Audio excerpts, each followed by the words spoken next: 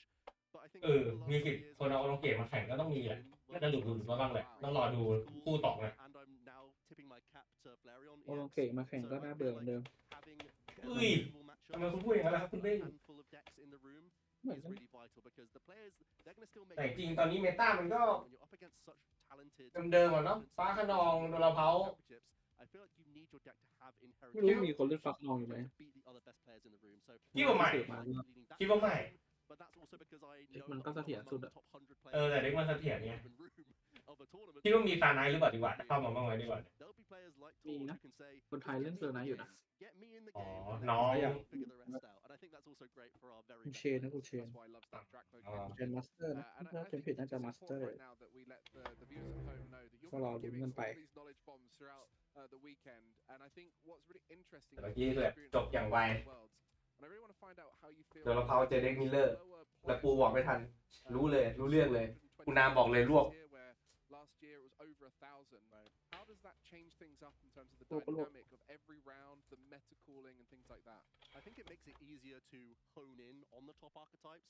I think it's more likely going to be small tweaks within known presences in the game rather than completely throwing everything at it and having a brand new rogue that explodes onto the scene. I mean, it could happen. It's happened before at the World Championships, but my expectation would be that the sort of top 6 or 7 decks in the room take up like well over 60% of our meta share, and then it's just beating the other stuff. I feel like that could easily be the case this weekend. That said, it's a wide meta game, so there can be like 12 or so decks that you have to respect. Yeah, and with the regional events and ICs getting bigger and bigger, สำหรับ you know, มา these สเตอ players ร์ are น่าจะใช้ preparing the season for over 1,000 players quite น่าจะ frequently. สวิตช์ราว upwards of 2,000 8-9 รอบ That's exciting for those tournaments อืม because ก็คือเล่นทั้งวันเลย เป็น 8-9 รอบนี่คือโบ 3 นะ อืม โบ 3 ก็ถ้าเล่นต่ำๆผมสมมุติว่าแข่งกัน 9 เกมแล้วกัน อือฮึ นะฮะก็สมมุติว่าโบ 3 แล้วเกม 3 ทั้งคู่ก็จะเล่นทั้งหมด 27 เกมนะ ทั้งวันก็ถือว่าเหนื่อยล้าเลย ถือว่าหนักเลยแหละ แข่งโวมันนี่มันนอกจากฝีมือกับดวงแล้ว อีกสิ่งที่สำคัญก็คือร่างกาย เพราะว่าเกมมันค่อนข้างที่จะนานเป็นการแข่งที่ยาวนาน ก็คือสำหรับคนที่ขึ้นไปถึงไฟนอลลิสต์ถือว่ายังไงก็เก่งทุกคนเพราะร่างกายก็ต้องพร้อมด้วย อืมคุณ สมมติว่าแข่งอันนี้ผมไม่มั่นใจแข่งคือมันมาสแตนบายเช้าด้วยแล้วก็ไอ้พวกนี้มันเหนื่อยร่างกายมันจะล้าจากวันที่แล้วอะไรอย่างนี้ นี่ไงคุณเบ้งเด็กวันเด็กอะไรเดวันมาแล้วซาบโก165ปิกโดราเพา124อุ้ย ผมลืมเด็กนี้เลย ซาบโกก็มาด้วยว่ะ PRS เซอร์ไนท์94นี่ไงฟ้าขนอง73โอลองเกต35บูสเตอร์32บูสเตอร์เก่งเหรอ น่าจะเป็นแก้ทางซาโกครับ อ๋อ จะเป็นแก้ทางไม่2มันจะแก้ทาง2เล็กก็คือโอลองเกตกับซาโกฮะ อ๋อแก้โอลองเกต เล่นตัวที่ชนะธาตุไป ฮะคุณตาบอกว่าซาโกเยอะจัด อันนี้ซาโกเรียกว่าเสถียรที่สุดในบรรดา5เด็ก6เด็กที่อยู่ตรงนี้ครับเพราะว่าการมาของเกมโนเซกมันทำให้ ลื่น เด็กมันเสิร์ฟตัวโตมันได้ค่อนข้างดีแล้วมือมันเป็นเด็กที่ไม่กลัวโดนรีมืออ่ะ มัน ยังไงมือมันก็เวอร์อยู่แล้วเล่นก่อนก็ได้เล่นหลังก็ได้ มันจะแพ้น้องหมึกปะน้องหมึกที่ห้ามเล่นหลุมอะ ครับใช่ ตัวนั้นตัวเดียวเลยเนี่ยตาเปลี่ยนเด็กแล้วเปลี่ยนจากตัวละครเป็นซาโกเลยเนี่ย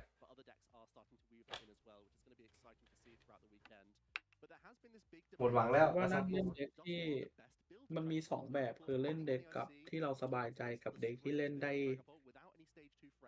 ด้จบไวอะไรเงี้ยเพราะว่ามันแข่งกันนานเนาะซาโกก็ถือว่าเล่นได้ไม่เครียดเยอะไม่ลำเยอะอย่างถ้าเล่นโดราเพา27 เกมอาจจะเหนื่อยกันบ้างแหละแต่ถ้าซาโกก็ ก็คงมีเหนื่อยบางช่วงแหละครับ แต่ว่าเควสมันค่อนข้างง่ายกว่าโดราเพาอยู่แล้ว หรือโอลองเกตอะไรพวกนี้ ก็ไม่แปลกที่ซาโกมันจะขึ้นมาด้วยความเก่งของมันด้วยแหละ เด็กมันค่อนข้างที่จะเวอร์ไปหน่อย ครับผมแล้วที่ผมเห็นนี่เพิ่งเห็นมันเป็นซาโกกับผีซาโกกับผีเยอะสุด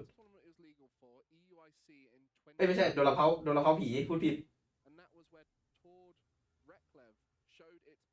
คุณว่าไงโดราเพามันมีตอนนี้มันมี3 สายครับ โดราเพาผี โดราเพาคอนโทรล โดราเพาดอน ใช่ อันนี้ก็คงแล้วแต่ความถนัดของคน แล้วส่วนตัวคือผมเล่นโดราเพาดอนแหละเท่ 3 สายนี้คุณคิดว่า3 สายไหนเก่งสุดเลย ระหว่างดอนผีกับ ผมว่าผีเก่งสุดนะ แต่ผมเล่นผีไม่เป็นว่ะ ทำไมอ่ะ ผีแม่งเล่นยากมากเลย ขนาดนั้นเลยเหรอ แล้วแต่คนชอบแหละบางคนอาจจะถนัด แต่ผมไม่เล่นไม่เป็นอ่ะ มันต้องคอนโทรลไพ่ดีๆว่าถ้าเล่นผีอ่ะ มันจบได้ภายใน2-3 เทิร์นอ่ะ ถ้ามือบล็อกจริงๆอ่ะ มันจบได้ภายในบอร์ดเดียว แต่นั่นแหละ ผมเล่นแบบนั้นไม่เป็น มันเล่นซิ่งไปหน่อย ผมจะเป็นสายคอนโทรลมากกว่า คอนโทรลบอร์ดฟาร์มเด็กไปเรื่อยเมื่อพร้อมก็ให้เล่น ซึ่งถ้ามองคือเด็กคอนโทรลอาจจะ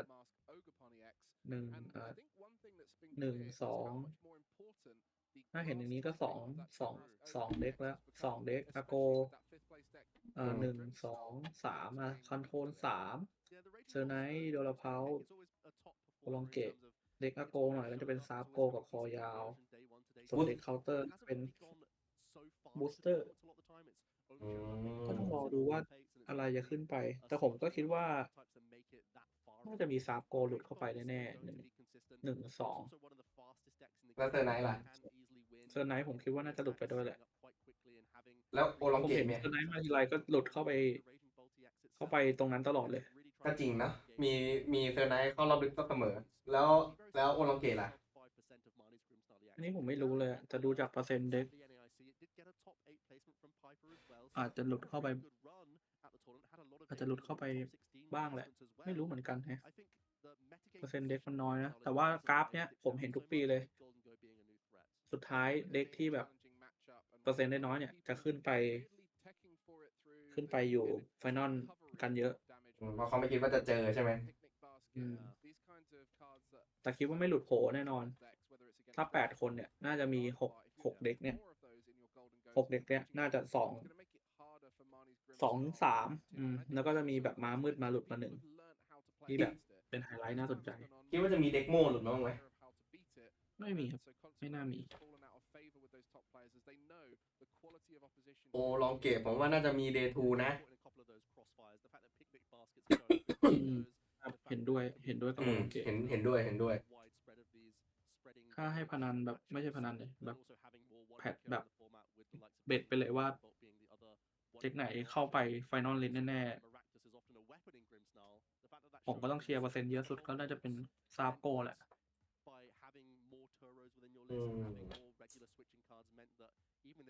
แต่ก็อย่างคุยก่อน มันอยู่ที่มือด้วยแหละ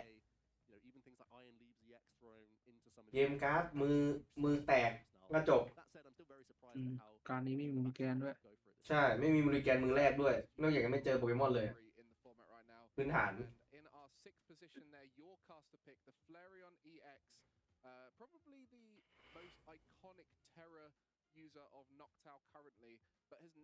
ไม่มีอะไรให้ลุ้นเลย รอบ 2เราจะเจอเด็กแปลกๆก็ได้นะ surprisingly, other than Raging Bot, I think Nadu. it is the best Jewel Seeker deck in the game that we have right now. It is definitely an unorthodox Check deck on. in that it plays very few actual draw supporters. You're Let's really check. reliant on your use of Noctowl. I think there was a hesitation to play Flareon at the NAIC with the Team Rocket's Watchtower being new on the block and being a Boost. Basic ก่อนเลยแล้วกัน Eliminate ก่อนแล้วกัน as well as your Noctowl, and when มี you're อะไรให้ so เช็คไหม tethered to that ability, the fact that you can be shut down immediately is risky. But now that we've had the information that Watchtower isn't showing up in our main meta decks and Flareon's not popular enough to tech against, nor is Raging Bolt really, to be honest with you.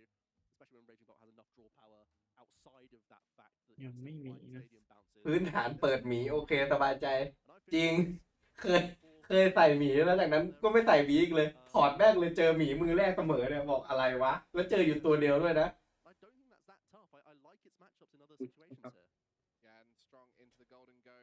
But Mr. Bernard, we have seen how the decks are panning out there across the room, but we got to see our round one earlier. มันแย่จนถ้าเจออะไรก็ต้องเล่นแบบพื้นฐานนะแบบโอ้ให้ตายเถอะโปเกมอน Definitely stick around to catch all the action. We've not just got round one and round two throughout the day. We've got 8 rounds today. แต่จริงๆใจนี่ก็อยากให้มันแบนซูโบมิไปนะรู้สึกว่ามันทำให้เด็กอย่างที่เคยพูดกันตอนไปกินนะว่าแบบมันทำให้เด็กแบบเด็กแปลกๆไม่โผล่มาเลยอะความหลากหลายมันหายไปเยอะเลย There's lots of things you can earn on Twitch. This is, of course, where all you have to do is sit back, relax, and enjoy the best players of Pokemon battling it out. อันนี้นะผมทวิตดอกไปรับของกันได้ มีสตรีมในทวิตด้วยเหรอ ใช่อันนี้เขามีปล่อยให้ในทวิตดอกเนี่ยแต่เราไม่มีนะเราสตรีมกันแค่ Facebook กับ YouTube ทำไม เอาก็เผื่อแบบคนมีทวิตก็ไปส่องไปนั่งจุ่มทวิตดอกไง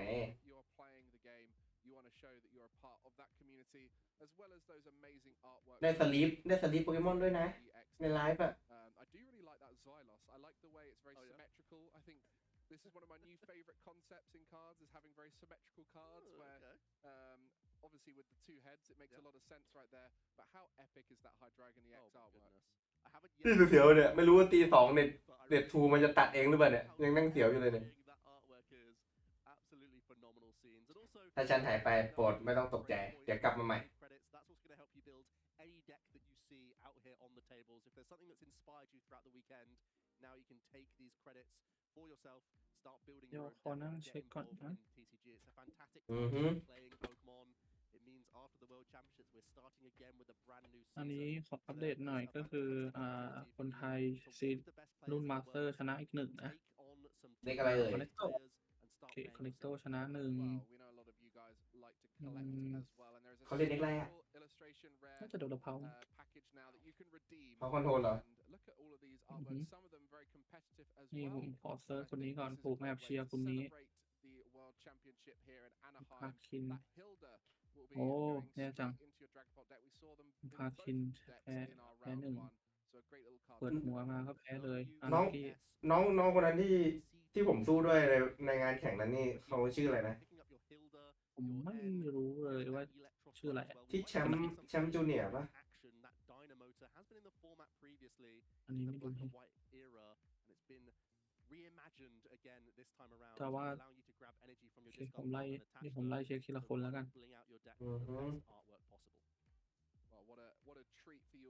เฮ้ยทำไมคนนี้ไม่ขึ้นอดิศรคุณอดิศรแพ้คุณมาสเตอร์แพ้อีก1มาสเตอร์เข้าไป1ทีนะคนนึงยังไม่จบพี่แอนดี้ยังไม่จบเดชานันชนะ1อันนี้รุ่นซีเนียรุ่นนี้โดนขยับเป็นมาสเตอร์โอเคชนะ1จิราเวยังไม่จบ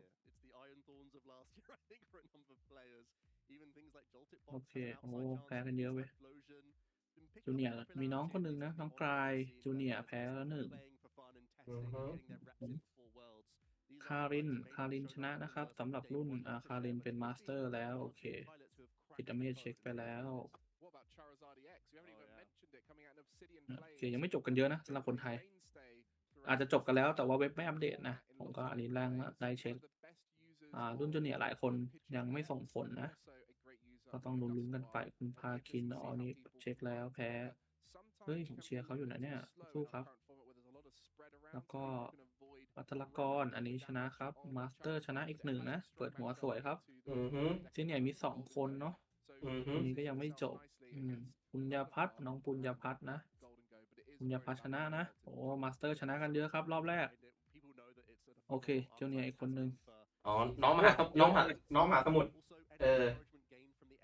สมุทร won the seniors division. มหาสมุทร Certainly a player that we have our eyes on in that age division as well, because they've already got the gauntlet. เจอน่าจะยังไม่ส่งผลนะพอเช็คในเว็บแล้วยังไม่เจอนะ So I imagine there could be a couple of players braving it this weekend with the Charizard. หรือผม หรือเขาไปไหมน่าจะไปนะ ไม่มั่นใจครับ คุณธเนศผมจะเช็คให้ทุกคนนะ คุณธเนศคุณธนัทคุณธนัทชนะนะมาสเตอร์โอ้คนไทยชนะรอบแรกเยอะนะครับนี่ก็มีให้ลุ้นกันต่อคุณวิชากรอันนี้ก็ชนะโอ้มาสเตอร์ชนะกันเยอะครับเดี๋ยวนะคอมเมนต์ในตา activate only as accessory หมายความว่าไงครับหมายความว่าคุณต้องเล่นเฉพาะในเทิร์นตัวเองเท่านั้นแหละครับอันนี้ถามเรื่องเบจิกเนาะเบจิกมันจะมีอินสแตนกับaccessoryเนาะอินสแตนก็คือไล่เทิร์นคนอื่นได้กับแล้วก็accessoryไล่เฉพาะเทิร์นเราเท่านั้นแต่ถ้าในเด็กมีพวกเวทที่เขียนว่าไล่เป็นแฟตเนี่ยaccessoryก็สามารถไล่นอกเทิร์นได้โอเคครับเบ่งต่อเลยครับหมดละผมก็ไล่เช็คทีละคนไปเรื่อยๆเพราะว่ามันเยอะนี่ผมก็นั่งไล่เช็คมันพีอยู่เนี่ยครับ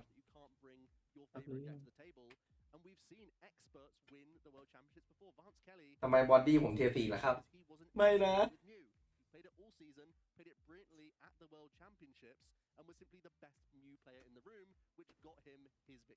โอ้ฟิลิปปินส์มีแค่3 คนเองเนี่ยรุ่นอย่างละ1คนไทยเข้าไปเยอะอยู่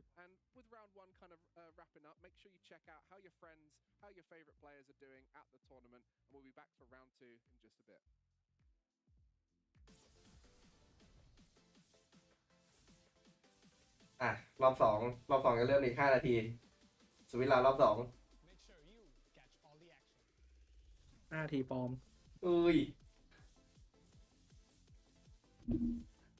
แล้วพูดถึงโปเกมอนแล้วคุณเบ้งคุณจะเล่นโปเกมอนเลเจนด์ทีเอไหมครับเล่นครับเล่นผมจะได้มีคนเล่นด้วยพี่โปก็เล่นนะพี่โปมีเหรอพี่โปมีที่โนนน่าจะซื้อเหมือนกันนิน2กันเหรอ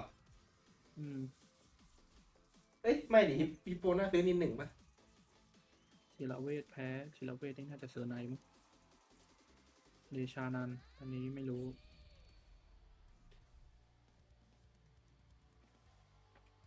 อยากรู้เลยว่ากลุ่มคนไทยที่แพ้มานี่แพ้เด็กอะไรกันมารออัปเดตในกลุ่มนะโอ้น่าจะโอเคว่าไงครับคุณสายตึกเบ้งโอเคอันนี้จะเป็นรอบ2เริ่มแข่งกันแล้วฮะแข่งกันแล้วเนาะครับเพราะว่าอันนี้น่าจะเป็นเว็บที่ผมเช็คน่าจะเป็นราว2กันแล้วเดี๋ยวผมขออัปเดตหน่อยนะครับสำหรับคนไทยรอบแรกนะฮะก็จะมีคุณจิรเวชแพ้1นะแล้วก็คุณเยชนันนินุซีเนี่ยก็จะเป็นมาสเตอร์น่าจะเป็นมาสเตอร์นะครับก็ชนะ1นะชนะ1คนแล้วนะคุณธนัทคนไทยชนะ2คุณพาคินแพ้นะอันนี้ขวัญใจผมเลยก็เชียร์เขาอยู่แล้วก็คุณคารินนะคุณคารินชนะอีก1ครับแล้วก็พีระธากรจะถนัดอันนี้ชนะอีก1ครับอ่านผิดน่าจะอ่านผิดคุณอดิศรแพ้ครับโอเคแล้วก็คุณวรวัฒน์วรัตอันนี้น่าจะ6แล้วเนาะกิตเมธ7วิชากรอันนี้8บุญญพัฒน์9ครับก็คือตอนนี้คนไทยชนะ9แล้วนะต้องรอลุ้นเลยว่ารอบ2จะเป็นยังไงก็9 จาก 11นะ9 จาก 11ก็ถือว่าโอเคนะแค่อย่างละ1เอง3 คนนะนี่เรากลับมาสู่เกมฮะยังนี่หว่ายังอีก3เริ่มกันแล้วกำลังงงเลยเลจิดาโก้มันมาไงวะ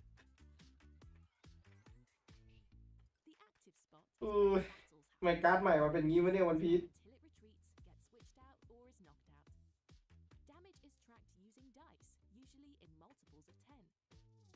หรือเว็บที่ผมเช็คมันอาจจะช้ากว่าที่อื่นตอนนี้ก็เป็นอะไรที่มีณตอนนี้นะ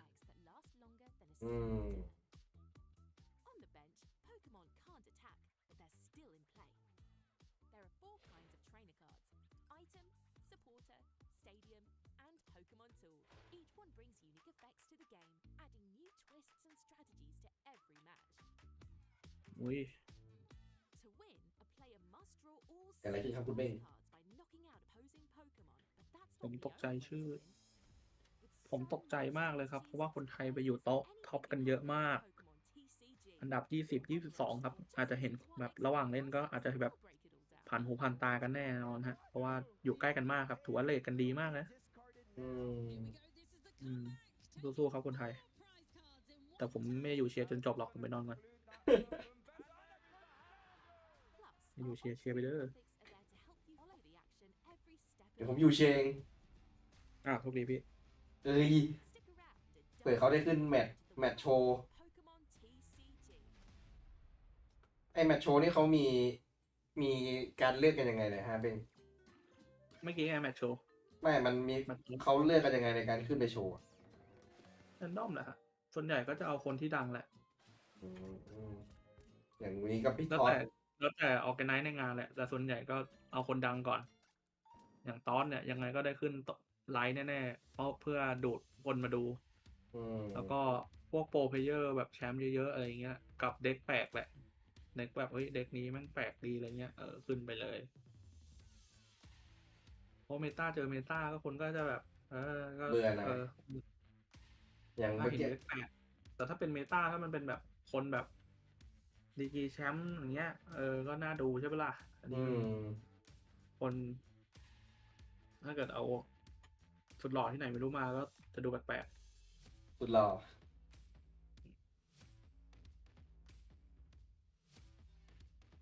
ปีนี้ผมเชียร์นอกจากคนไทย11 คนก็น่าจะเชียร์ตอสกับกาเบรียลเนี่ยแหละ เพราะว่าตอนนี้กาเบรียลรู้สึกจะขึ้นเป็นมาสเตอร์นะ ไม่เชียร์ญี่ปุ่นบ้างเหรอ ญี่ปุ่นมีเชียร์บ้างครับแต่ไม่รู้ชื่อแอบ FC หลายคนอยู่ 30 วิ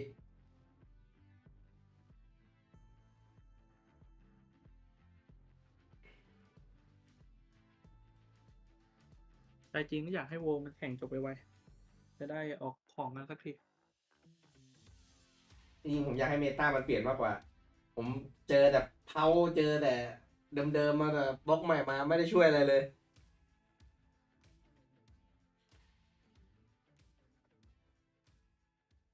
อยากเห็นพวกแบบเด็กแปลกๆขึ้นเก่งๆบ้าง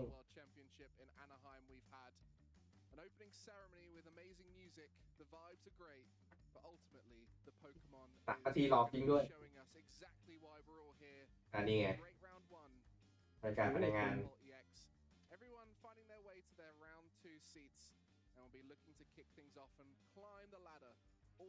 โต๊ะเหลืองนี่คืออะไรอ่ะจูเนียร์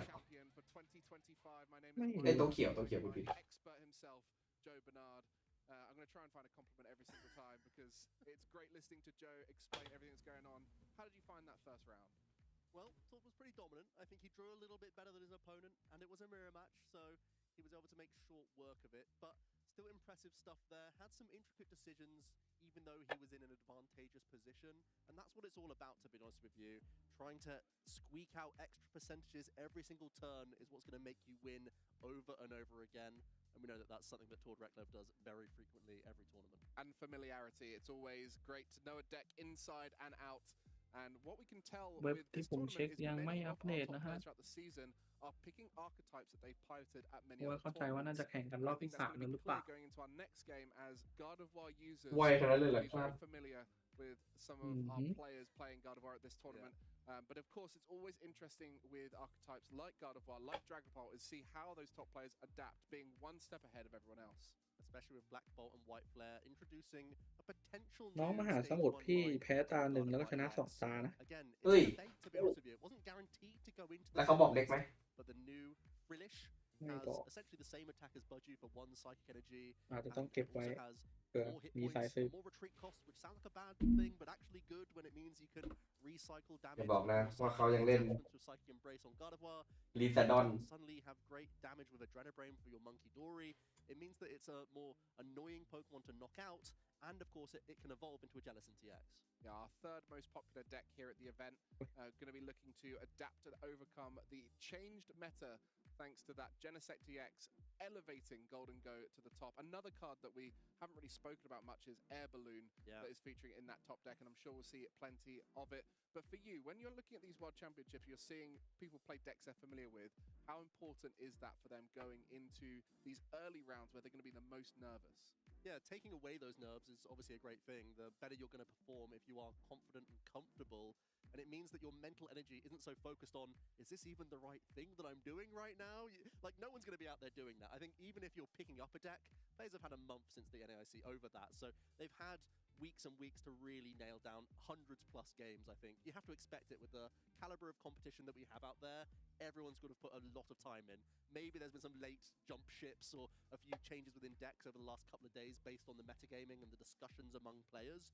But I think the general player in the room is going to be really experienced because you have to at least back yourself to put yourself in the best position to win every game with your deck. You never want to be head slapping yourself for being like, why did I do that this turn? Or like, especially when we get later on in the day, it's an exhausting run when we're up against so many fantastic players. Like every single round is a gauntlet for you. You really have to be on your A game, and the best way to do that is by being familiar with your pick. What about familiarity with opponents? Because this is something that, you know, you go to your regionals and you're very familiar with the top players within it, but then suddenly you're going to this international event at the World Championship and you come up against someone you've never seen before. You're not familiar with their deck choices, you're not familiar with the way they play, how they tend to build their decks differently. Does that influence the confidence people are going to have? I think it influences the confidence. It also influences lines of play that you can think of, because especially when you're facing a name that you may not know from a different region, you almost expect them to have more wild tech cards within their range of possibility within their deck, just based on we don't know what their metagame is like out there quite as well as you would know your own region. So maybe they have this random tech card that you hope to try and play around, but then push comes to shove and you're so far behind and your back's against the wall that you'll try something and then you can get caught off guard with a random tech. That's the great thing about having closed deck lists. We don't know what we have to play against. We're normally playing against a range of 70 cards, even though your opponent only plays a 60-card deck. I think that's always happening in the early rounds. Well, for those players whose reputation do precede them, we'll be seeing how some of those are matching up going into their next round. Because yes, there's those players you're familiar with within your region, but there's players further afield who you'll be confident knowing the kind of decks they're going to go for. And you can see some of those matchups here. That top matchup going to be our game for the rest of them. Looking some interesting matches going on.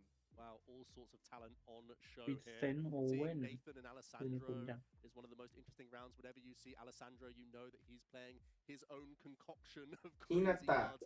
Usually not trying to win a traditional prize race, usually attempting to create an awkward board position for your opponent to overcome.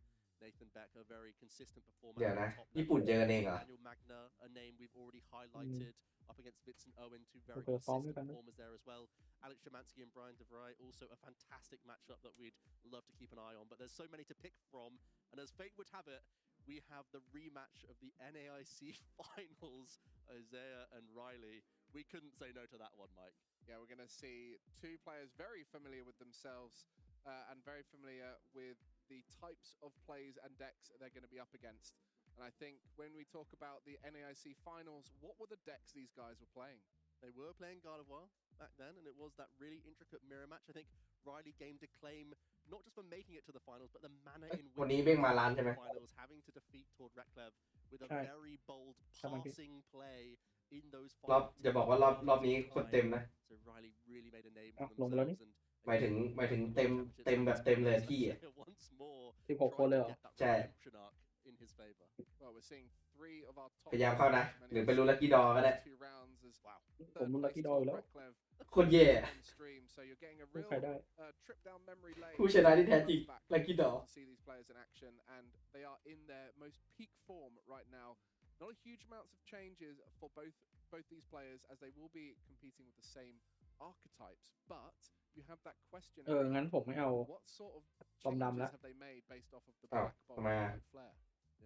ก็ได้คณะมาแทนไง แย่ว่ะแต่ไม่รู้นะว่าเขายกเลิกจริงไหมเพราะเขาบอกเฉยๆว่าคิดอยู่เหมือนกัน เฮ้ยคิดอยู่คืออะไรมีคนรอซ้อนเยอะเหรอ ก็ไม่รู้ก็ต้องรอเขาไหมอ่ะ รีบดิ So making any change, be it a tech card or a completely different build within your deck, also changes basically every matchup that you approach.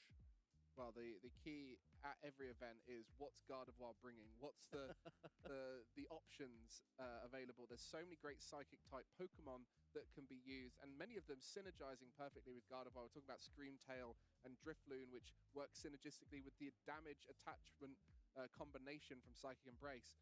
But now we've got that Jellicent EX and the Frillish to talk about. We also have the Lily's Clefairy, which recently introduced in Journeys Together, allowing you to knock out that Dragapult, which is one of the reasons why Gardevoir is so good, is one of the most popular decks in the format, can be countered through weakness, where every other deck cannot do that. Yeah, almost swung a matchup in a lot of ways. Before the Lily's Clefairy, the Gardevoir into Dragapult was pretty close, but now the Clefairy provides that psychic type weakness into a Dragapult EX. It really made the matchup much more appealing on the Gardevoir side of things, and these players are masters of that archetype. It wouldn't surprise me if they're both bringing it today. Well, hopefully these matches you can see right now will go the way you want. I'm sure many of you supporting different players throughout from all sorts of different regions, and I know many of them will be looking to make it all the way. That early victory, a great way to settle the nerves as you go into the World Championship. You're starting on the right foot, but still all those players who've sustained a loss or a tie early on, definitely not out of it, as there is a long day ahead of Swiss rounds, 8 rounds today for these players to compete in. So this early stage is just a quick break ahead. ไม่แข่งกันอีกเหรอเงยหน้ามา2 รอบเลย Are very reminiscent of the international championship events, where it's a 2-phase competition. Players with progress from phase 1 into phase 2, where we'll have additional Swiss rounds, and then we'll head into the top there. It's going to be an asymmetrical as well. Players who have achieved the right amount of points will then battle it out to become an eventual champion. Well, what a set of players we've got at this event. 721 Masters, about 3/4 of what we had last year, maybe a little bit less, maybe about 2/3. Right now in my head, but what the significance of that is the density of quality in these players has definitely gone up, and you're going to see that in every one of our stream games. We try and cherry pick the best players. In this occasion, we are cherry picking the literal North American International final that we witnessed just a few months back, and we'll be getting to see how the run back happens today. But it's only round 2, and many more great matchups ahead. Our players are at the table, which means we're very soon to getting into our round 2 action. A couple of familiar faces. If you're watching the North American International Championships finals, it's somehow a repeat. It's destiny between these two players. Riley looking to trump his opponent after getting a loss at the NAIC. There's still a huge amount of pressure, even though it's round 2 of the tournament. And these two also know the intricacies of the other player, their sort of idiosyncrasies and how they change up their decision making. That might be a factor heading into this match. Well, Isaiah Bradner was unfortunately targeted with the story of being the player who'd never quite won. But he's changed that story now and is becoming known for his incredible deck building ability. Talk to us why that works so well with Gardevoir EX in the format. Well, Gardevoir, just like Dragapult, is an options toolbox. You have all sorts of flexibility here with how you like to attack, whether it's with the chunky Gardevoir EX itself, whether it's with some of your tech attacking Pokemon. UEX can copy all sorts. Monkey Dory can get in the mix as an attacking threat, as well as the ability that you're trying to power up the entire time. Bradner just wants options, and this deck certainly provides him that. Throughout this match, we'll talk you through โอเคซาไนเจอซาไน ทำไมมาเจอแต่เด็กมิลเลอร์วะเนี่ย And that was for $25,000. Here, they're just using it as an opportunity to get one step closer. แต่ซาไนคนละสายเหรอซาไนลิงกับซาไนฟวนเต In Anaheim, but also some great results around that, and you can โอ้ see อันนี้เป็นรีแมตช์มั้ง Yeah, great to see aging up. Both players had เพราะว่าคนซ้ายเป็นแชมป์ส่วนคนขวาคือได้ที่ที่ 1 ที่ 2เจอกันน่าจะเป็นรีแมตช์ จับคู่ได้ดีเหลือเกิน NAIC Champion ส่วนขวาเป็น NAIC Finalist New Orleans ทั้งคู่เป็นรีแมตช์คู่นี้น่าดูอยู่ แต่ซาไนทั้งคู่ด้วยนะ ว่าเป็นดีกรีแชมป์ทั้งคู่เจอกัน เปิดมาใบแรกอะไรครับซูโบมิอ๋อมูโอเคมู1 รอบแล้วทางเรลี่ทางดีเลย์แม็กกี้แม็กเคโอ้ย ไอยูนานี่มันนี่ปะมันมีพีคอนของมันใช่ไหม ยูนาไฟนอลอ่ะ ใช่ มีเก่งปะ เก่งทำไมอ่ะ ซื้อมาละ เฮ้ยไอ้เมย์ไหนบอกคุณไม่เติมไงเมจิก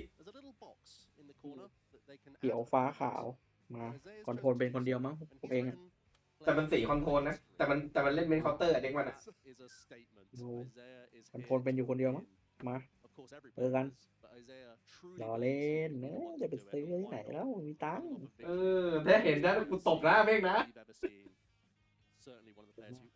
ตบเลยเรา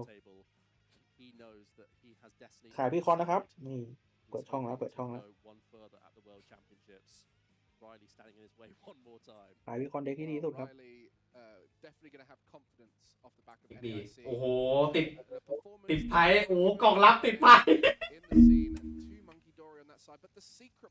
โอ้แล้วไอ้นี่มังกี้โดนไอ้ซูเปอร์วิทไอ้ปาชิ12อะไรวะเนี่ย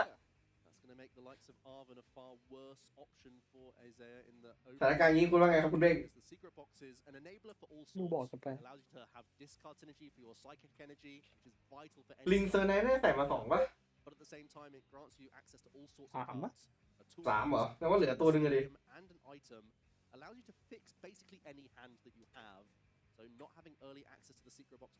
ดูตอนเล่นผมใส่3ไม่แต่ประเด็นคือกล่องลับติดไพ่อย่างแย่เลย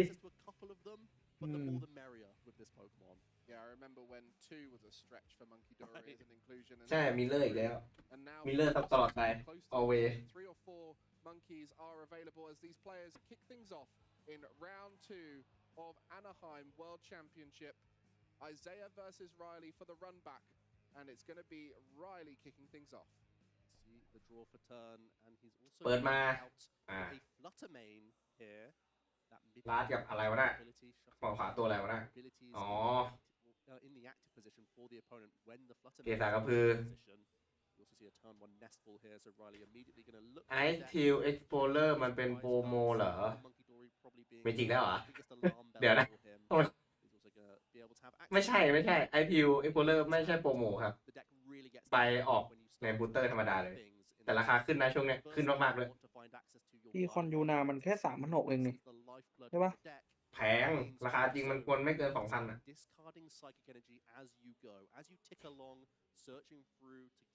จะไปหาจากไหน 2,000ผมมีเก็บไว้ดูเกมกันก่อนใส่ดิสอีวูลูชั่นคนเด็กก่อนอะไรติดท้าย confirming all those cards. And I think what's interesting with that Flutter main in the active, it was a card that when it came out was popular as an inclusion to disrupt in the active. But since then, other disruption options like Budu have become more popular. Why are we seeing Flutter main come back into this God of War deck? There's a few reasons. Obviously, the Midnight Fluttering can frustrate a few opponents. There are some crucial abilities that you would like to shut down. Golden Go might be one of those, and there's something not there. You can try and shut down even a Genesect. Shutting down would be devastating for a Golden Go EX player. But of course, the Hexel also with devolution strategies. When you're facing these other evolution decks, we know that God of War is very capable at setting up multiple Pokemon, especially with Monkey Dory. And the 90 damage to the active plus 2 counter placement is going to allow you to have the strategy of TM devolution. And I think both players are opting to have it within their deck list. So the Flutter main is a really versatile option. Yeah, and some people mentioning Clef Key as a great option to include, as it shuts down the abilities of all basics, but it also shuts down your own basics, like your Monkey Dory, whereas that Flutter main only shutting down the active, but it shuts down all Pokemon in the active, which is a great opportunity to deny opportunities. And one of those would, in fact, be the Jellicent. You know, เคลียร์พีคอนซุยไถอ๋อไม่มีเลยแต่หาให้ละหมดเกลี้ยงเลยไม่ได้จริง Flutter is a way ถ้ามีก็คือราคามันพุ่งอ่ะ those decks which ก็เลยไม่เอาดีกว่า otherwise. So high level plays will be opened up for Riley throughout the tournament with that inclusion, but getting that fundamental Ralts down on the first turn, as well as a Monkey Dory with a Dark Energy attached, setting up that Monkey Dory battle that you like to see of as many Dark Energies as possible. And it's thanks to that Artisan, which unfortunately has been provided to Isaiah in return. Yeah, that's actually a big deal for Isaiah because it may instruct his use of supporter. If he had access to the likes of Arvin and a different supporter, now he can gain access to Artisan and realize that, oh, secret box is in the prize card, so I won't go that direction, I'll go somewhere else. And as we know, Isaiah is always diligent at checking out those prize cards, so he's going to be doing that quite routinely here. Actually had an Artisan in hand, so it wasn't as a disruptive to hold that Artisan, but I think that's the key with Artisan. Many people are worried about giving away information to your opponent or giving them the opportunity to place their own non-rule box Pokemon down, but a lot of the time, if you set up, you're confident your deck is going to win. And ว้าววางโบทาให้เขาด้วย confident that น่ารั if ก he จัง gets that Monkey Dory and the Ralts down on that first turn, that's going to put him in the best position to set up a game. อ๋อต้องวางแหละ Oftentimes it is going to be a case of whoever has อะไรมีคนจะขายผม2,800เลยเหรอแพงอยู่นะมีตังก็เอา more healing as well as just more access to taking out crucial threats. แต่เด็กนั้นมันจัดแยกได้ไม่ใช่เหรอสีตอนนี้ของพวกแลนด์ช็อกอะไรก็ราคาลงด้วย We see the Frillish come down straight away from Isaiah. No energy attachment whatsoever, but it is threatening the potential to Oceanic Gloom and evolve up into a Jellicent EX as well. Item lock is really important in this matchup, Mike, because these are rare candy-based initiatives. เตรียมปู You look on the other side, and there was 3 Dark Energy in that opening hand, which is great in many scenarios, but it also means there's not those Psychic Energies to discard, and I had to discard a Dark Energy and go for that Mew EX because it's so poor at this stage. ไม่เอารีสตาร์ท As the Bravery มือใช้เยอะขนาดนั้นเลยเหรอ will be just looking to อ๋อเหลือ2 ใบ with that restart เหลือ ability. 1เหลือ 3เหลือ 2 ใบ urgency around this, Mike. There could have been situations where กด Riley โบทา was happy to just arson out โอ้ติดพลังงานมืด hold the Ultra Ball Fezzentivity หนี as an option. But in this case, seeing a Frillish, knowing that you could lose รี access ตา to ร์ท items โอ means เค you have to จั่ว go a 3 little bit faster. กดโบทาเลย Bravery Charm up and our Mew EX here and see a fresh โอ้โหมือ cards. Ultra Ball double Psychic. Is that right? Looks like a pretty good hand. มือแย่มากเลย Start pitching these energy while you can. You could grab a Curlier immediately here. Going down to 0 cards in hand, but your Mew EX is looking a ของ little ยิป safer ไฮเปอร์บอลเหรอ Bravery Charm. ไฮบอลพร้อมจี้2 ใบ อ๋อ ดี โอ อยู่ เค So อ๋อ access นี่ to ไง Artisan, so you have the backup Ralts just in case your opponent ถ้า gets มิว rid ไม่ of ตายก็ Difficulty. มีมืออย่างนี้ไปเรื่อย Early gusting Feel. plays. There have been Boss's Orders. Of course, Isaiah chose to play a single copy of Boss's Orders in his NAIC list. There's also always the threat of Screamtail that can access หมดแล้วนี่ getting multiple หนีเหรอ targets หนีอะไรขึ้นลัด is เอา important. มิวขึ้น Retreating out of Fluttermane here to go into Mew, into the pass. ยังไงก็หนีฟรีแล้วมิว Wow, well, Isaiah didn't do much on that first turn. Set up all the Pokemon, but no supporter was used, no energy was attached. So you're going to be pretty confident that that hand isn't doing much. Even if there's a Gardevoir in there, it's not much use because you need to start discarding those energy. And without a supporter, without ๆน่า energy จะรู้แล้ว cards, there's จริง probably ที่ not มืด much นี้ in the way กระโบ Isaiah ทา can มัน do เรียกเอ here ง unless a top deck allows for a fresh set of cards either through the Iono or Research, which is so key. That's going to be a pass there back to Ryan, who's looking to อุ้ย brace มือแตกเหรอ with that restart, drawing 2 cards straight โจ away. ทย์2ก็ Couple item cards. นี่นาจะโมแล้วมีนาจะโม Give your opponent access to อยา a กใช้แบบ fresh 6. เขาไม่เล่นนะ เขาไม่เล่นนะ You won't have any draw นั่นดิ from you next turn because you've หลี got มือ locked up with items yourself.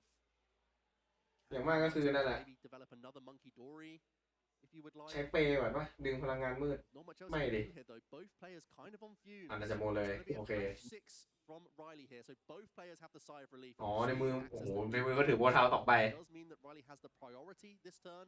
He could begin launching meaningful attacks, but it is still a big relief for Isaiah here. Yeah, with that Night Stretcher being such a ปีปีขึ้น อ๋อ โอเค in Riley's deck, ไปต่อได้แล้ว with 4 Research, which is going to be your frequent way to dig through the deck, you're often going to be discarding vital resources as you go. And if a knockout happens on an important attacker, you want to be able to return that back into your hand. So Riley opting to keep that rather than utilize it อีกใบหนึ่งทิ้งอะไรไปอ่ะ for the Dark Energy. ไฮบอล All means Gardevoir EX will be established this turn. ไม่ให้ไปบอลกับอะไรไอ้ใบตรงกลางอ่ะ To find this stage 2, and there are a few It's a psychics Hyperbolic. already in the discard pile for him. ไม่รู้เหมือนกัน not sure if he quite มองไม่ has ทัน access enough to launch a Hex Hurl option. มูเซอร์ไนท์ So eyeing up potentially Scream Tail from the Artisan here.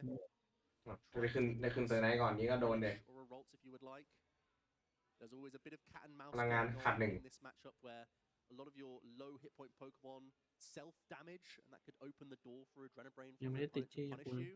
So trying to still What make how? meaningful math happen without over-damaging these Pokemon is still really vital. เอาหางตาเบงขึ้นมาเหรอ With that Artisan in play for the rest of the game, both players playing Artisan, no way to bump it. ไม่แย่ It ไม่ will แย่ just be accessible to be able to put any of your non-rulebox Yep. Pokemon into play at any given moment. So something like a Scream Tail, you don't need to worry about getting it down early. You just get it down when you need it. And that's a very powerful position to be in. I'm just looking to set up that Monkey Dory, and we'll be able to move the damage across and take โย the นไป on the ตี rolls. 7 60 That's a great position to be in.ตาย Bringing one damage counter over with the Adrenabrain. Then we're going to finish off the Ralts via the หยิบ Mind อะไรไป Blade. เอ่ย We are taking the first prize หยิบมัง here. หยิบมาชิโอเค We are putting our Monkey Dory in a vulnerable position. You've just given Isaiah a fresh 6 cards, so even though he's had a few slow turns, that may no longer be the case. And we really, you know, with a couple prize Monkey Dory especially, the fact that you could be losing one with a Dark Energy is a risk here, Mike. There was the option of Scream Tail, but Yes, he Bondo. chose to go this direction instead, keeping his board space for more options. Yeah, playing the 4 Monkey Dory, 4 Dark Energy, very much Oh. leaning into the Wait, Monkey wait. Dory, but you can see there that hand not ideal, no way to No. discard the energy. Does Uh-huh. have 2 Gardevoir there, and Ionoing them back to the bottom of the deck. That is not Nah, going to make it tonight. easy to get a Gardevoir out this turn, so we likely will just see an Oceanic Gloom from the Frillish to try and slow down มีอะไรไม่ Riley. รู้จะดีไปก่อน Does set up a potential TM Evolution if that's found as well, which is taken off the top. Oh. Now you could evolve into Curlier and TM Evolution up into a Gardevoir EX. Yeah, that's going to be an option. Then at that point, you're giving Riley so much time, and is it more important to just get the Gardevoir going? This is a really tough position Isaiah's found himself in. No energy discarded at this point too, so going to be really looking to stabilize and come back from behind. No Oceanic Gloom isn't doing much in the way of damage because there's already Adrenabrain developed. We're going to quickly tap the Gotcha. Artisan here to gain access to an ทำไม additional ฝรั่งไม่ basic ชอบกดบอร์ด Pokemon. เท้าก่อนดีมือ The game plan is quite different for a build with British and Jellicent EX because you're still trying to work towards a TM Devolution play at หยิบ times, หยิบอะไร but also the Jellicent EX can deny lots of items during the game. เข้าใจแหละไม่อยาก Counter ตั้ง Catcher ร้าน being a 2 ตัว vital one, Rare Candy being a เซอร์ไน vital ท์ one. 2 ตัว If you take out เกะ one กะ Gardevoir, one Ralts on the bench isn't มาเจอมิล sufficient. เลอ It ร์ has to be แต่ Curlier already developed. ตีมือเข้าไป And อะ of course, there's still the mini game of more Monkey Dory is better, and that's why Isaiah now is going to ask. อ๋อเซอร์ไนท์ไม่มีบอส โอเค ลืมไป Had the challenge there of Counter. trying to Maybe a boss. establish another Gardevoir line, but by putting 2 vulnerable Pokemon in play, I think that earlier in the Frillish, it could potentially lead to some issues, but having the Monkey Dories available there มีเครียด really ideal in future turns to set up those Dark Energy, but without one attachment this turn, it feels like that Monkey Dory is just now on the bench without an option available, so Yeah, I think it's a okay. decision for Isaiah here. with no backup Ralts, I was pretty certain to see the TM Evolution. It means we can get Gardevoir EX and access to our Jellicent เสียจังหวะไป EX เทิร์น on the bench now. Yeah.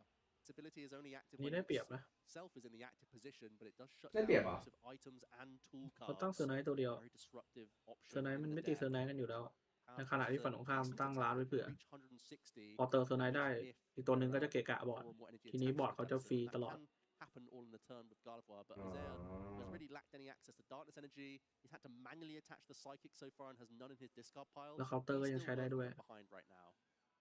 Yeah, and you wonder how much that Jellicent in combination with TM Devolution could work in this ใช่ matchup. เซอร์ไนท์มันเด็กเยอะอะ We'll have to be thinking about that now, of stabilizing the เล่นเซอร์ไนท์แล้วมันเครียด Courier and then the Gardevoir later on to put yourself in a strong มันต้อง position. คิดว่าจะจบเขา As ยังไง that Jellicent ใช่ will shut down the Rare Candy route back up to a Gardevoir.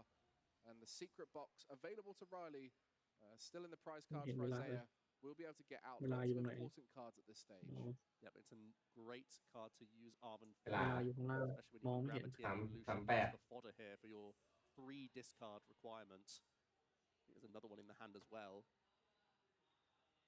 Riley can easily discard these and have access to all sorts here. Crucially, supporter cards at this stage could be vital. Even getting access to Earthen Vessel and getting more Secret Energy thrown around. And get access to another Monkey Dory, that could be huge. That final board space, we saw Riley hesitant to put a Scream Tail down on the previous turn to keep his bench space open. Well, that first decision of the secret box is I am going to get the professor's research. That is the easy decision here. Now I've got to work out the stabilizers and getting more psychic energy discarded, as well as that artisan that you can just get น่า out จะ of มี the แค่นี้ deck แล้ว and try and make it as consistent as possible in case of disruption. บัวทำมันก็ทิ้งไปนะ That's the typical way a God of กับ War ลดโอกาสจั่วเจอ matchups is to use the INO to disrupt and put your opponent behind and skip a few turns ahead. And if you can พลัง get งาน out สอ all ง of ใบ these cards you don't need, you can make it more likely that นี่ you ว่าไม่ใช้แล้วดีกว่า your INO เพราะว่า and ก็มีแค่บัว without ทาวแหละ the draw engine on board like many decks do have, God of War will typically rely on a setup board that cannot be disrupted. มาชิอีกตัว In this instance, it will be Artisan here after the Earthen Vessel. There's already Darkness Energy in hand, so I wouldn't mind another Monkey Dory hitting the board here. ส่วนน่าจะเล่นในเทมไม่ได้แล้วนั้น Riley wants to protect this active Monkey Dory and go into a Hex Hurl ก็ใช้เทม option. ติดไม่ได้ด้วย I feel like that does make a lot of sense here. You're throwing เพ more ราะโจทย์ damage ของเขา counters คือ around the จะ board. ล้มอีกตัว There has lacked access to ไม่ต้อง energy so เลย far, and Riley's also seeing an additional 7 cards here, so a really good turn. ทำยังไงพลังงานสองใบนั้นนะอะไรอะดินโบอ่ะ Just as an option, but it's rarely going to be used here, I think. Let's see the retreat into the God of War EX, also a decent attacker. The damage is immediately being thrown back onto God of War, or perhaps are we going to see a team evolution and continue to go slowly here? Wow. Riley has the option to research next turn, get a bunch of energy in the discard pile. Yeah, maybe we are going slower here. Just going to throw a couple damage that we put onto God of War EX onto Isaiah's Frillish. This is recognition, Mike, that we are afraid of TM devolution and we're respecting the item lock potential of a Jellicent EX. Yeah, and with the double Monkey Dory in play, being able to move damage back is definitely on the card. So if you get attacked into by Isaiah, into that God of RX in the active spot, you're in a very strong position to be able to send that straight back and get even further ahead. So you're almost you're asking to be attacked at this point, and that's the key to a lot of these decks like God of War. They don't want to get too far ahead because that's not really where they work their best. They often like getting a little bit behind. They want to give away that counter catcher option that many of the God of War decks do play. Isaiah finally having a turn that you like to see. Researching away a couple Psychic Energy, now can Earthen Vessel to access more Psychic in addition to a Darkness Energy, so he can start to try and keep up on this Monkey Dory race. ได้มีเคาน์เตอร์จะช่วยบนมือวะ Trying to pivot out of this Frillish this turn, as the Earthen Vessel does discard a Psychic Energy here. ไม่มั่นใจ One interesting intricacy 18 here is that 18 the Frillish with a 3 retreat cost does have to damage itself quite heavily if it wants to retreat. It's only a 2-1 line. ใช้สองพลังงานอ่ะไอตัวนั้นยังไม่ได้ไอดูรีเซนมันยังไม่ได้ติดพลังงานเลยไม่ใช่เหรอ Power press, you have to quite heavily damage this Frillish, even with a bit of heal from Monkey Dory. ก็ยังตีล็อกไอเทมไม่ได้อยู่ดี Set up more prizes for ไม่มันขอแค่อยู่ข้างหน้า อ๋อใช่มันขออยู่ข้างหน้าดีกว่า The Darkness Energy here for Adrenabrain ย้ายขึ้นไป enabled. There's 3 energy, Psychic Energy in the discard pile now for Isaiah. There's the option to swing in with Miracle Force. There's the option to Power Press. And we're just going to stick with the ตีเฉยๆด้วยไม่หนีโอเค knowing that if you put it anywhere, your opponent already has 2 to play with. So keep it on the Frillish where you know where it is, rather than give one to put it anywhere he wants. An interesting research plus 2 Psychic Energy was งานวิจัย at hand. เกิด Isaiah เจ็บ was เปิดมา fully ปั๊บ aware of that as it came off the secret box and Earthen Vessel previously played. But understanding the item lock after that could be key here. And this is the ผมมีงานวิจัยอีกรอบโอเค We're seeing it being prioritized by Isaiah, recognizing how powerful that option is. And this is where the difference comes between these two decks. They are both playing God of War, but that ability to use Jellicent is a massive difference. And the key to that is the Monkey Dory, which you see on the bench. And the damage has been moved across from those 2 Monkey Dories. It's why they're so important. The abilities have been used for both of them. And a new Monkey Dory promoted and will be a target for that God of War, putting Riley in a great position ahead by 3 prize cards. Riley with an amazing board position. God of War EX now going 3 prize cards ahead after a Miracle Force. Isaiah is in a back foot position, no doubt. Only access to 1 Monkey Dory right now. He still has work trying to get more Psychic Energy in the discard pile. This ultimate's going to help out though. Potentially another Monkey Dory. There's also Artisan that can grab it for free as well. Isaiah's still going to prioritize the Ultra Ball in this case. This is where we start seeing the Jellicent EX. It's in the active, so Oceanic Curse is live. It means that Riley, as long as this Jellicent EX is in the active position, won't be able to use item cards or tool cards from his hand, and that is still quite disruptive. Although Riley has set up his board before all of this lock. Second Dark Energy now coming for Isaiah is going to be a Professor's Research. Getting a fresh มือไม่ขาดเลยตอนนี้แต่ละคน Finally starting to มี get สัญญาณจากอาจารย์เสมอ game. เลย Looks like มิวขึ้นนาจาโมมี Yeah, the ร้านอีก double ตัว God of War X in play makes it hard for รีบ Isaiah เร่ง to พาย break เพื่อหา down ลิงอีก Riley's ตัวหนึง board. And เพราะงั้นดาเมจมันจะไม่พอ yes, เก็บไอ้ it's ตัวนี้ disruptive, but ใช่ at this later stage, ซึ่งเขา everything is on เขายังไม่ทับไพ่เลยแล้วลิงอยู่ในไพ่ ability ไอ้ลิง building ไม่ได้อยู่ในไพ่ to เล your ย attacker. เป็นคนนี้ดีกว่า ได้คน โอเค ขวา Monkey Doors are the two dark ใช่ energy. ขวามันจะใส่ลิงโต Riley is แน่ lacking is สามเนี่ย burst options. You don't typically see bosses อะไร always ขึ้นลิง using โอเค dark now. It's very much leaning into those counter catchers. Both of our players on stream right now playing 2 counter catchers, but that will not be accessible for Riley as he's going to likely stay ahead for the rest of this เก็บ game. พลังงานมาแล้ว So ติดสาม the Jellicent plus disruption combination, the Monkey Dory sprinkling damage around, โยน very powerful. But is it going to be enough to come back into this game? 60 Isaiah with 6 damage to play with. มันตี160 2อย่างว่าก็220 Active God of War EX here. And the power Yeah, press sounds just gonna deal sick. 80 damage, not going for the full 160 that it can do. He's going to set up some decent numbers even after a couple of Adrenabrain next turn. Isaiah does still have access to potentially some sneaky plays. With อ๋อ the third มันต้อง Monkey ถุยใต้ Dory เนจี้ next นี่หว่า turn, งั้นก็ไอ้นี่ could still ตีก็ true 80 Adrenabrain, the other God of War EX that's on the bench for Riley, and then Devo them both all in the turn. ต้อง That's คำ even สั่ง if บอสไม่มี Riley is เคาน์เตอร์ active ใช้ไม่ได้ with his โอ้ Adrenabrain. งานหยาบ So Isaiah is still โยน a สู้ really strong play here. ไม่ตายวะ He needs จู to ริ use เซน his มัน Dark Energy 270 counter catcher. สไนตี Riley 190 can't target anything but the มันต้อง active หาลิงอีกตัว อืม for Isaiah. And that's ไหน likely มันจะเหมือนที่ผม because บอ he's กอะ currently locked ว่า out of tools and item บอร์ดเต็ม cards. Doesn't เซอร์ไน play ท์มิลเลอ boss ร์ tools. ไม่อยาก There's ตั้ง no สอง space ตัว for หรอก Springtail either. So I actually think Isaiah is ลกบอร์ด setting himself up for a crazy board swing next สอง turn. ข้างเขาพอเก็ตอยู่ Yeah, it's a ว่าเขาจะเล่น very ยังไง intricate เลือกตั้ง endgame เซอร์ไนท์ whenever ตัวเดียว there's a devolution เราตั้งลิง involved. สู้ You see it a lot in Grimmsnarl, able to set up these เพราะดา boards เมจ where ที่โยนไป everything โย is น in มา range มัน for devolution. But God of War ตัวใหญ่ typically เจ็บก่อนอะ is ยังไง comfortable ก็ with ไม่ the คุ้ม idea of getting แต่ว่า forward ฝั่ง because ขวา your เขาได้ attacker เปรียบ remains on board. ไพ่ You เขา set up นำ a ไปเย new อะเขายังมีเวลาเล่น attacker, อีก but เย on อะ this occasion, it looks like the active ลิงอยู่บ God น of มือพร้อ War มแต่เล่นไม่ได้ will be healing that damage off all the way down to 8. Yeah. Which ต้อง would ฟู just ทู put it ยก just out That's of true, range. actually. Yeah. So the math didn't quite line up perfectly for Isaiah to make the double Devo next turn. เด็กเซอร์ไนท์เป็นเด็ก Just ที่ไม่ gonna be ใส่ announcing บอ an ส attack here. Miracle Force back into this Jellicent ถ้าจำไม่ผิด EX. นะ It has the chunky 270 ไม่ได้ hit กับบอส points, so it is holding on right now. อืม Riley content with the double Adrenabrain board position. ฝั่งซ้ายน่าจะมีพลังงานมืดอีกใบมั้ง Damage counters on the active. Potential for 3 Adrenabrain here. It could be that we're trying to power press through this God of War this turn. But then you're relieving that item lock as well if it goes down. It would put Riley just to 1 prize card remaining. He should be able to find an easy route to close the game there, even via Screamtail. ฝั่ง Things ขวา are รู้ looking สึก tough จะ for ยัง Isaiah จบ now. เกมไม่ That ได้ 10 damage off a phenomenal line of play. เพราะว่าตัวนับดาเมจมันจะไปกองอยู่ Yeah, ที่ it's ตัวหน้า the แล้วพอตัวหน้า challenge with the ตาย TM devolution is ลิงที่เขาตั้ง finding มา that มัน damage ไม่ at the right point throughout the game. ไม่เกิด It's ผล just ไม่ not ประโยชน์ been possible for Isaiah because missed out on a few early attachments, and that could have been the difference maker. ฝั่ง Just ซ้าย having ยังมี another โอกาสได้ Monkey แก้เก Dory ม ability to use. And when you're จะโม facing off against another player who's got 2 หา Monkey หาพลัง Dory, งานอีกใบ put in play is likely to come straight back at you. Yeah. And maybe even just looking at Riley's board, that 1 damage he opted not เจอ to ไหม across earlier.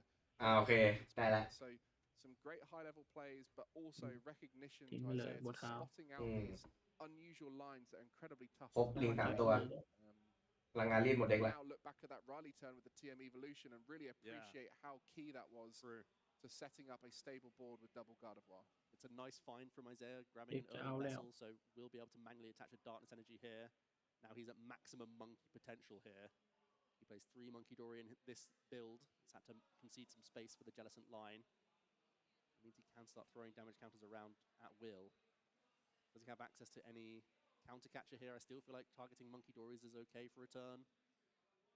If he can continue to set up damage whilst taking out a Monkey Dory, it limits Riley's options. Riley on a quad monkey build, but of course there's still, I think, at least 1 in the prize cards. There is still 1 in the prizes. Well, there's also 2 dark in the discard and both Night Stretcher, I believe. So this could be a great opportunity to remove the Monkey Dory. But as you mentioned, is there enough time? Riley just looking to navigate through 2 more knockouts, most likely. 3 prize cards remaining, but a Jellicent EX or a God of War knockout would be a great position. There is even that TM devolution for Riley to think about to remove the Gardevoir EX from play, and that would make it really hard for the Monkey Dories on Isaiah's side to be useful. And you can just see the complexity เก็บตัวนั้น of นี่ this เข้าแผนเลย matchup นะ now with the Jellicent EX. It completely อ๋อโอ changes เค the ถูก way ต้อง you navigate the board. You have a lot more of these slower turns where you're focusing on spreading the damage while slowing down the opponent. โยนไป Clear 60 that the เหลืออีก debuff ตัว is still in Isaiah's mind, targeting all 9 damage counters onto this Gardevoir EX via the Monkey Dory. But does this active Jellicent just have to punch into Gardevoir here? You can see a 4th energy commitment. That does open upจี้เลยแหละ Gardevoir to deal 160 damage. จะหนีแล้วเอาเซอร์ไนท์ขึ้นไปตีสินะ Still great setup here. หรือเปล่า That ตี is เลย going to be it. We're just going to be 80 piling on damage into this Gardevoir EX here.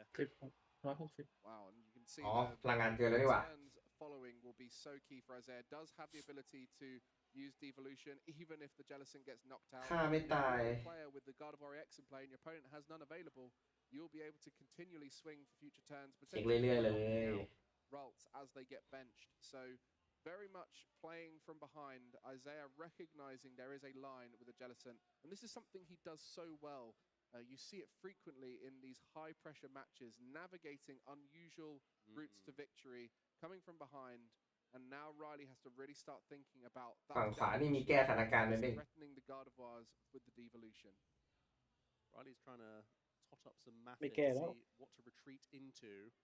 A lot of the options in his hand are not live. ต้องหาวิธี Still, เก็บ the 3 Organic ไพ่อยู่ Curse is ตอนนี้ทำไม่ได้ denying his ทำไม่ได้ release. ขาดลิงตัวหนึ่ง Riley going to have to settle for 3 fresh cards from Iono here, whilst also disrupting Isaiah.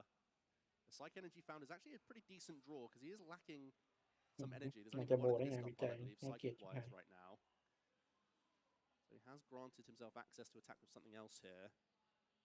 It's going to be the Fluttermane receiving a psychic for the turn attachment. Then we're pivoting out of our Gardevoir EX. ลดความสามารถ โอเค ใช้เทียบได้แล้ว ปิดแค่พื้นฐาน About your Adrenabrains. เอาตีพื้นฐานเหรอ It also sets up a different attacker that can at least put pressure on the opponent. เขาอยากเอาตัวนี้ออกบอร์ด Devolution หลัก strategy employed by Isaiah next turn. ๆเขารอให้ฝั่งซ้ายโยนให้ตัวนี้ตายด้วยซ้ำไม่เกี่ยวแต่เขารู้แหละ Almost forced to respect. เขาเลยบังคับ But ให้ it's ตัวนี้ still ขึ้นไปตี creeping you closer towards winning the game.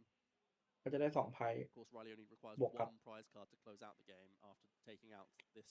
ได้สามไพ่ You can just see the damage being moved onto the active แล้วก็ Jellicent, not to try and get it ฝั่งตรง closer ข้าม to เขา being จะเล่น knocked out, but just ลิ to งไม่ได้ try and remove the damage เพราะดาเมจหาย not leave it on the board for Isaiah, and just sprinkling 1 across 2 Pokemon, making it as hard as possible for that Monkey Dory เนี่ย to เขา move รอ the damage เขา back รอเอา over onto เกสา that ปิดแล้ว Gardevoir EX, which เขา was วาง 1 ดับ healed จบเมจ earlier. ก็คือ One เขา prize เดี๋ยว card เทิร์นหน้า over เขา for จะโยก Riley, 6 โยก for ดาเมจจาก Isaiah. เซอร์ไน If ท์ he ไปให้ manages to ลิง pull ตัว this ที่เจ็บ off, อยู่ it will be one of the greatest comebacks แล้ว of ก็จะ this สิ event. แล้วก็จะ We're จบเก only ม in round 2. I can ซึ่งฝั่ง almost ซ้ายก็ต้องหา guarantee วิธี that เอา as we see the หางนี้ออก devolution is อย่างเดียว in ก็คือ hand. เคาน์เตอร์กับ What's ตี the plan?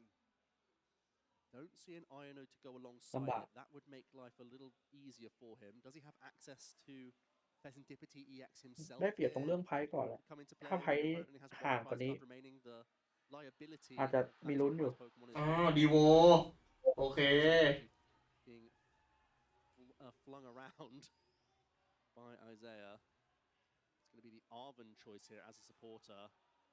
Well, he has the advantage that Riley เดี๋ยวนะ Iono ดีโวเหรอ himself Yeah. last turn and only got 3 ก็ไม่ได้ช่วย cards ปะ with the Mew EX in play, so ช่วยเยอะอยู่นะ between an Iono and the Mew EX draw from a ที่มันไปกองอยู่ตรงหน้าหมด would be much the same. แล้วดาเมจ But ค้าง it มันจะไม่ really มี is going to be getting rid of those options, and that Fluttermane will remain in play, but not a huge amount of damage output for it, but enough to potentially ผมไม่รู้ว่า knock ที่ out หลุม a มันมี Monkey กี่ใบ Dory. So ฝั่งขวา Riley really going to have to find a way around it, and with the Gardevoir EX being in the active spot doing ข้างล่าง devolution, น่าจะ เอาเซอร์ไนท์เอาไพ่เดียวก็จริงแต่ fascinating turn to ตัว watch. หลักๆคือตัวนับดาเมจที่กองอยู่ตรงเซอร์ไนท์มันหายหมด Super odd out เขาจะปิดไม่ได้ Arven here as his supporter. แต่ไม่น่ามีผลหรอก Is he trying to weave back in a Frillish คิดว่าน่าจะขึ้นไปตีแหละ of a devolution? เนี่ยก็ต้องเคลียร์เกษา Damage enough to be put in range after a couple of Adrenabrains here. หาเคาน์เตอร์ And he only has to dodge หาเคาน์เตอร์ตีมิว until 2 damage on the benched Monkey Dory in addition to มีด้วยเหรอเขาเต็ม it would be Monkey Dory plus 3rd Dark Energy that he'd have to be รอ dodging ดูคน next เนี้ย turn. มีไหม Or a Screamtail. Well, yeah, Screamtail can't come out when there's both Gardevoir EX being taken off the board.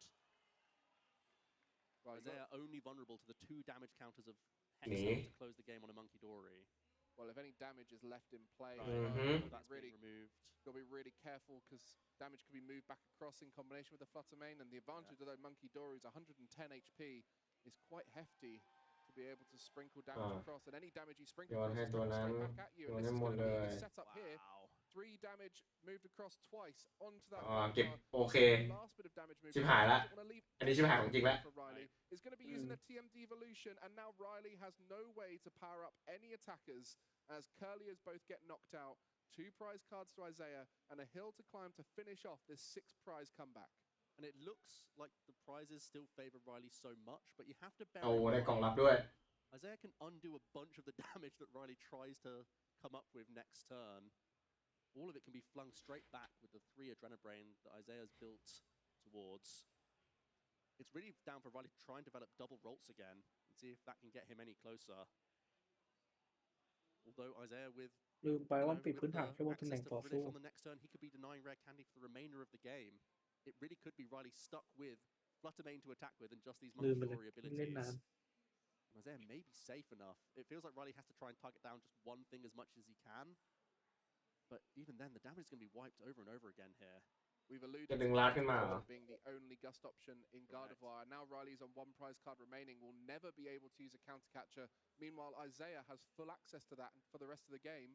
And so that will mean anything put in play is almost locked out of being played, as both players have thinned their decks pretty well. So the options will be accessible โหทิ้งดีโว fairly confidently as we see the TM devolution on Riley's อ๋อมีนั่นบนมือ of these Gardevoir lists throughout the weekend. But on this occasion, how are you going to get that Gardevoir in range of a TM devolution on any turn? It might be the best way to win this, but you're going to have to relentlessly produce damage on that active Gardevoir to even think about doing it. And just grabbing 1 Rolt seems relatively futile. You know that Isaiah could still sculpt a way to just target this down with the Monkey Dory as well. ทางปูล้า2 ตัวให้ได้ Kind of have them in pairs to make any dent here. เพราะถ้าอีกตัวนึงเก็บก็โดนเรื่อย Gardevoir EX and Super Rod for Riley, but can't expect to keep the hand for the first hurdle. And also you can't really expect that Monkey Dories won't just target down this Pokemon. Maybe even manually attacking to Mew EX at this point is an interesting option for genome hacking. พี่เกมเหลือกี่ที Towards a different attacking ๆ เหลื threat. อ So much to navigate here. Going to be a really เห interesting ลือ end to this 20 นาที game between our NAI นี่คือเกมแรกนะเนี่ย finalists. Riley and Isaiah Yeah, faced tonight. off just a few months ago to compete for that $25,000 at NAIC. Now they're doing it again to get 1 step closer to the World Champion final, as damage is spread around by Riley, and It's just the Monkey Dories. It's no Hex Hurl. Just a pass. Yeah, you want Isaiah to be forced to generate his own damage here. Important to note with that Flutter Mane in the active, the ส่วนใหญ่ Gardevoir ใคร EX ชนะ cannot ก่อนก็แค่ psychic ชนะเก embrace ม this turn, and that will Ah, create counter. an interesting story. The counter catcher we mentioned has been used to bring up a Monkey Dory, Tackling. taking away that Adrenabrain. There was an energy in the discard pile there attached, thanks to the Monkey Dory now being in the active ทำไมเขา spot. ตัดลิง More damage added on, and you can just see Isaiah trying to close out ตัด this ล้างก็จบ game แล้ว now, and it's going to be a นั่นดิแต่ละก็จบแล้ววะ that damage across with the Monkey Dories that can finish off the routes that just got put in play too. Here comes Secret Box as well. The A-Spec found from Isaiah's first couple prize cards. And it's actually, I think that's a concession from Riley. Isaiah รวบเลย having a huge ช comeback นะด้วย here. งง Big TM devolution play has brought him the win, but despite a massive prize deficit. 1 รวบเฉย prize card remained for Riley when there was 6 still for Isaiah, and he found the route to victory. Devolution ยอมแหละของเล่นหมดเด็กละ set it up. I'm sure many of you watching at home were watching that thinking, Isaiah, you're crazy. There's no way back into this matchup. But it was that Jellicent that disrupted enough, created a big target, and allowed for the devolution to come through. 3 Monkey Dory in play versus the 2. The เมื่อกี้ battle was won, เมื่อกี้ and Isaiah takes แบนเนอร์เขามีนาจาโมบนมือวะ 2. Such impressive stuff. We got to see his new tech Pokemon. ไม่ in action as ไม่ well. เห็นนะ Felicia ไม่รู้สิ and TX both put in a decent amount of work there. The Oceanic Curse is such a powerful ability, shutting down the options from Riley. It denied his access to rods and stretches at times in that mid-game. จริงดีโอไปเดียวคือคัมแบ็กเลยอะ Keeping the board locked. โดนเก็บทีเดียว2 ตัว Access to Screamtail, not allowing access to any additional Monkey Dory. keeping that Mew and that Fluttermane on the board, which weren't that threatening when he was eventually able to build these Monkey Dory into the mix. Well, Riley really has the advantage in the Monkey Dory matchup by playing 4 with the 4 Darkness Energy, but it was in that moment where board locked with just the 2 in play, it allowed Isaiah to build up to a point where he had the 3 Monkey Dory, 3 Dark Energy, and was moving the damage across, ready to finish the game. An incredible performance there, and one I'm sure many of you didn't expect to see happen in those early turns.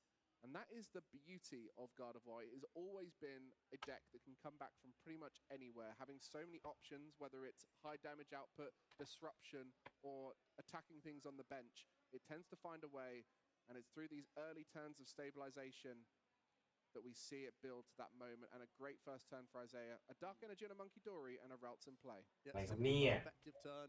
Isaiah just มาชี้มากันหมดเลย outs whilst passing it over to Riley, whose turn it is, and kicks off their turn with an Arven. They have access to the trademark Secret Box A spec, which is found in addition to one of the TM Evolution. There was also the other in hand anyway. There's already the Earthen Vessel plus Psychic, so we can start throwing away a bunch of energy early here. This is exactly what you want to see as Riley. A game down. Only 16 minutes remain on the clock here, but at least he's getting into the second game with a really solid opener. And I think this is the key early on, is the Dark Energy, finding that as early as possible. It's a great attacker for your TM Evolution too. Having a Monkey Dory in the active, it is 110 HP, a little bit tankier, so it can sponge any early hits with, say, something like the Budu in many other matchups, or in this occasion, the Oceanic Gleam of the Frillish. And it also allows you to start having those manual attachments be Dark Energy rather than having to use a Psych Engine. You can see exactly that there. The TM Evolution, the Artisan comes down. That Secret Box just so good at setting up the board early on. Riley making no secret of what this box is actually trying to do. It's trying to accomplish a nice TM Evolution, and that's exactly what we're seeing. Double Curlier established, holding on to Professor's research for next turn. Oh, it's 1 Curlier being found here. The other must be in the hand then, because it's not in the prize cards right now. It's the Mew EX and the Screen Tail in the prizes. That means the other stage 1 must be in the hand, but still a really reasonable turn.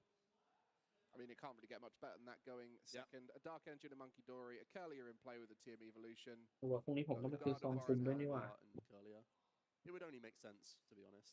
เปลี่ยนมาใส่สลีปคาคูน่ะ We'll see how Isaiah can stabilize it. I think now we're looking at these boards and thinking ดีเลยเบ้งของเพิ่งรีสต็อกเลย in the game, even though he's behind on the ลดราคาให้ prize เหรอ card race, ขอบคุณครับ this is งั้นต้องถามพี่บอลเองนะถ้างั้น way to dismantle the board. TM Devolution, the enemy of stage 2 decks. ลดให้อยู่แล้ว So we saw some decks playing Mist Energy purely to พูดอย่างนี้ทุกรอบ TM ผม Devolution. พูดอย่างนี้ทุกรอบ ไม่รู้แล้วกัน แต่ก็ไม่เคยขอต่อ See it in either of these decks. Doesn't really fit in the Gardevoir so ลืม well. ถึงเวลาจริงลืม It will mean players have to get double Gardevoir setup as ตา well ท้ายเว้ย to try and avoid that scenario we saw last game. หมายถึงผมเนี่ยตาท้ายแล้วจะนอนแล้ว Way to get energy in โชคดีนะพี่ Isaiah has a pretty good hand โอ้ after the ย INO. เอ้ย He's able to น็อตมาว่ะ before anybody แปะโป้งไว้ก่อน can get an additional basic down. Be another Monkey Dory ได้เหรอ slide, but has to be happy ใน to Facebook เนี่ย into a Gardevoir EX in addition to the ไม่หลับไม่นอนแล้วเราเนี่ย in much เป๋ไม่นอนอีกเหรอ faster เสงไม่นอนอีกเหรอครับ I think we saw the TM Evolution get the Jellicent in play last game, and it's something that many of us forget about the Jellicent build, is you have that extra TM Evolution. Typically, you only need to evolve 1 routes up. Sometimes you'll get 2 if you've got the access to both the Curlier, but having that kind of extra evolution available to you, it really allows that Jellicent to get into play โอ้โห consistently. ตานี้ where it's ตานี้ only ฝั่ง one ซ้าย of ไว those ว่ะ and it's hard to find. Yeah, it's still reliable. Just เวลาจะหมดแล้ว this tool card. รีบเล่น Riley continuing to throw แต่ก็ถือว่าให้เกียรตินะ คือเขาเลือกที่จะเล่นช้าก็ได้ instantly แต่ก็เล่นไวให้ playing fast. He knows the assignment with only 13 minutes. จัดเด็กเสร็จ เด็กแรกเนาะ decisions quickly and เมจิกหรือโปเกมอน trying to take as many prize cards as มี possible. เจ็กอยู่แล้ว He แล้ว doesn't จัด have โป the เกมอนกันตอน luxury นี้ to think too much about these เฮ้ย decisions. มัน Just ไอ้น้องมันเอาเด็กโปเกมอนกลับไปด้วยไม่ใช่เหรอ quickly เห็นว่ามันจะจัดใหม่ He has to start churning through prizes if he wants to get anything done and recover a tie here. And for players in these high-pressure matches, how must they feel when they're so close to victory, 1 prize card away, and have to watch their opponent dismantle their board, prize by prize, like we saw with Isaiah? It must hit you hard when that moment happens. And that's part of the mental fortitude of players like this who have got to the World Championship. งานแข่งน่าจะยัน7 โมงเช้าเลยเพื่อน A finals of an เที่ยง international อ่ะ means you have to have ใครอยู่ไหวก็อยู่ไป incredible mental fortitude to overcome bad fortune at different times and also just bad beats. เฮ้ยโปเกมอนฮะเมจิกไม่มีงบแต่ลิฟต์ไปแล้ว Three energy flung โอ on เค the โอเค Fluttermane now. เห็นว่าบอกแล้วน็อตยังไม่ทิ้งโปเกมอนอยู่เลย Well, we're targeting down the benched Monkey Dory with one of our Adrenabrain. Are we going to ภู be มิใจ taking ตัว out คุ the ณ active as well with these final 3 damage counters? ผมก็ไม่ได้ทิ้งใครบอกผมทิ้ง ครับ Going down to the one there. คุณหนีไปขึ้นยานอวกาศ Damage available. And not wanting to take a knockout. ไม่มีงานแข่ง Interestingly. ไม่รู้เล่นอะไร ลูกเรือมองตาปิ่มๆเลยนะ ไม่รู้เล่นอะไร อุ้ยเก็บได้เหรอ From the Fluttermane here. Right, There's take one out damage it. counter remaining on it. ไม่แล้วแมชชีนต่อสู้มันข้ามเทิร์นไปมันไม่ใช่มันหลุดอ่ะ How much they were healing. ไม่ So รู้ we were putting 2 counters on Đưa the vào ngõ quá. active Monkey Dory, putting it down to the 90 for a Đưa Hex lại. Hurl knockout. And Riley's done exactly what we've mentioned. He has to start taking these prize cards. And it's so important when you start trying to play faster to get those games in, making sure you นี่ do things เช็คเล็กแล้วนะ properly and don't เครีย misplay ด with the เอาอะไร damage, ขึ้นดีวะ the energy attachment. and มีตัว things สำคัญ like ทั้งนั้นเลย that. So Riley's going to have a real ล็อกไอเทมไป challenge here in what can be quite a slow matchup. We saw อะไร it รู้ล็อกไอเทม last ไป game. ก่อนนั่นแหละ Really สวย slow down, especially with Jellison, and it can really affect the ability of your deck to perform in those speedy games. As the Earthen Vessel comes through for Isaiah, and we'll be looking to get the energy in the discard pile as well as those darkness energy attached to the อุ๊ย Monkey ลืมเข้า Dory กันดั้ม and start moving damage across. Yeah, can't forget that Monkey Dory upkeep every single turn. โอ้ยลืมเข้ากันดั้ม2 วัน Get a darkness energy attached to it. Your board is only ever getting stronger, especially when Riley set up 5 damage มัวแต่ counters ทำงาน onto this Monkey ตาม Dory. ไป It forces you to Adrenabrain off the Monkey Dory rather than any of your other psychic Pokemon. You really don't want that to get knocked out for free เฮ้ by ย a พรุ่ง couple นี้ of 1,200 Adrenabrain เว้ย next turn from Riley. มีเพชร1,200เว้ย I'm going to be getting that Arven อะไรกันสองนัดเว้ย card. Came out in Obsidian เป็นในเกม Flames. And early on was very powerful thanks to some of the tools in the Sword and Shield era, like Forest Sealstone, but has increasingly got more powerful in recent จี้ years, ล้นแน่นอน TM Evolution being such a key part of every engine. จี้ล้นเหรอ TM Evolution just ก็อาจจะ got more and more value as we start to see Budu creep into decks in the format. And it just means you still have great access to these Stage 2 Pokemon that are too good to not play in a number of these decks. The Secret Box here discarding another Psych Energy, also grabbing Isaiah, the Bravery Charm, Night Stretcher Iono, and we'll just grab another Artisan out the deck for free as he does it with no real plans around it. It's already in play and it's going to stay in play all game, but you never want to draw back into this card, so you may as well fling it to the bottom with an Iono here. Yeah, the Secret Box, an A-spec that was underrated at first and has only become increasingly more popular, especially in these evolving decks, as it allows you to get those stadiums like หมายถึงเบ้งที่ลืมเข้ากันดั้มอ่ะ out, but it also allows you to discard, and so key in this deck, to discard those psychic เบ้ง energies เบ้งคุยกับน็อตดิ and with a bit of contingency with things like 2-tier ได้ครับ evolution. ไอ้น็อตพูดถึงไอ้น็อตพูดถึงมึงเนี่ย Too bad taking a ผม Secret ลืมเข้า Box เขาเส evolution with the Arven, as it just gets you everything you need for the turn and sets you up for a board state of confidence going into ล้น the เลย next. And ตอนนี้ไม่รู้ that's จะฟาร์มอะไร exactly เลย what's happened here. Thins หมด out แพชชั่น some มาก bad cards, sends out some good cards, and gives you the ultimate turn going forward. Bravery Charm onto Monkey Dory means that you can actually fling more damage off this board. ๆขนาดมี2 อีเวนต์ Power press. อยู่ในเกมเดียวกัน It's already knocking out the เกสาแตก essentially you're just evaporating more damage เอา from this ซะ Delta TX, trying to allow it to stick on this board this little bit more reliably เอา here. อะไรขึ้นดี ลิง Nice เอา level ลิงขึ้น price race here. ลิงขึ้นจริงเหรอ To clock whittling down as well. It's all looking very promising for Isaiah here. Riley though does have access to another Dark Energy Monkey Dory that's มาว่ะ immediately slammed into play. คิดที่พร้อม Just gonna have a quick scout on ลิง 3 the ตัว discard pile here that Isaiah was checking out. It's going to be the Psych Embrace Attach Retreat. Generate some damage counters for him to play with. สายป่าวะ260 His Guard of White EX in the mid. ติด Just กี่จี้ like อ่ะ that game 3 number จี้ one, Riley's now been able to establish double Guard of White 7 EX, 60 even though he's under item and tool lock. 60 Pretty impressive stuff. 90 190 280 ตายดีกว่า Which was significantly a factor for Isaiah, having 3 himself, able to push more damage back and create a winning state. So เคลียร์ Riley แล้วเคลียร์ไม่ได้เมจในตัวด้วย and using it to his advantage on this occasion. Pushing the Jellison TX into knockout range with the Miracle Force, whilst also healing up your own attacker. Isaiah, who tried to utilize the item lock so effectively to set up a TM devolution play on the previous game, may not have that option. And Riley is creeping closer to getting into a safe range of prizes as we get into the turns of time as well here. And you can can see Riley really trying to force the victory quickly. Last time we thought the same thing, and he got down to one prize card remaining, and Isaiah was able to come back. I think the stability of Riley's board this time much safer thanks to those 3 Monkey Dory keeping the God of War out of range of the devolution. That's no doubt one factor, but also keeping the board space open is also just another huge crucial element here.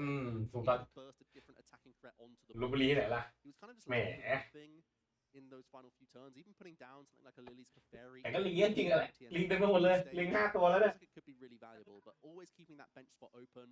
If he wants to get Screamtail in the mix, he can. Isaiah here using Night Stretcher to re-establish a Jellicent EX on the bench, and will once again try and disrupt Riley down. Isaiah capable and confident sitting with more prize cards remaining than his opponents throughout this entire set. Part of the reason why is trying to throw your opponent down to these low hand sizes, with God of War EX being relatively engineless. One interesting scenario here is with those 3 Monkey Dory, God of War is able to knock out the วิ่งไฟนอลมาเปียปลายเดือนกันยาต่อด้วยวันพีชมันที่ไหนไม่ถ่ายมัน ตกลงสั่งไฟนอลมาจริงกันเนี่ย เอาสั่งไปจริงดิบัตเตอร์แมน ไฟนอลหรือบัตเตอร์แมน So it's really now ขอโทษทีเมจิกสไปเดอร์แมน questions of Isaiah, maybe having to use that God of War EX to สั่ง attack ล้าน at ไป some point. But getting down to 1 prize card will only increase the power of 3,000 เดือนนี้ disruption, which is 3,000 เดือน going หน้า to be a key part of 3,000 ปี Isaiah's ใหม่ไม่ต้องไปเที่ยวแล้วกู And if he's still thinking about อะไรราคาไม่ขายกัน key to victory, he ว่า still จะ doesn't have to fear the ให้พี่บิน Screamtail ไป closing the game ขายญี่ either. ปุ่น If you're taking both God of War out of play regardless, it doesn't matter that much. ราคาไม่โดนใจเกรดได้ With ชิล triple Monkey Dory developed from your opponent, it's not easy to sculpt the เดี๋ยวก็ขึ้นให้ผม play. You saw it took him a few เก็บ turns ดอง to ยาว maybe come together in the game number PSA 1. ครับผม ครับผม น่าจะถูก EX being searched from multiple here from นึก Isaiah. ถึงวันนั้นที่เล่นกันลิง 6 ตัว Psychic energy in เล่นกับใครว่าลิง 6 ตัว search. It's the Lily's Clefairy in the end. I don't think he wants to play it, just wants to get it out the hand, might even Ultra Ball again in the future. But that นี่เราไลฟ์โปเกมอนอยู่แต่ในแชทได้คุยเรื่องเมจิกรัวๆเลยนะ attach more energy and retreat it off. หาช็อกแลนด์ขาวด Adding damage ช็อกแลนด์ขาวด is part of your ำที่ร้านเหลืออยู่นะ God of War. And on this occasion, the Monkey Dory will be looking to move damage across. Where's it coming from? Where's it going? ลืมหมดแล้วโปเกมอนเลยผมไม่รู้จักหยอก The power press dealing 160 now with 4 energy attached to the Jellicent EX. ช็อกแลนด์ขาวดำถ้าที่ร้านหมด ที่นี่มี แต่ฟูอัพฟอยล์44 เหรียญนะถ้าสนใจ God of War itself down. Was it just 2 off of? Yeah, so leaving the active God of War with 130 hit points remaining. And Screamtail's coming out for Riley. จำไม่ได้เลยใบเท่าไหร่ต้องเช็คราคา TCG อีกทีนึง Well, we're seeing the similar scenario to before of the God of Wars being damaged heavily. But on this occasion, the difference is that board state. The Monkey Dory is available, and that bench space you're ที่ร้านน่าจะใบล่าสุดแหละ occupied by EOE อ่ะ Screamtail. ไม่ก็ไปขอซื้อพวกพี่ต้นคุณหนุนกันนะมั้งเห็นเขาเปิดเยอะน่าจะเจอเยอะอยู่แหละช็อกแลนด์มันไม่ได้ออกยาก And also leave you with 2 prize cards remaining, so that active Jellicent can be the target of your final knockout. So the Screamtail plus some damage from a Monkey Dory maneuver will be taking นั่นแหละมันก็ติดบทเรียน down to 2 prize cards, removing a Monkey Dory, and Isaiah has an even bigger โดนหางตะเบงหย่อนหลังแล้ว than last time. You have to think he's in a fantastic position. โอ้โหโดนเล่งไพ่ขนาดนี้ In the discard pile right now, trying to think if there's ever any panic frillish plays at this stage. You can item lock, you can make it more difficult for a God of War EX to retreat, and then you can still slow build up your own Monkey Dory army back again. จะโมอีกแล้ว Isaiah only had 1 card in the hand, so he didn't have to shuffle from the INO. We'll get 5 fresh cards here. Riley just down to 2. He's still closing in on this great board position. Jellicent EX is already item locking as well, don't forget. So has to try and find a counter catcher, I think, Isaiah here. There is one in the hand. And the TM devolution for the future. ตาไหนเขาไม่ใส่บอสอะดิ How must he be feeling right now? ตาไหนเขาใส่แต่เขาเจอแคชเชอร์ Looking at the board from last game and thinking, oh, I've won this. And now he's thinking, I've won มี this. แต่ผมไม่อยากใส่ Have I got it this แต่จริงกูก็ใส่นะมันพลิกแพงอะแบบกูใช้เซอร์ไพรส์อะ challenging. Yeah, I know. This is a much more difficult board. Nope. We were waxing lyrical about how strong it was last time from Riley, but now there's no liability anywhere. เคาน์เตอร์เซอร์ไนท์ขึ้นไปก็โดนเซอร์ไนท์ตัวหนึ่งอยู่ดีเคาน์เตอร์ตัวนี้อย่าบอกนะดีโวอีกรอบนึงไง I believe there's only 1 psych energy in the discard pile. So Isaiah is hoping that จริงด้วยวินนี่ดีโวในมือจะแพ้เพราะดีโวอีกอ่ะเนี่ย Oh my goodness, look at the Iona, it got him Psychology Professor's research. That's the best thing Riley could hope for. Well, that's the solution Isaiah came up with, and the answer is very much in Riley's hand, and that will be settling the nervous feeling he would have been having before. That is the card solution, the 2-card solution of a Psychic Energy and a way to discard it. And he shows the Psychic Energy, and that is going to be the handshake. 2 minutes remain in this round, enough to conclude a game. So I think this will likely be a tie between our NAIC finalists. จับมือเลยครับ Riley last time โดนเร่ง wasn't able to conclude. 1-1 On this occasion has brought it back to a tie after a nail-biting game 1 Isaiah win. Fantastic scenes there from Riley. The Monkey Dory is still putting in the work. It's something we said before the game, and it ever rings true. That Adrenabrain just gives you so much control over the board, and in this instance there were no liabilities for Riley. The Fluttermane was dealt with, there was no Mew EX in play. That gave him the space to use the Screamtail at an opportune moment that puts him just 1 EX knockout away. And with that much Monkey Dory, it's hard for Isaiah to stop him. And with a ของเล่นไม่หมดดิตั้งบอร์ดไม่ทันมากกว่า both players wanting the win, but the valiant battle ไม่ทันเลย ใช่แค่ตั้งบอร์ดไม่ทันของเล่นยังมีอยู่แต่แค่ตั้งบอร์ดไม่ทัน so there is potential. I think both players are shuffling up right โดนหางตะเบงเคลียร์หลังเยอะเกินไป You can see how much better it went for Riley this time. The 3 Monkey Dory was the key. When you're playing 4 Monkey Dory and 4 Dark Energy in the mirror, you really have to lean into Adrenabrain power. It does so much for your deck, and at that moment Isaiah said, let's have a little go, so we can get a game 3 out, and the only way this concludes is if either player struggles to get going. See the fist bump, Isaiah going first here and is already sculpting some discards, so it's either an Ultra Ball or a Secret Box, you would imagine. Getting into game number 3 here, it is going to be an Ultra Ball. 40 วิ research in addition to Super Rod, no time for that. Let's try and develop a Ralts and try and get a rare นี่จัดค่อยเล่นจบเลยป่าววะเบ่ง ways you can try and close this game. จบแล้วจบทุกมูฟอะ In the pass. Action over to Riley. Does have ทำ access อะไร to ใช้ใบไหน Neji to Fluttermane. It's going to be a fresh 6 from Ino here. So at least a couple basic Pokemon down. If you can develop a few more, it's looking like we're edging towards a tie here. Yeah, I think if either ติดจี้หรือยังET หรือยังใช้ซัพพอร์ตหรือยังนั่นแหละที่เขาจบ When the game reaches time, you can see down there ticking away. เหมือนวันผมแข่งมันจบจะทำอะไรไปบ้าง finish, and there will be 3 turns following it to see if either player can conclude a victory. And this is the final tournament where this will be the rules. It will be changing in the future, but an opportunity for these players to squeak out a final game potentially, as they both sort of show that they have the ability to get more Pokemon out. Will that mean they agree that this is going to be a tie? I think at this point it likely is. Yeah. And there we go. Our 2 players on our round 1 feature match tying with Guardian. ใครชนะวะ A valiant comeback from Isaiah in game 1, followed by a หมดเวลา stabilization ใครเทป from ไปก่อน Riley, leading to a ยังเมื่อกี้เหมือนยอมกันเลย โอเคเสมอ โอเค Isaiah bringing the new เป็นการบอกไกลๆว่า and Frillish, whereas Riley sticking ไฟนอล with the quad monkey Dory จะไม่เจอ2 คนนี้ strategy. And we saw the benefits of เรทล่วงยับ during the set, which is ยกเว้นทั้ง 2 คนชนะกันมาเรื่อย and we were both scratching our heads on certain terms of where was the Adrenabrain damage going to คอนโทรลเจอคอนโทรลอย่างนาน Riley with great acknowledgement, even though Okay. he lost the game number 1, ๆจบคนนี้ taking a ผม turn ไป to TME ไปปู up to multiple stage 2s, ไปแล้วเบ้ง trying to establish as many monkey Dory as possible to play around a devolution. สู้เด้อ Both players were ครั having บผม cat and mouse throughout the entire set. And how much is this jealous พรุ่งนี้พี่เข้าปะ being an เข้าดิแต่เข้าเย็นนะ something that people haven't tested much against, haven't understood how the matchup can go. And even that devolution, something that's kind of been added in for this event. อะไรนะ I think it's fair to say that กูชัวร์ Riley กูเลยล่ะ wasn't aware กูอยู่นี่กูให้กูนอนเถอะให้กูนอนเถอะ starting the Fluttermane was the factor that led to a clogged สวัสดีครับสวัสดีครับ having to put the Mew EX in play, and consequently those Monkey Dories were not able to pile onto the battlefield in droves. Looking back at this round 2 then, here's how it played out. Riley came out the gate swinging. เจอกันวันอาทิตย์จ้า It took a while for Isaiah to get access to enough psychic energy to even start launching meaningful attacks.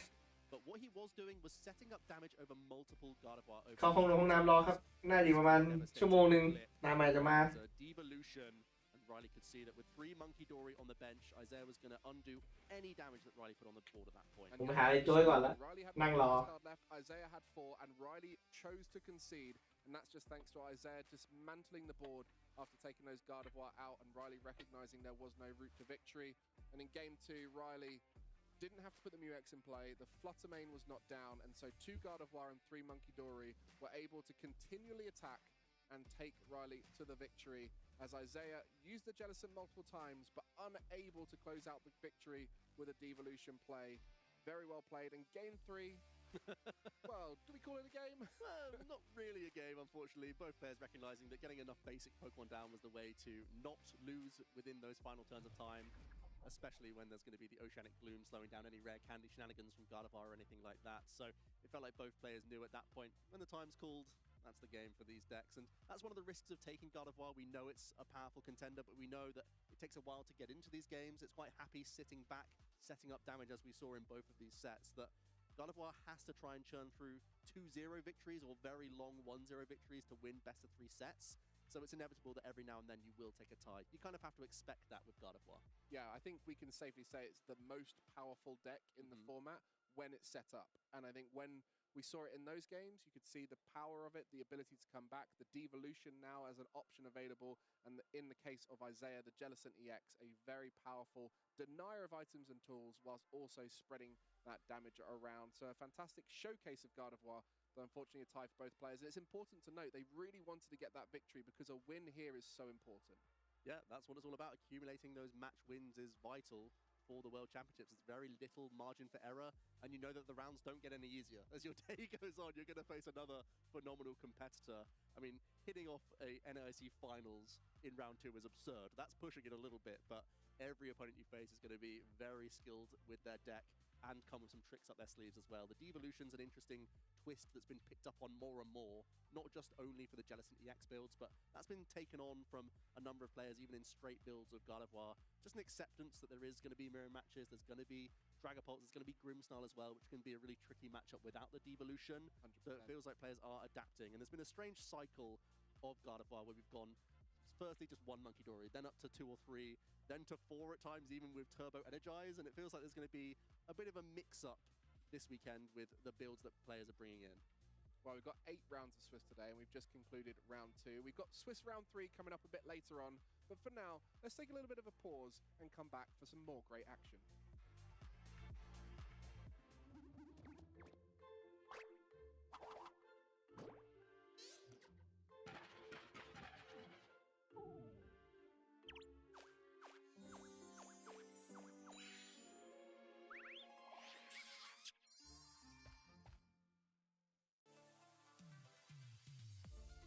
Three-time regional champion, a master at the Pokemon TCG, one of the best minds, and don't forget, an international champion. Never count Andrew Hedrick out. So I first started playing with Pokemon cards around when I was maybe 10 years old, but I didn't actually know the rules of the game until my dad kind of forced me to learn. I played in the junior division, the seniors division, but I wasn't super great until the COVID era. I played a lot online. My favorite first partner Pokemon is Cyndaquil. It was actually given to me in one of the Mystery Dungeon games, and it kind of stuck with me since then. It's my favorite. One thing that I've learned about myself through playing the game is that I have a good ability to handle pressure. I thought I would get nervous in big moments that have a lot on the line, but I've actually found that when the stakes are higher, I think I play even better. There was a point in the 2024 season, I kind of took a few months off of going to events, but I played some of the new format with a deck Dialga V-Star that most people had kind of written off. I had a lot of fun playing it on ladder, and then I brought it to the Indianapolis Regionals. Dialga V-Star and Andrew Hedrick, absolutely phenomenal. I brought the Dragapult EX Dusknoir deck to this tournament. This was a deck that one of my friends, Justin Templar, had been playing for a little bit longer than me, and he worked on the list a lot. And then I started playing it as well and brought it to the European International Championships. So I actually booked my flight to Vancouver after that tournament because the deck felt so good.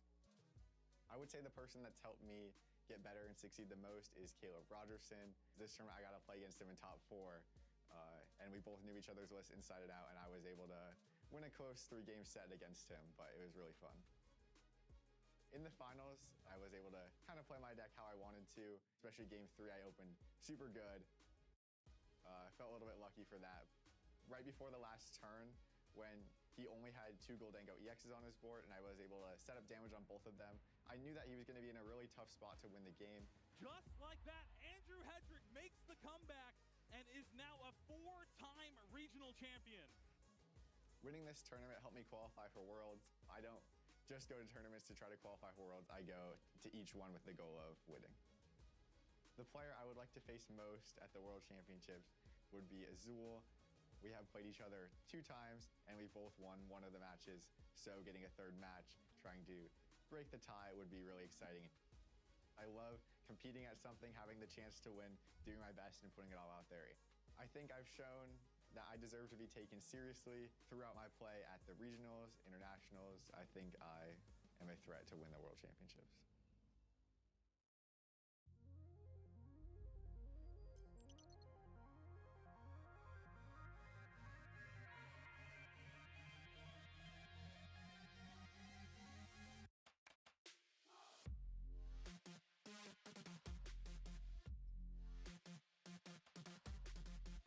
I'm from France and my name is Thomas. This win means a lot for me, for representing France into international, because until now there is 0 French player qualified for Worlds, so it means a lot for my community. If I won the World Champion, it's big, it's amazing. So yeah, that will mean a lot, and I know that for every player will be really proud of him because he had such a difficult tournament from the beginning to the end. I'm Alex Shmansky from the United States. It feels amazing to win UIC. It's really hard to articulate what this win means to me. Since I've gotten second so many times, I've never really felt the win, and all of a sudden I finally have won after a lot of years playing Pokemon. It's surreal. I never really doubted my strategy this weekend. I just expected things to happen that happened, and it worked out for me. Winning Worlds would be incredible. I spend a lot of time playing Pokemon, and for that to pay off at a World Championship would be amazing. My name is Paul Chua, and I'm from the United States. Winning EUIC feels pretty good. It means a lot. I haven't been able to win an international ever. Like, the last time I ever made finals was in 2017, and I got second. So being able to finally get past second place feels pretty good. Winning Worlds would mean a lot. I'd be really happy. It's a dream I've been having since I ever started playing VGC. So if I ever became world champion, that would mean the world to me.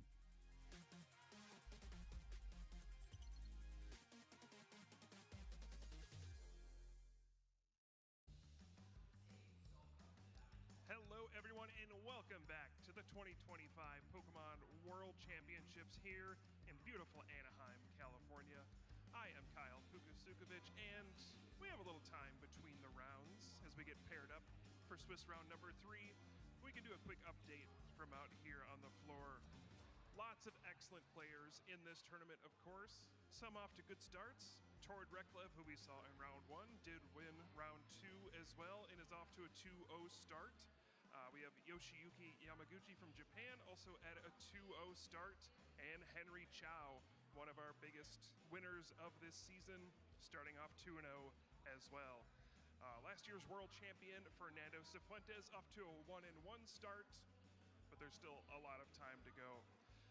There's so much going on out here at the top tables. We are still seeing kind of some familiar faces, decks you would expect, Dragapult EX, Gardevoir, and Goldengo EX, but keep your eye out for those Crustal decks.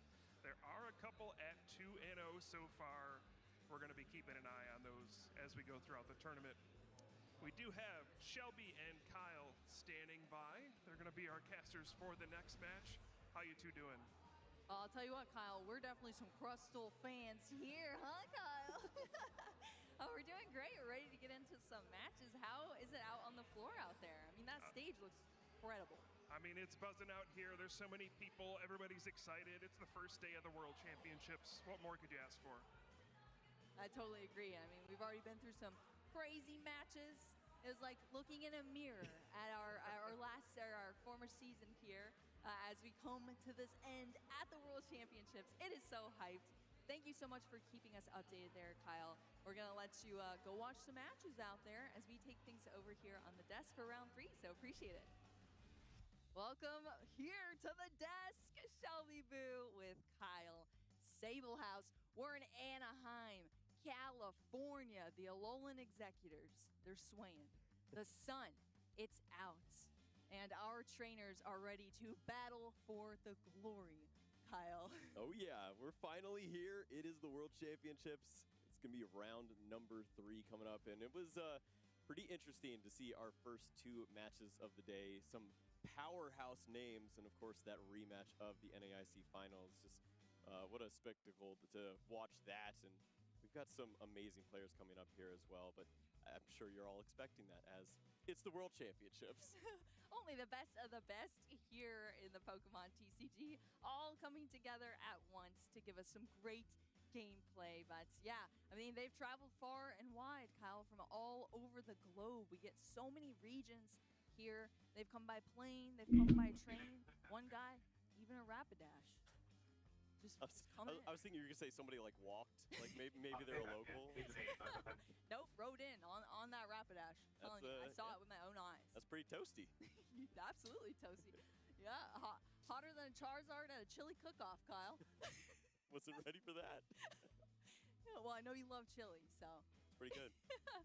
But what are you excited for this weekend, Kyle, to get into things here? There's so many different decks to think about. The numbers are all over the place. We see the Golden Goes finally reigning supreme. Oh my Who thought that the coin God. bonus was going to take over, but So wild. in this economy, you got to do what you got to do. Dragapult players, we've seen a bunch of mixes, some including very heavy lines of the Dusknoir, some going with a more linear version, playing a couple interesting tech cards there too, just either buying time or making your opponent mismanage those resources. So there's a lot of interesting plays to look forward to, and I'm excited to get into that. Yeah, I like this format. There's a lot of like counterplay. There's intricate decisions and tech Pokemon that we have all across these decks. So, and that's the best to watch when you're watching the best players in the world too, because them making those tiny decisions and us getting to watch it. I mean, even just thinking about Riley McKay made history making decisions in that match that we saw. So yeah, I mean, it's so cool to see, but you know, the players are really what make these stories happen. And we have a lot of notable matches out there in the field. We can take a look at who's going to be facing off against each other in this round coming up. This is going to be our Swiss round. จีนเจอญี่ปุ่นจีนเจอญี่ปุ่นเจอฟิลิปปินส์ Already moving through in this tournament, some amazing names here. Wow, really standing out to me, Daniel Magda versus Pablo Meza, and Aaron Curry versus Cameron Shinoy, Magnus Peterson and Grant Shed. Oh man, the list is just so great here to see. I know, incredible here. It does not stop. I mean, wow, some of these names on here, that's, yeah, so surprising. And look at that, over repping the Philippines there, Juancho Saldana is on this list, Kyle, one of our coworkers and co-casters as well. Yeah, so cool. He loves to bet on himself, and sure enough, he's got a chance to win the World Championship if he keeps on trucking. 2-0 so far, up against Japanese player this time around. Yoshiyuki Yamaguchi is our featured match here this time. One of the 4 kings of Japan, and so great to see him competing at the highest level here this time around. This is going to be an absolute wild game. Oh, yeah, I'm excited. I mean, we've already seen so many awesome matches so far, but I think this one could truly raise the bar here at the World Championships. And it feels like that every single match that we go into. We're only in round 3 here. Of course, it's great at these giant events. We get to start with round 1, go through all of these matches right alongside you, so you see the entire journey with us. But we're jumping into round 3, and it doesn't stop with the heat here. And we're going to have some incredible players in our next match and some awesome decks as well. So make sure you keep up with us in the stream chat. Let us know, what decks you're rooting for, which players you're rooting for, which, things that these players are doing that you're noticing on stream that's unique or that you want to call out, because, I'm sure a lot of our players watch back our streams too and see the love in the chat, and that is always awesome to see here on these streams. So many people supporting these players, and that's really the backbone of this. Yeah, so much support for all of the different regions, all these players as well, and following your favorite decks too. We saw some mirror matches in our opening games. We will not have that this time around, so you can pick a side and see which one you actually enjoy watching more. True, very true.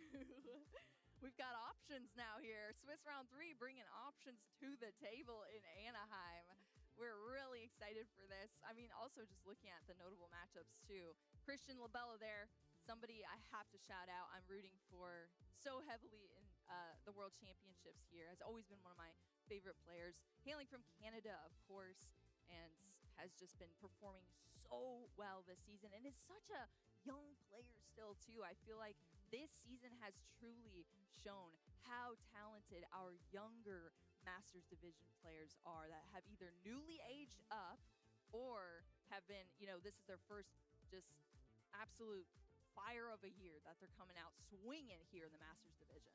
Yeah, Christian always gives himself a great opportunity as well, puts a lot of work in on his deck lists, and we've seen time and time again, he makes the right choices, and he puts himself in that top 16 contention at all the different regional events. And sure enough, now he's at 2-0 here, playing up against a Brazilian player this time. It's going to be pretty great for him to have a little more experience under his belt, playing on the world stage. Yes, he sees some of these players from other regions when he plays on the international level, but World Championships, you're going to see a lot more of that.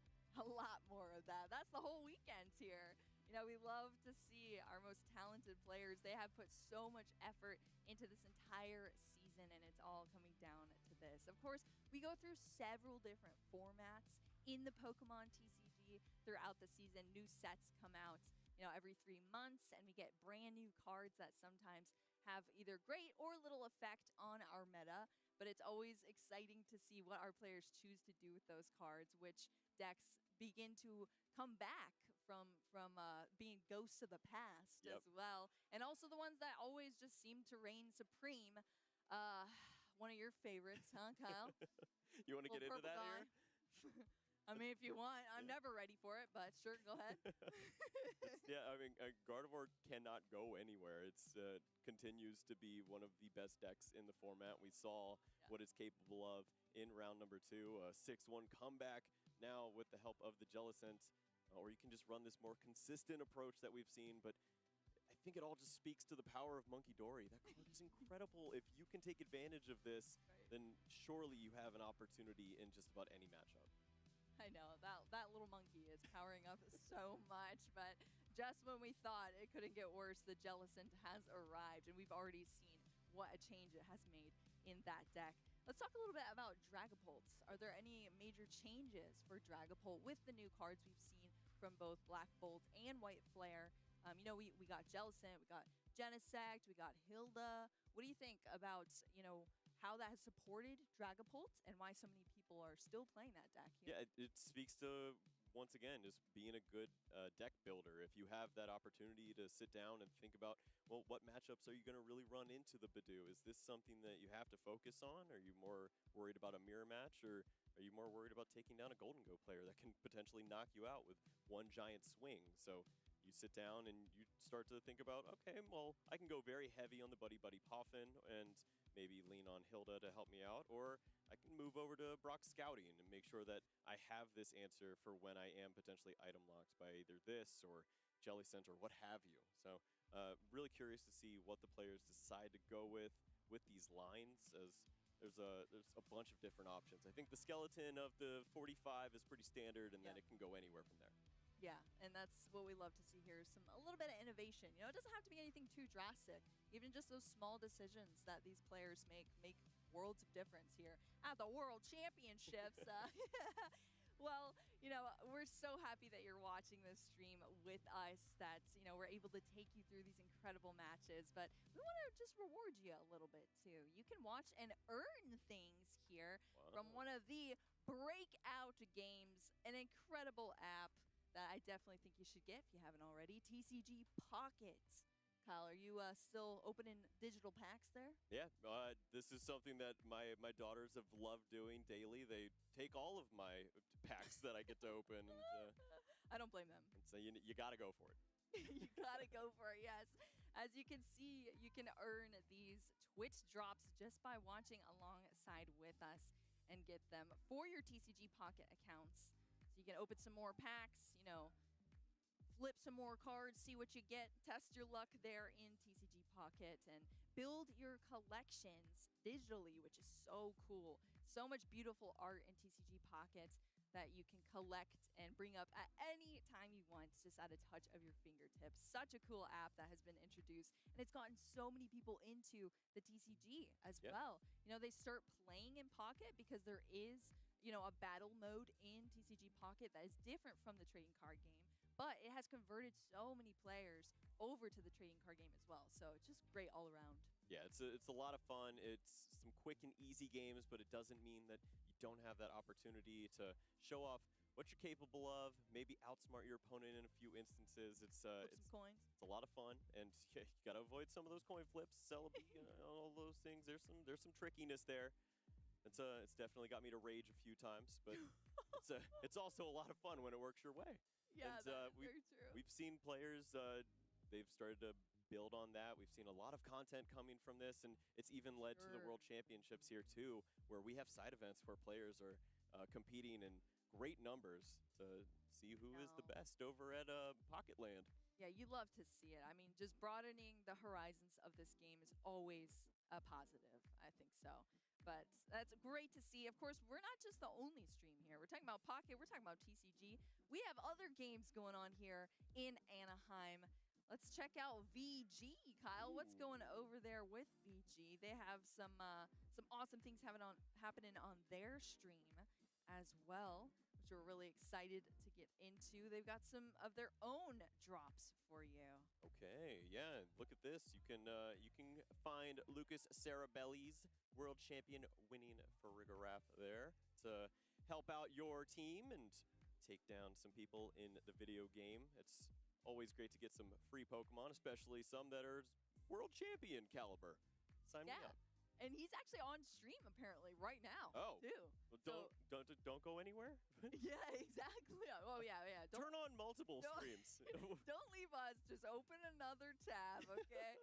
And you can watch everybody at the same time. The full Pokemon experience here. But yeah, absolutely. Make sure you get all of these perks here from watching the World Championships. It's just a small thank you to you following along with us, and we appreciate it so much. Of course, you know, the best thing we could provide to you is Pokemon action, of course, and we're going to be getting in very soon to our Swiss Round 3 here. Day 1, Anaheim World Championships 2025. It does not get more exciting than that, Kyle, and I'm hyped to get into it. Yeah, we have some unbelievable players lined up this time around. It's going to be excellent to watch what Yoshiyuki is capable of.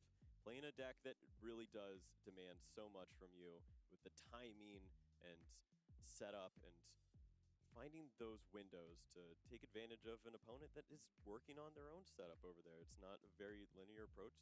You have to make a lot of different decisions with both of these decks. I know. Yeah, I mean, honestly, we work as a team, Kyle, of course, and we're always chatting with each other behind the scenes and then on the desk, but I really truly do not envy your position sometimes with having to analyze some of these plays and map out the math. I mean, you do it so well, Kyle, so I appreciate being your partner here on the stream. It's so exciting. It's gonna be a blast. This is what we live for. It's such an exciting time here to see such great competition and to get into their heads even just a little bit is it's really fun for me to relive some of the moments of playing on this stage as I've done for 20 years now. But it's been great to join the desk and continue to share that along over on this side. And were you in any stream matches? They didn't really do the stream when I was doing well. You're aging yourself, Kyle. Yeah. 05 through 08 were really strong. No grassroots? And I mean, we had them, Your but you had to get a little further than I did if you wanted to be on the stream. I got you there. Well, still, I mean, even just remembering back to those times, simpler times in the TCG. I mean, think about these events even just a few years ago. They have doubled, tripled in size now, and it is incredible to see. You You know, the only way I could think about this is that the love, the enjoyment of Pokemon is just spreading, and that is always welcomed here. So we're excited to be able to take you through just a small smidgen of that in the trading card game. Of course, our competitive players, and you know, they truly are the stars here of the show.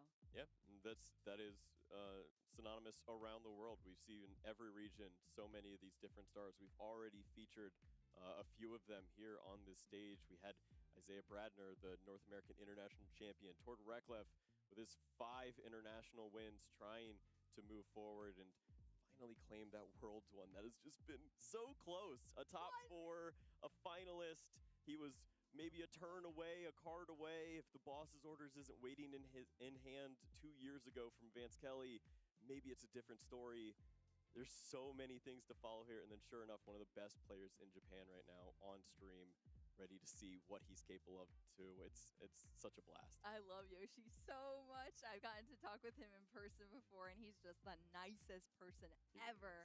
And, you know, it really displays with how he plays too. He's so serious when he plays, and he's like the way he maps out everything, and it's just calm, cool, collected, and genius all at the same time. But then behind the scenes, he's so joyful, he's so jokey, he's such a nice person. So yeah, I always love seeing Yoshi on stream. Excited to be able to cast a match over Yoshi. Super hyped for this. Let's get down to our table because our players are set. They're getting ready here to bring us into this match. Swiss round 3. I'm so excited. Of course, we did kind of mention the decks here before from these players, but I'm sure we're gonna, you know, get into this in more detail here as we go, Kyle. But as I said, we've been through some incredible matches already, but this one is just going to raise the bar even more here in Anaheim. Yeah, this is a blast. We see it's going to be the Marnie's Grim Snarl with the Frostlass on this side, and for Yoshiyuki, he has the Dragapult. ตอนนี้ไม่มีเลอร์แล้ว 2-2-1 line. ตัวรองเท้าปะทะ Many people are curious โอลอง what เกะ that looks like this time around. And Yoshiyuki, he definitely knows this Marnie's Grim Snarl list. We saw him play this before in an event featuring a bunch of other major players. He played this deck so well, so to now be on the other side, he might have a bit of an advantage. I was thinking that too. You know what you're looking at, you know the lines of it, so then you know how to dismantle it. And one of the best decks to absolutely dismantle other decks is this Dragapult EX. Of course, Huan Jinjin is going to be doing everything possible to stop that from happening with this Marnie's Grim Snarl. 2 very explosive decks that we are no, stranger to here on this stream, but they have different strategies here, and that's what we're going to get into. 2 incredible players, 2 different strategies. It's going to be great as we get into this match and get into the details what we're going with here. I believe there was a mulligan, 1 mulligan, so we're going to have some extra card draw there.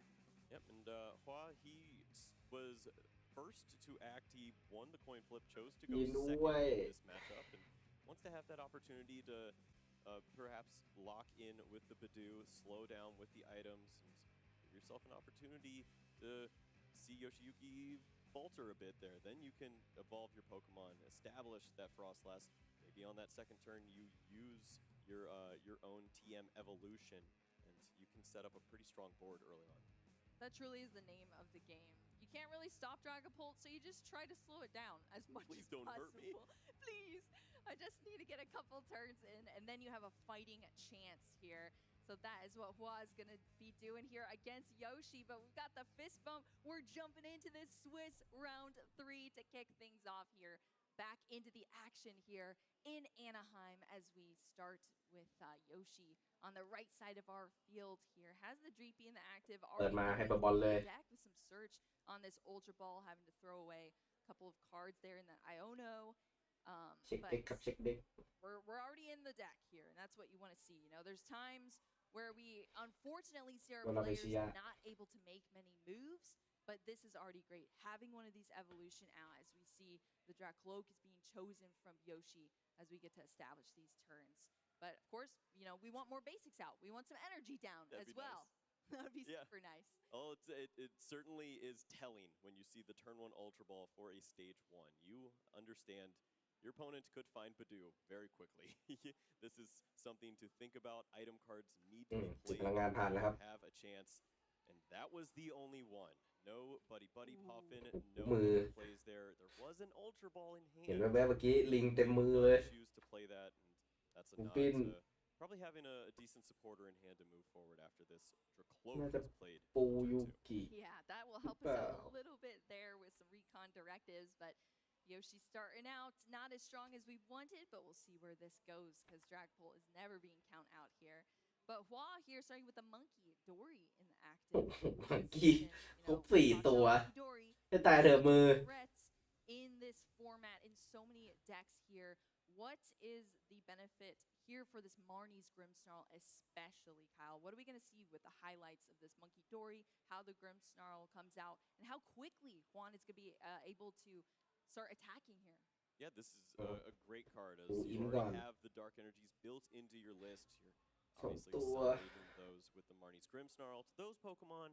When you see them in hand, throw them down on Monkey Dory, get that established early on, and then you can start to spread some of this damage. You see the Marnie's Grimmsnarl has the ability with the Shadow Bullet to deal 180, but also 30 damage.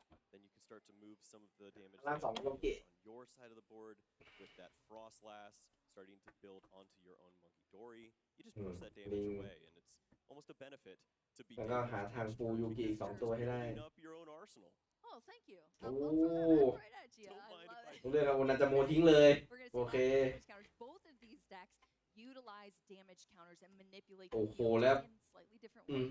Also, what we saw from Hua there in that ตก first เพื่อน round is that stadium card. พลังงาน And พร้อม to search out those Marnie's Pokemon, huge stability there for Hua, which was great to see. Yoshi kicking off this turn here. Wow, we're seeing cards fly right now. The Buddy Poppin is out here. Not limited on the items, so I mean, must have been. Is that off an Iona or was that the top deck there? That was the Iono, Okay. and it worked out very well. Very Dory nice. was played down. See the Buddy really starting to work its magic. Has the Duskull, the Badoo as well to slow things down. Yes, there is a Spike Booth the Gym in play.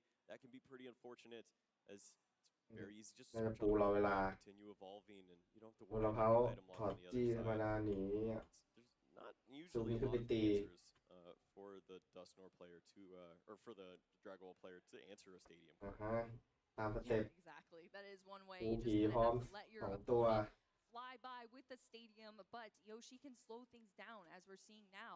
This Dracloak retreating เอ๊ะ from เขาใส่ active โกดัก position มาหรือเปล่า with นะ this into the Badoo. We're going to start the Itchy Pollen lock here. That is going to throw some damage counters onto the field. It is only going to be 10.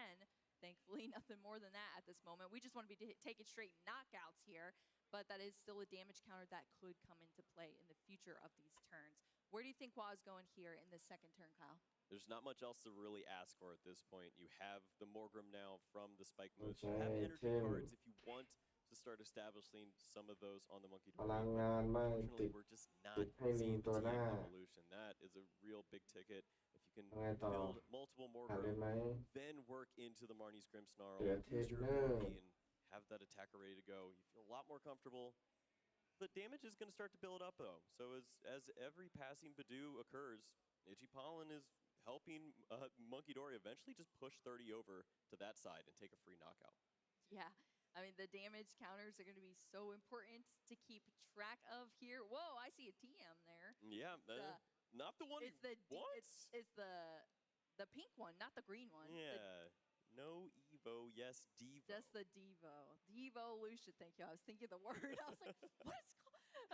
The Devolution. Of course, the TMs, the way they work, you attach them, and they only last โบไป that เลย turn. It's just a quick little กัน boost โต on your Pokemon, and that's it. So งั้น it's ต้อง gone ไอ้ out นี่ of อีก the รอบ field now just to get it out of the hand here for Hua. Now we're งาน over วิจัย back to Yoshi.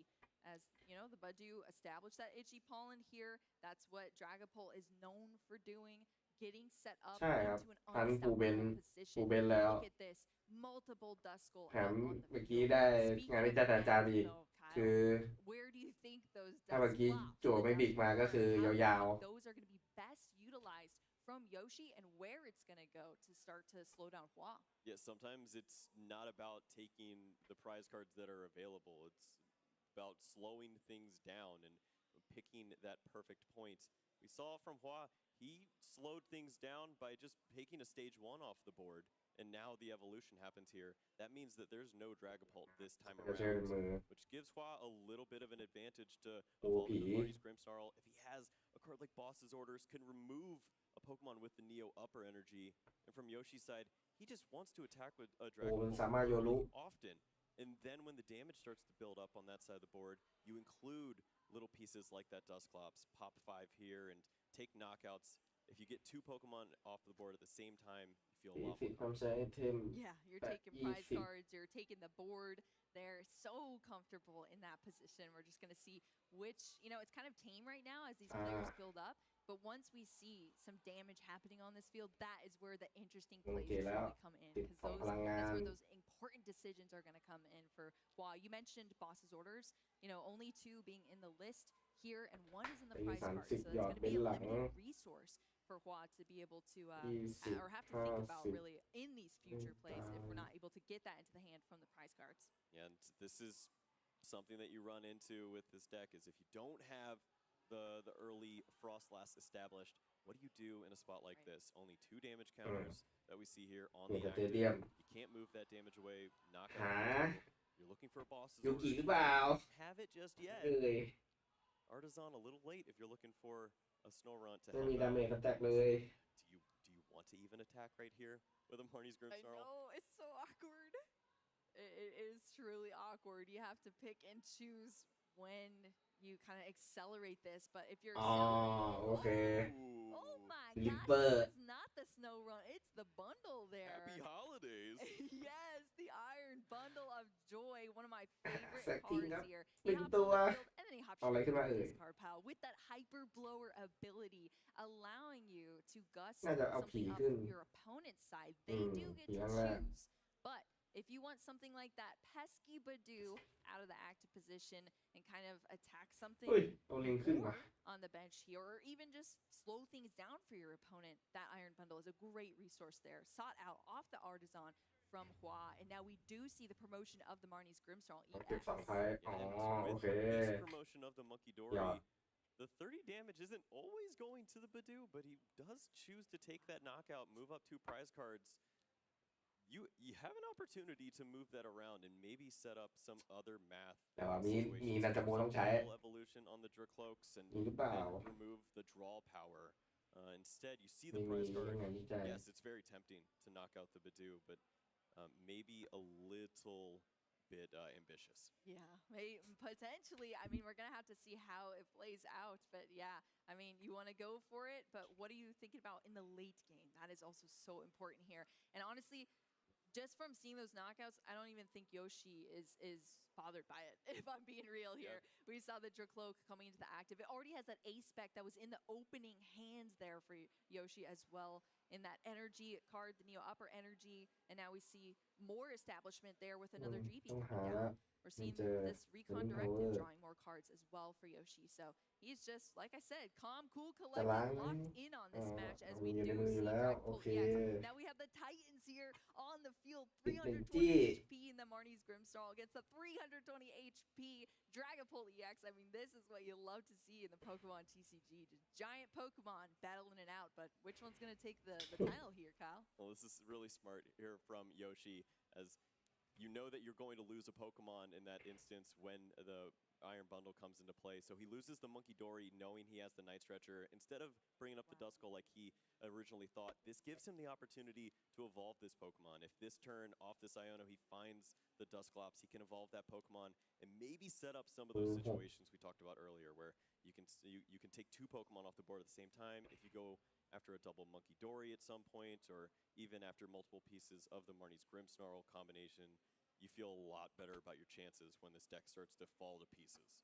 Yes. Double Monkey is always a good sign, honestly. Double Monkey, double Dusclops, you know, all the mirrors here today. I love to see it. I mean, that deck is already so thin here for Yoshi. Yeah, this is exactly where you want to be at this point. Just churning and burning, finding resources, still has the Dracloak, but Dreepy was established this turn as well, so even more potential to keep drawing gorgeous. throughout the rest of the game. You've only given up 2 prize cards. You have a ton of hit points to work with, and the damage is building. Pressure is on Monkey Dories. Yeah, the damage is building. That's the first prize card for Yoshi taking out that Monkey Dory, but we have the heavily damaged Monkey Dory on the other side.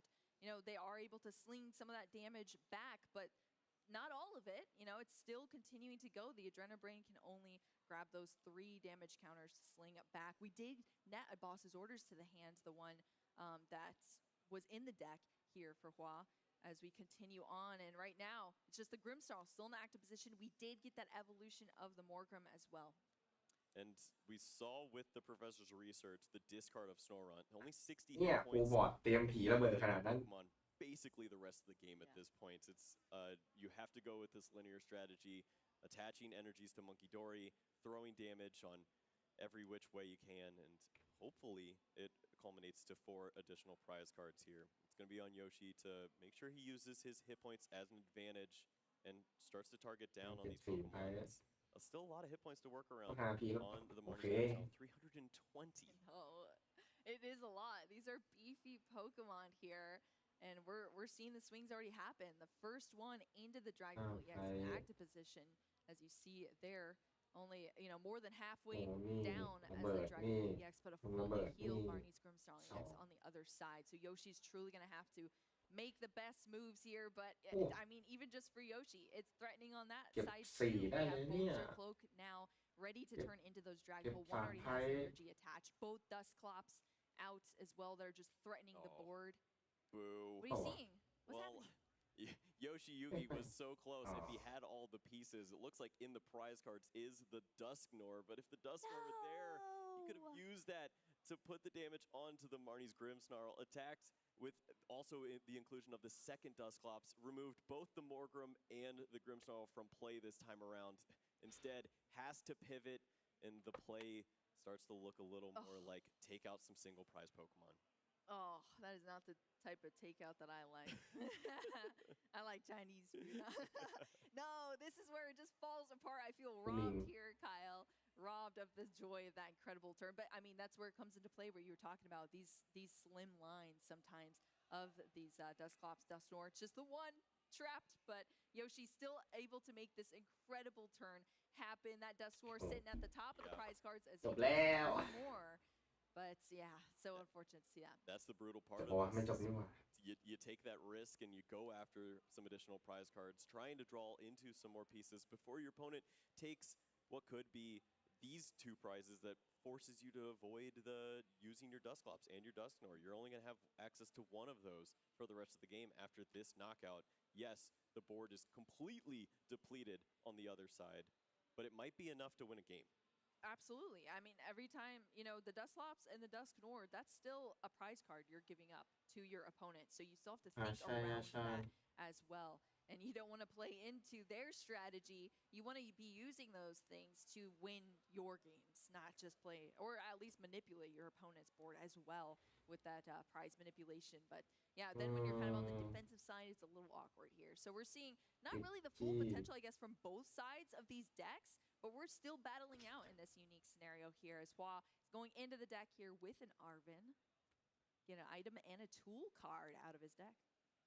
And there was a bit of a debate with that Night Stretcher of is there even potential to set up another Marnie's Grimmsnarl. There's 2 rare candies in the list. We saw at least 1 in the discard pile, and maybe just you don't feel comfortable about your chances at this point of setting up another Pokemon like that. Maybe it just walks into another Dusclops situation that you're scared of. So committing other ways now. ยังไงก็แตก ระเบิดหน้าระเบิดระเบิดหน้าระเบิดหลัง ตีจบ This Marnie's Grimmsnarl falls. ไม่ทัน Yeah, that is the scary part here and why I don't like working with slim boards. I mean, it could go either way. You could chuck liabilities down on your board, or you're working with these slim boards where it's a little bit scary here, especially when your opponent is sitting at just 3 prize cards left to take. Of course, the Marnie's Grimmsnarl, that's 2 prize cards right there, and currently 1 each for that Monkey. ตัวเลือด70มาให้ระเบิดง่ายกว่าเดิมอีก The bench here, but Wa's really got to play around this. Oh, the okay. the spice. It's okay. It's obscure. You already have the damage built on the Dragapult. You're gonna add a little bit more there. Moving this Pokemon, it's such a tricky way. The only thing you absolutely benefit from here is the final Curse Blast is really hard to incorporate at this point. With the single prize taken, you have boss's orders already in hand. You could work your way into that last knockout on the Dragapult at some point. But I guess you can't trust your opponent to have the Dusknoir anyways. You didn't see it last turn, and they tried to draw into it. This You're hoping kind of for the plays best? around that. Hoping for the best here, Kyle. Well, we're going to see here Yoshi about to choose who to promote here after that And knockout of the Dusclops. Rightfully so. You're shell-shocked, thinking of, Yeah, well, what's happening? What, you didn't take this knockout? Well, I just leave it here then? I can switch over to this other path. Has the Psychic Energy, has the Night Stretcher, can find another Dragapult full hit points to work with. Oh, There's a way to disrupt the hand a little bit. We saw him checking for the hand size. Maybe that's your combination. You can use the hit points here, slow your opponent down, keep them on a weak hand, and just have them pass the turn while one final Shadow Bullet comes out. Yeah, I have some bad news for you, Kyle, sadly. I was wondering what they were talking about there, but I guess the Dragapult EX was targeted down, and that is a Terra Pokemon on the bench from that Marnie's Grimmsnarl, so that damage did not go through there. So that is more damage that we're missing off the field, unfortunately, there, with just a small mistake there. It's so easy to forget, but those Terra Pokemon have that protection there. So none of the extra damage going down. That's even more room for Yoshi to play with here as he's flying through this deck. Like you said, just confused almost a little bit from that knockout on the Dusclops, but still sticking to his strategy here and I guess adapting in this turn. What do you think he's going to do here? Do you think he's in a strong enough position to just take things home, Kyle? It looks pretty great for Yoshi at this point, and he's been working with a really strong setup over for Hua. He's just hasn't had as many of the pieces, but Marnie's Grimmsnarl is such a powerful attacker that it just continues to put on this pressure. And once more, this is just that the interesting part of this matchup is if you can remove Monkey Dory from play and put pressure onto the Marnie's Grimmsnarl, you don't have to worry about the damage. It'll be there in the long run, but you just can't have your opponent throwing it back at you. That's what you can't work around, is if they have multiple Monkey Dory, they can set up some really interesting situations. So at least move this one away. Yeah, removing all threats off the field, pretty much, because you see how bulky this Marnie's Grimmsnarl EX still is. So you have to see one shot here for Yoshi. So, yeah, I mean, that's awesome. Take the monkey out and just cement this win potentially here for Yoshi. I mean, there's only 2 prize cards left here in this match, Kyle. As we're going things that are getting to the end of this game here, and Yoshi has just played things nice and slow and steady. And Hua is now bringing the monkey back, a different monkey this time, but is it too little too late? As you said, Kyle, you know, the strategy, if you're not able to set it up in the beginning, then it just gets awkward. You have dead cards in your deck. You're not able to set up the Frostlask, have those tiny hit points out, and worsen your chances. So then you're just forced into this linear position where do you even go from here when your opponent's just manipulating your entire board? Yeah, just softened up the Grimmsnarl enough to have that knockout ready at some point of this game. You need to have the perfect answers here, and we know it's so difficult to have that. And there is a supporter, though. There is boss's orders. If you want to take the knockout on the Neo Upper Energy Dragapult, certainly you could do that. But where do you find that final prize? Yeah, 3 prize cards left, and it could just be slightly too late here. We're seeing some of the healing happening thanks to that Adrenabrain that's throwing those 3 damage over onto the Dragapult. That 30 worked. Yeah, that one works. Yeah. That is not from the damage of an attack. That is like a side effect there from that Adrenabrain, so that's going through. So now this is the spot where it's actually correct to attack into the Terra. จบแล้วตอนนี้รวบเด็กเลย damage on the board. So That's true. You force this You reverse. interaction that isn't beneficial so that you just don't give your opponent 30 damage from Monkey Dory to work with. But this is a spot where Yoshiyuki still is able to find out some help here. He has the counter catcher for the Monkey Dory. We see the Hawlucha to put the 10 damage on the Impidimp, and that is a double KO to clean things up. ไม่เห็นภาพเลย Final โมโล prize. เกะเจอโดนแล้วเขาระเบิด Incredible here. I mean, I didn't expect anything less from Yoshi, but you saw his deck was thin. He's looking at all of his resources, and he mapped it out right until the end of this game. Hua only had one prize left to take there. Yoshi had to take a double prize card knockout here to take that win, and he was able to do that with those little tech cards that were still in his resources. And that was working around the Dusknoir being prized as well. So it was even tougher there for Yoshi, and he had the ability to work around that. So I want to take a look back in this game here between these two เมื่อกี้มัน fantastic players. มันเห็นภาพแต่โดนเราเขาฟูลบอร์ดเลย as well. Yep. Boo, I Hang want on. you to take a look over at Hua's side and tell me what doesn't change throughout the duration of this game. As we see this Marnie's โอ้ขนาดนั้น in the active spot, attacking through, getting some early prize cards. But what seems to be consistent there, Boo? Does this Pokemon ever go away? Yeah, I know. Yeah, I mean the only Pokemon that I saw going away were those Monkey Dory. Honestly, that's it. Wiped off the field. Yoshi truly does not care. He's attacking, taking away those single prize Pokemon over and over again. 180-30 is not enough to handle the hit points over on the Dragon Ball player side, and Yoshi finds the play to take it all with the Hawlucha, take those two final prize cards, and you think you've played around it all. You think you can finally set up this final Pokemon. It was really an interesting spot of if you wanted to play that Impidimp. We saw a debate of that, and he does play it. Ends up punishing him there. It's unfortunate, but you got to think of everything. You have to. You have to be able to adapt in these moments. And that time around, Yoshi was able to take things down doing just that. But hey, we got another game on our hands between these players as we kick things off. Once again, we're going to see if the setup changes here for both of our players. As we see, Hua's already off to a pretty decent start. We have that Impidimp there, one of the monkey already coming down. But what do you think we need to see that could be stronger in this specific matchup from Hua to be able to prizes? There's opportunities to include the Frostlass potentially if you go early on with it. He did not value it in the opening game that we saw. There was Buddy Poffin to do just that, but I mean, we already saw a turn from Yoshiyuki. This is going on to turn 2 now, as he just had Dreepy Pass, Spike Move to get the opening deck so there's search. No supporter either from Hua. Well, yeah, and that's wild to think of. Both players do not have the resources to โอ้ help ย out. ติดหูเขาสับบอส2 ใบติด Orders for Yoshi. You know how important it can be to work around the Marnie's Grimmsnarl.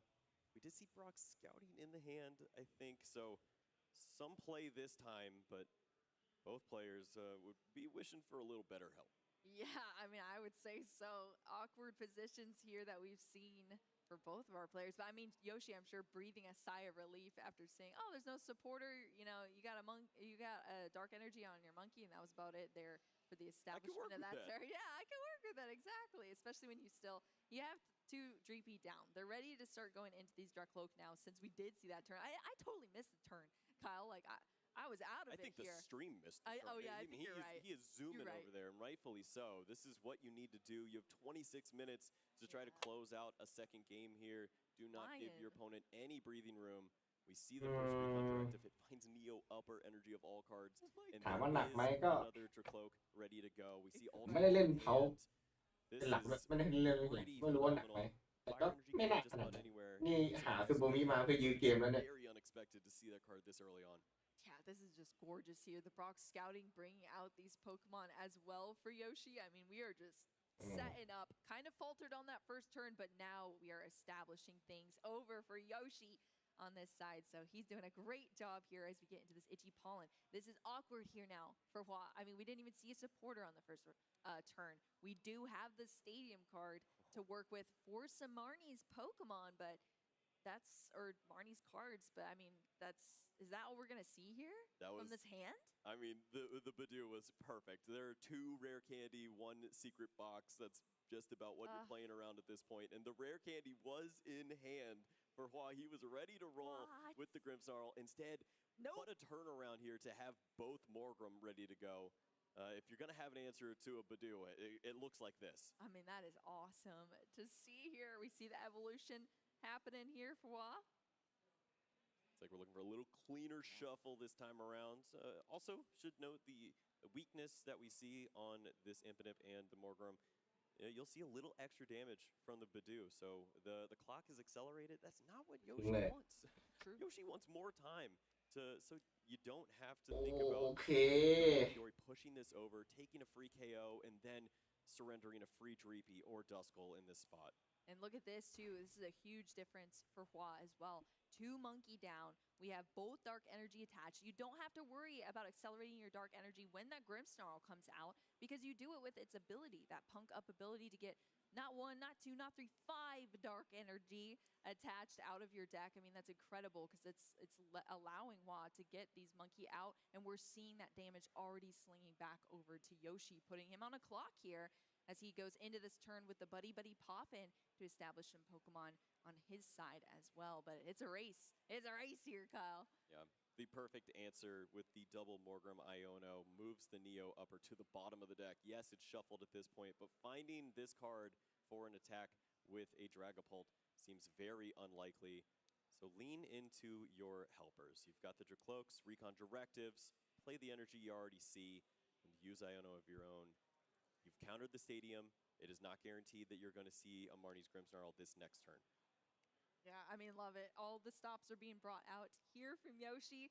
Damming towers out. These recon directives running through the deck as well as we see. Ooh, Dragapult EX netted? He's playing like he lost game 1. I love to see this, as the pace is so good, and he's also got all the right plays to go along with it. We're seeing evolutions flying. Does he have the pink card back in his hand already? Yes. Yeah, pink card is there. There's multiple evolution. Dragapult โดน EX. ตี There's กักขนาด another นี้ Draglook in the hands there for Yoshi. Just an Easy. Ultra Ball to play with potentially. We saw the Dusclops come down on this turn as well. I mean, it has just been super strong here. And the Badoo is still locking things down with that itchy pollen. So we're just โอ้ waiting ไม่ for ได้ Yoshi ด้วย to have this breakout turn where things start swinging. And everything just seems to be stacking up in the hands. We're seeing the stadium bumps left and right. The spike booth into the jamming tower, now into the Artisan. Last round, or last game, we saw the Artisan bring that Iron Bundle out. What do you think Hua is going for this time, Kyle? I mean, if you didn't see the Iono, I was maybe going to lean into a Frostlass play here. You have the Snorunt, you could play down from the Artisan, use a TM Evolution, and get this Pokemon into play before you have to think about the damage counters that can be played down. You don't see the Monkey Dory on the other side just yet, so maybe there was that world, but now you see Iono, you have to risk it. If you find the Marnie's Grimmsnarl, maybe just getting that Pokemon in the active slot and attacking early เจอ enough ไม่ is เจอ enough to ไม่เจอ put pressure on your opponent, who is flying right now. Wow, well, look at this. ชิบหายแล้วไม่เจอ Each card drawn is representative of those prize cards. So 6 each for these players after that shuffle and put to the bottom of the deck. And I saw a ton of just supporters in the hand. And guess what, Kyle? You can only play one of those every turn. It'd be a really great trade binder. Not a good hand at the World Championships. Yes, exactly. Just when the momentum was picking up there for Hua, it just dropped back down a tad bit here. And that's also scary when you're going against Dragapult because they can pick up the pace nice and fast as well. And Yoshi, as you see, netting a counter catcher to the hand as well. I mean, these resources, it's just crazy right now. This is what Yoshi absurd to think about. This hand wasn't great until he found the energy. He didn't want to play these item cards just yet because he knows what he's working with. Iono is used. He wants to give himself maximum opportunity to find a basic energy card, but he sure enough found the exact card, the Psychic Energy, to go along with this. He has another Ultra Ball to follow up. If he needs to find the Dragapult, he can do that. He tries to find it with the Recon Directive first. He's got all the answers if he wants, and a double Dusclops to go with it. That is brutal here, Kyle, that we're seeing from Yoshi. I mean, the triple Ultra Ball in hand is just... That's just dirty. That's just dirty. Is so winning at this point. Yeah, Yoshi. I feel like Yoshi's one of the best players at resource management, thinning the deck, you know, sequencing. Fantastic here, but I mean, whoa, are we blowing up? We're close to some nastiness here with the other Dusclops that's in play. If the Dusknoir was available, you could almost take all of the Impidimp and Morgrim off the line at this point, but this is the safer play. You can just remove the Monkey Dory. You already know you don't care about 180. It is not enough to impact your strategy. Just remove the Monkey Dories from play. you need that energy, you need that Monkey Dory, you have to do that every turn, and you also need an attacker. It's a lot to ask, but maybe we can see the call answered. I mean, that's crazy. So much happening here for Yoshi all at once, but we got the establishment there of that Dragapult EX, both energy down to be able to start swinging the Dusclops, allowing for those knockouts there for Yoshi too. And I guess the strategy remains here in this game too between these players. The Monkey are the threat, so we are going to continue to take them out off this field, and Yoshi is doing just that. So Hua, as you see, is going to start to just reestablish them as fast as possible, because that is the only route here to having enough damage to put onto Yoshi's side to threaten these things or take these knockouts and take a win. So we're going to see, though, if that monkey removal was enough here for Yoshi. And Hua's going to make it a comeback. It doesn't seem like the threat when you look at the board. You see no damage on your side. You're setting up this situation, but if you play Iono, you slow your opponent down, there's no boss's orders, no counter catcher.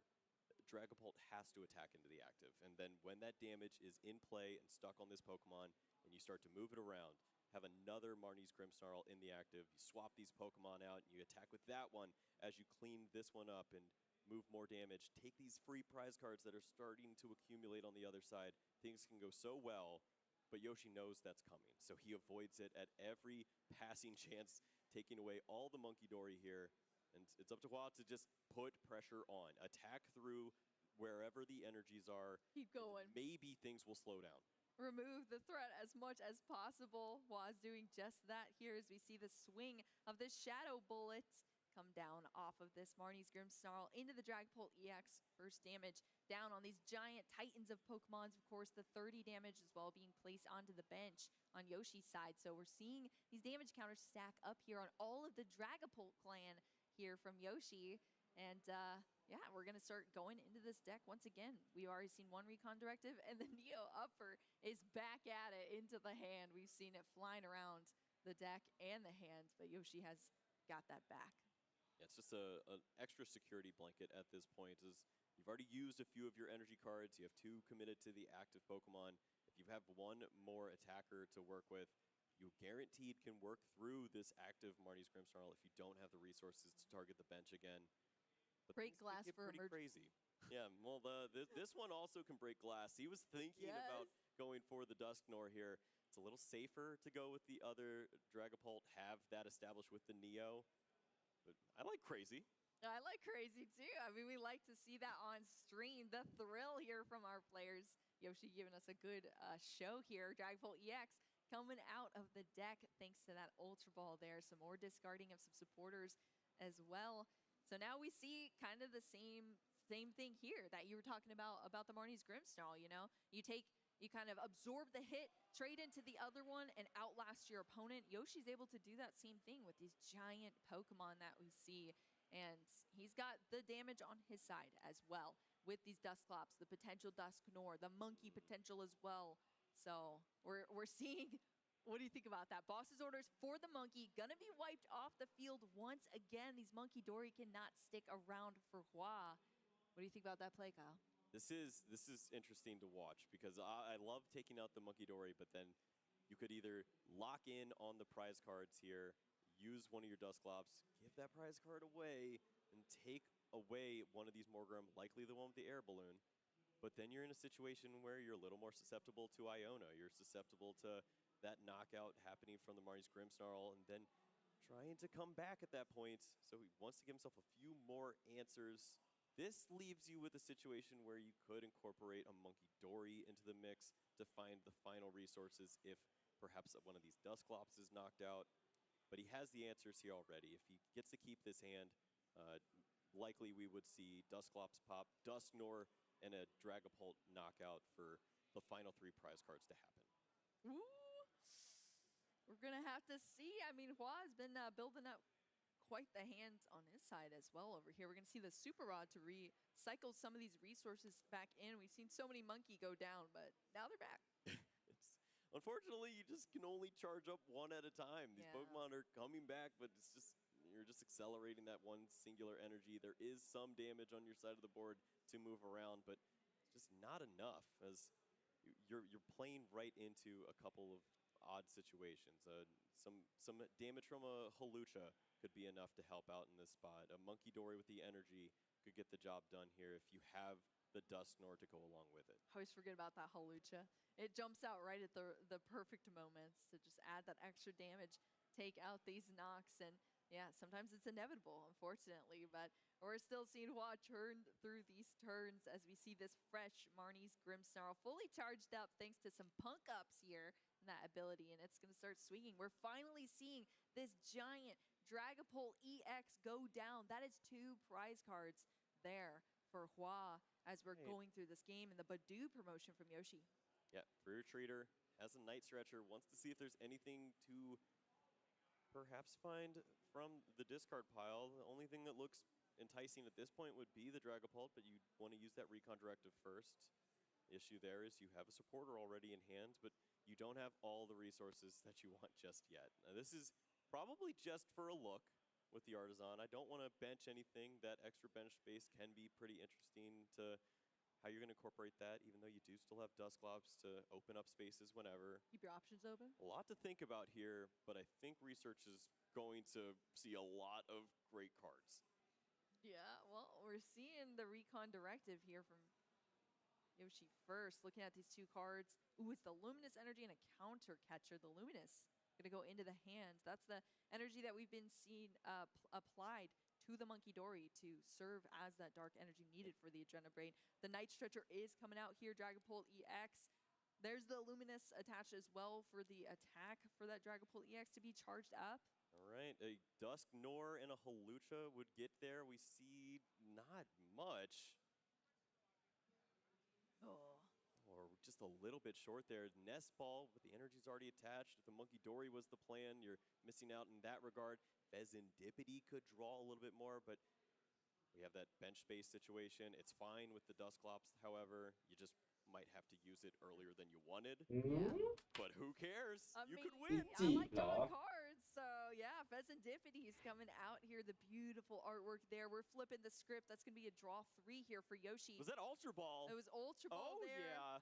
Oh, wow. I think that should just about do it here. You find the Hawlucha, you have the Dusknoir to go along with this. You can put the damage on the active Pokemon, open up the bench space, use the Hawlucha, and take your 3 prize cards. Oh, man. Wow, look at this play out here. The Dusknoir there. Cursed Blast into Oblivion. All this damage flying out. This Dragapult EX fully charged up here. And Yoshi is going to take this game. 3 prize cards down. And that is a win for Yoshiyuki Yamaguchi here in Anaheim for our 2025 World Championship. Swiss round 3 winner here that you're looking at. จบแล้วคู่ที่ 3 Playing against a deck he's familiar with, that he enjoyed playing. เอาไม่ลงยิงเราเผาผีระเบิด NAIC as well, or around the tables at NAIC, and now back again playing against it and taking it down with Dragapult EX. Man, he was absolutely cooking. You give good players opportunities to find ways to win. They will do just that. So many different ways to come back in that match, find those final prize cards, set up a perfect situation. Beautiful. Love to get into the replay here and see just how he did that. Masterful play here with the Dragapult deck. Masterful indeed. We saw the monkeys were just flying. I mean, that was a strategy both games for Yoshi, and we saw the continuation of that. Of course, this is our game 1. As you see, these Pokemon just being wiped out here. Some damage being thrown around. Hua was trying to just reestablish there and throw some damage back, but deciding not to choose, or deciding to not knock out that Dragapult EX in that 1 turn, and then just was never able to establish anything else after that. So Yoshi was able to take that game nice and easy, even though Hua was almost there with just 1 prize card left to take into our game 2 between these players. Yeah, cards were just absolutely flying left and right. This setup is so nasty. You remove double Monkey Dory from play. That is really the one situation you need to avoid, is if you have double Adrenabrain with the additional damage being built up on your side, it can just start to take away some of these resources. Instead, 180 and 30 versus 260. What do you think's going to happen? Of course, Dragapult can find all the answers. Pheasantipede of all cards draws into the perfect resources there and takes a huge final 3 prize cards to close this thing out. I know, gorgeous. Both of these players working with their own damage counters, flying around there. And usually Marnie's Grimsnarl, I mean, it sometimes has speed on its side. You know, it gets that crazy board state with, you know, triple, quadruple monkeys down. Or the Frost Last strategy as well, stack up those damage counters, manipulate your opponent's board. But as you can see, it just didn't pan out there against Dragapult EX. Even just the Badoo, those pivotal turns in the beginning, not able to allow Hua to just kind of carry out any sort of stable plan there. And Dragapult EX, I mean, never count this deck out. It has so many answers, and I swear it just gets better in the late game. Yeah. It's brutal. I question if it's the right play to avoid Frostlast for the entirety of the match. There were situations where just a little bit of damage would have accelerated the clock. If you build up the damage on your side of the board, Monkey Dory can knock out the Badoo earlier on. You're not wasting that 30 damage from the Shadow Bullet. You can put that onto maybe a Dreepy or a Dracloak and set up a knockout in that regard. Maybe you set up a 2-hit knockout later on that can swing the game, and you'll find those prize cards. I almost wish the Iona wasn't found in game number 2. Yeah. Top decks that, just to see what a TM evolution in that situation looks like. Just see what Frostlast could do for you, even though it doesn't seem optimal, and sometimes you just มือเป็นใจโคตรๆเลยโดนละเขา threshold and it's awkward. Force your opponent to have the energies to attack with, ใครจะไปสู้ but also the energy for the Monkey Dory. It's a lot easier for you to set it up. All your energies work for Monkey Dory. They only have Luminous. Right, exactly. That's very, very true. Luminous indeed to power that up, but then when they have it, you know? In those pivotal moments, there's tech cards there. I mean, you have the ability for the Monkey Dory, the Hawlucha to jump in at the last moment. We saw the Pheasantipity come in there at the end for that extra draw support that Yoshi needed there. So, I mean, there's just all the outs, and that's how it really feels. Like, I love Marnie's Grimstall. It is so fun to play, but it does always kind of feel like you're playing defensively. You know, you're trying to throw as many barricades as possible, and then when you're facing off against especially one of the best decks in our format, Dragapult EX, it just seems like they always have the answers. So then you try to outpace them with speed, but then they just target down your Monkey Dory, and then what do, you know? So it is tough. It was definitely heavily debated, I think, amongst many players, because it has that inherent power, but you have to get there first, you know? So it was a debated deck in this World Championships, and where did you see where it fell on the meta breakdown for day one, Kyle? I don't know if it was very well represented. Certainly not in the. I don't believe it was in the top 3. But yeah, it's if they answered their own question then. Yes, it's a glass cannon. He was up against a real one on the other side. Yoshi was absolutely doing work, pulverizing that side of the board, and I can't wait to hear from him what he thought of that match. Chip, take it away. Thanks so much, Kyle and Boo. I am here on the stage with our winner from the last round, Yoshiyuki Yamaguchi. Let's hear it, folks. A 3-0 start here at the World Championships. Absolutely incredible. Talk to us about why you chose this deck for the event.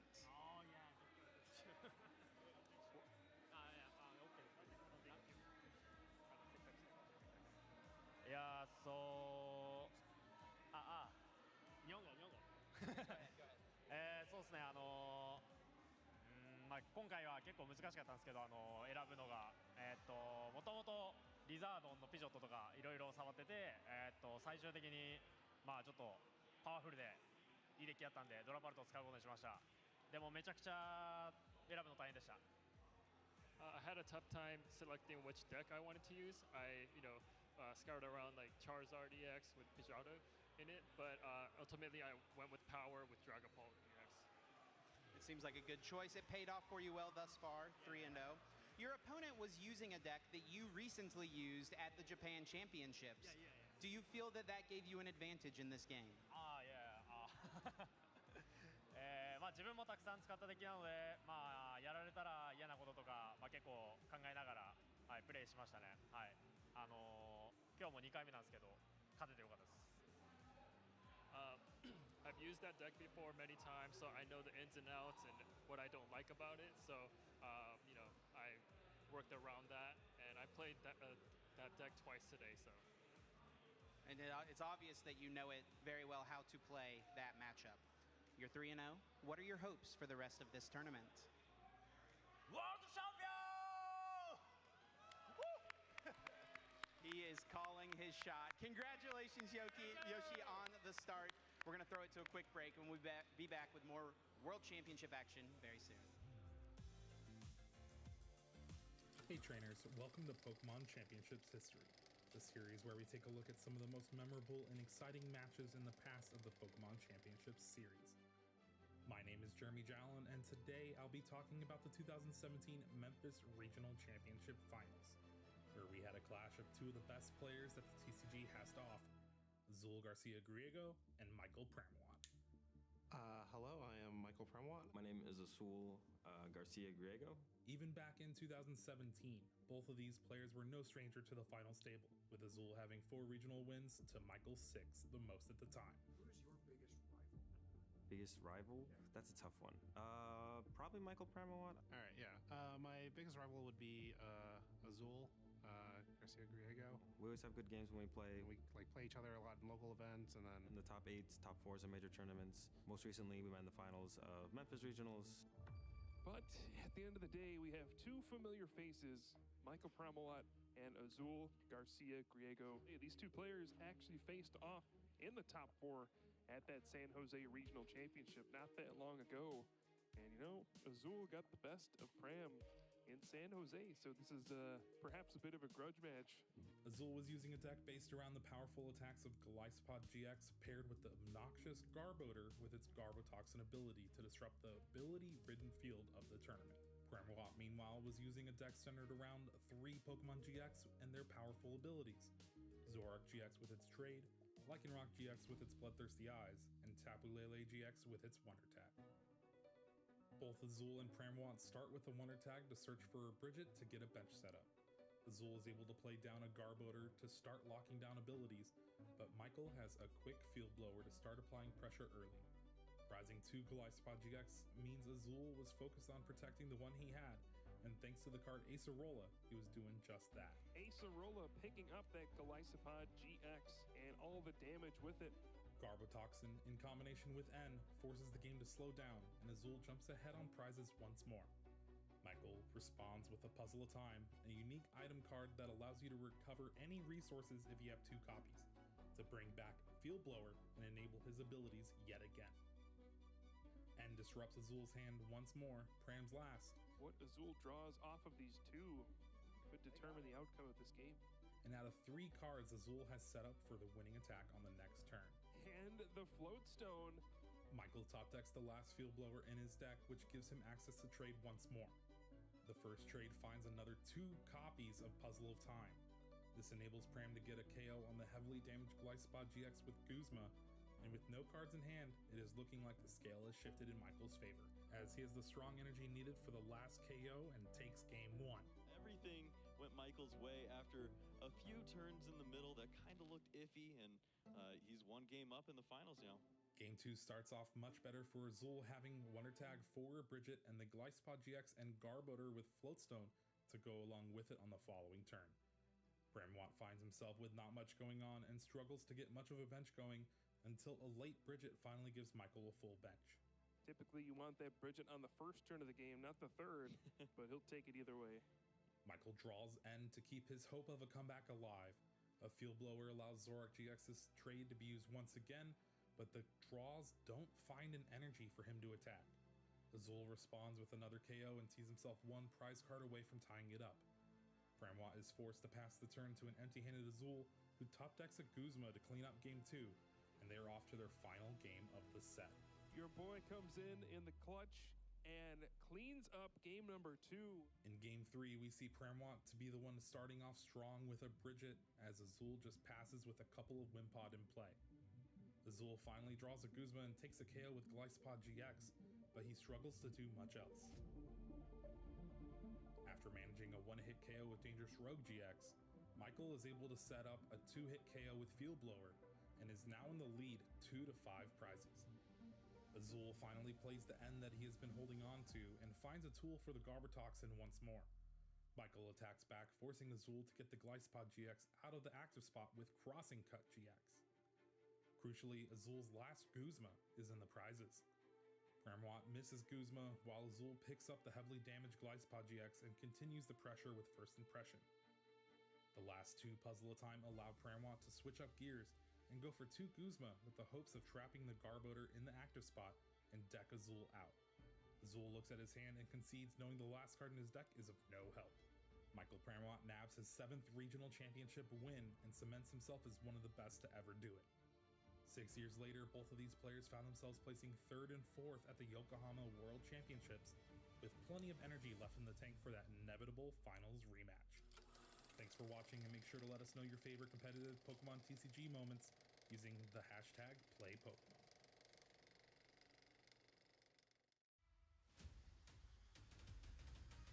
Sou Gabriel e eu nasci em São Paulo.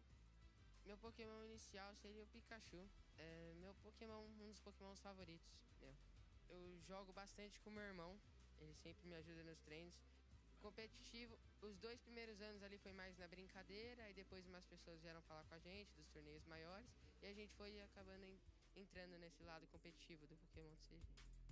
Já fui em 3 campeonatos mundiais, no Londres, no Japão e no Havaí. Uma das memórias favoritas foi quando eu ganhei o Mundial do Japão, em Yokohama. Foi incrível lá. Porque é o maior torneio que existe no Pokémon mundial, e no Japão, onde foi criado, é melhor ainda. A estratégia que eu usei para esse torneio não era ser muito agressivo, meu deck é mais calmo, passivo, e esperar meu oponente começar a ação para eu voltar e finalizar a partida. O deck que eu escolhi era o Charizard Pidgeot, ganhei o regional de Joinville anteriormente ao Like, então só mudei 2 cartas e vim com ele. A minha última final do Like, ano passado, foi um outro formato. Eu acho que foi uma partida bem parecida, era uma partida entre 2 decks pau a pau, e veio pra quem comprou melhor.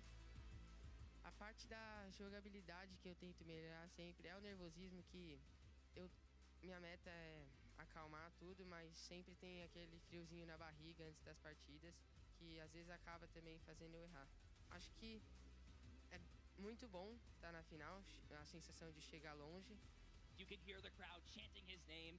They want him to take it home yet again. No último turno da partida, não tinha mais o que ele fazer naquela situação do último turno, então dava pra ver que já tava o jogo na mão. Essa sensação foi incrível, sabe? Que todo o nervosismo que eu passei durante o jogo acabou, foi um alívio. And that's it! He extends the hand, back-to-back champions. Gabriel Fernandez does that and repeats his title as the international champion here in Latin America. A sensação de ganhar o evento é uma sensação incrível. Sim, não tem muito o que falar porque eu tô sem palavra praticamente. Olha, não podia ser melhor, né? Significa muita coisa, que por ser minha última temporada de sênior, também meu último internacional no Brasil, gostaria muito de ganhar esse torneio e acabei ganhando.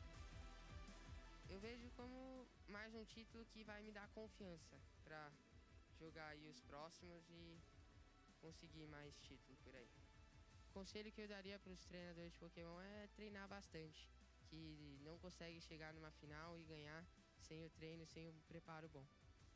E também, olha de inspiração o Thor de Recleve, que é um dos melhores jogadores aí, se não o melhor, do Pokémon CG, e o Azul GG. Ganhar o 2º Mundial significaria muita coisa pra mim, que indo pra Master, os torneios vão ser maiores, a dificuldade aumenta. Eu acho que os outros treinadores têm que me considerar como uma ameaça, porque já vim aí de muitos títulos, ganhei os 2 internacional no Brasil, o internacional no Londres e o Mundial do Japão, e fui bem no Havaí, então tem que tomar cuidado.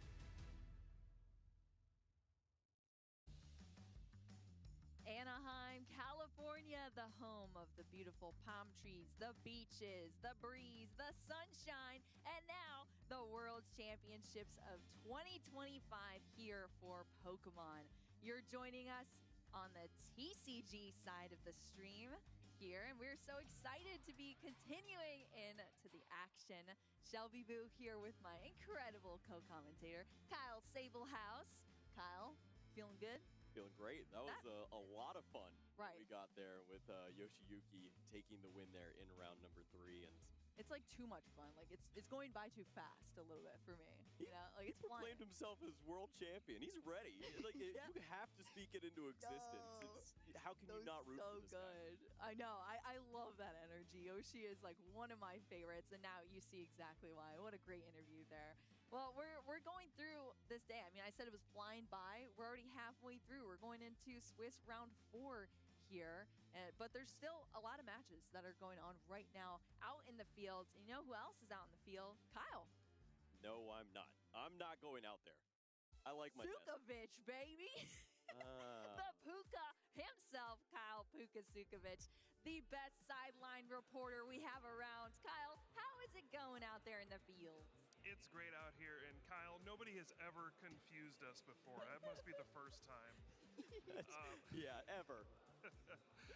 Yeah, it's great out here. We're 3 rounds into the event so far. Lots of interesting results so far. I think some top players to follow, some interesting stories. You know, one of the most popular players in the TCG, Azul Garcia Griego, unfortunately off to a slow start at 1-2, but perhaps is starting to battle back. Last year's world champion Fernando Cifuentes off to a 2-1 start, so pretty strong.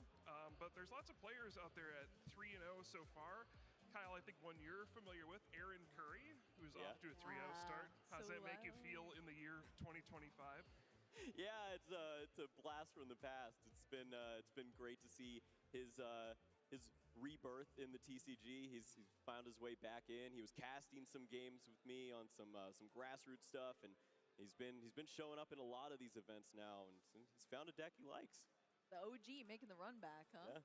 So cool to see. And I mean, what a time to do it at the World Championships. So cool. Yeah, for sure. Some other players to keep your eye on. Of course, Ross Cawthon has been here 20 times now. That's not even an exaggeration. Yeah.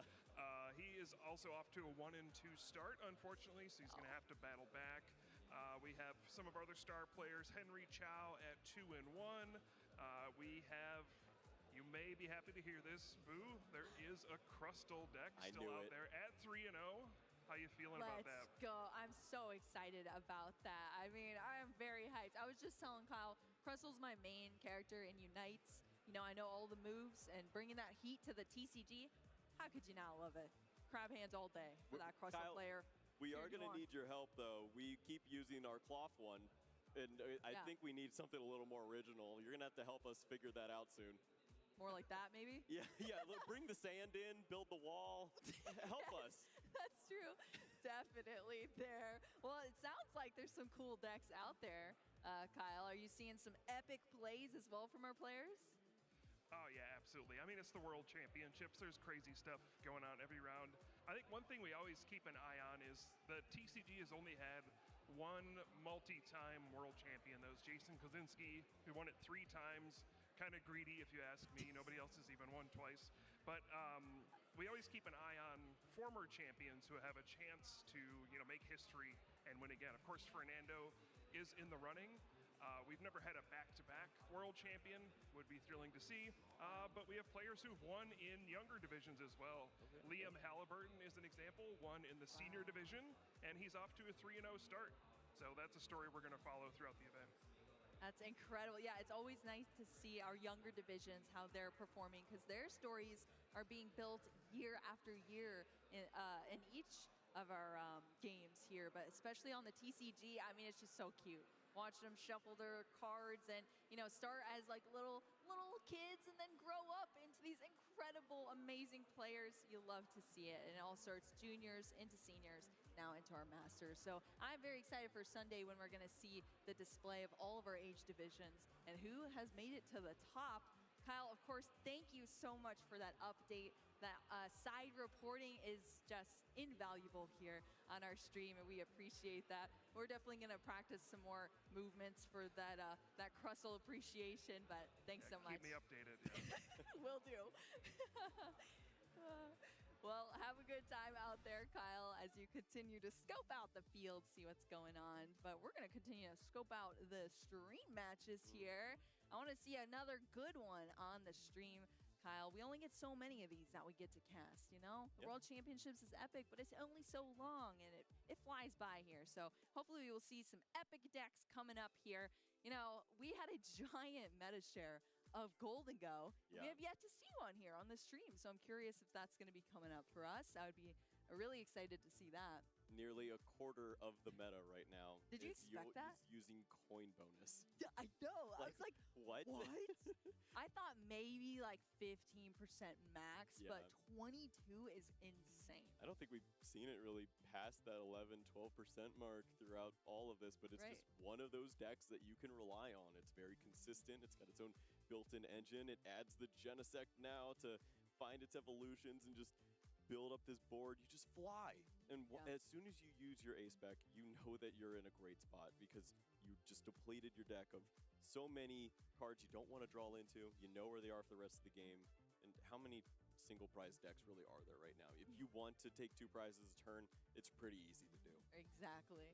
And that's what it does the best. And I think that is one of the reasons we see it in such heavy numbers, because we've seen this in the past too. Players opt to bring these kind of like fast-paced or hard-hitting decks that can take giant knockouts on so much of this field out there, because if you have that on your side, all you got to do is set up and get there, and that is what Golden Go does so well. So I'm really curious though to see how this giant percentage is going to kind of map a runway for some of these other decks to play into. Maybe they have a great matchup against Golden Go, and then they just start climbing to the top because they battle so many of them, because it's a huge meta share though. So I'm interested to see how this meta is going to shape up, and if our players made the right calls, like, hey, I think I'm going to be going against this deck the most, so I'm going to play into that and around that. Yeah, there's been a few tech inclusions that we've seen throughout some of these deck building. There's a bit of the End Zoroark that's including the Toad Scroll, trying to avoid those Night Stretchers, those superior energy retrievals of the Golden Go players. No discard pop for you. Look pretty good there. You could play Ethan's Typhlosion and just go crazy and knock these Pokemon out. You have a single prizer fire just exploding Pokemon left and right. Pretty great matchup. Don't know about the rest of them. We don't talk about that. Yeah, don't think about the other matchups. Just hit the 25% like 7 times and you're in day 2. Have a good time. That's good.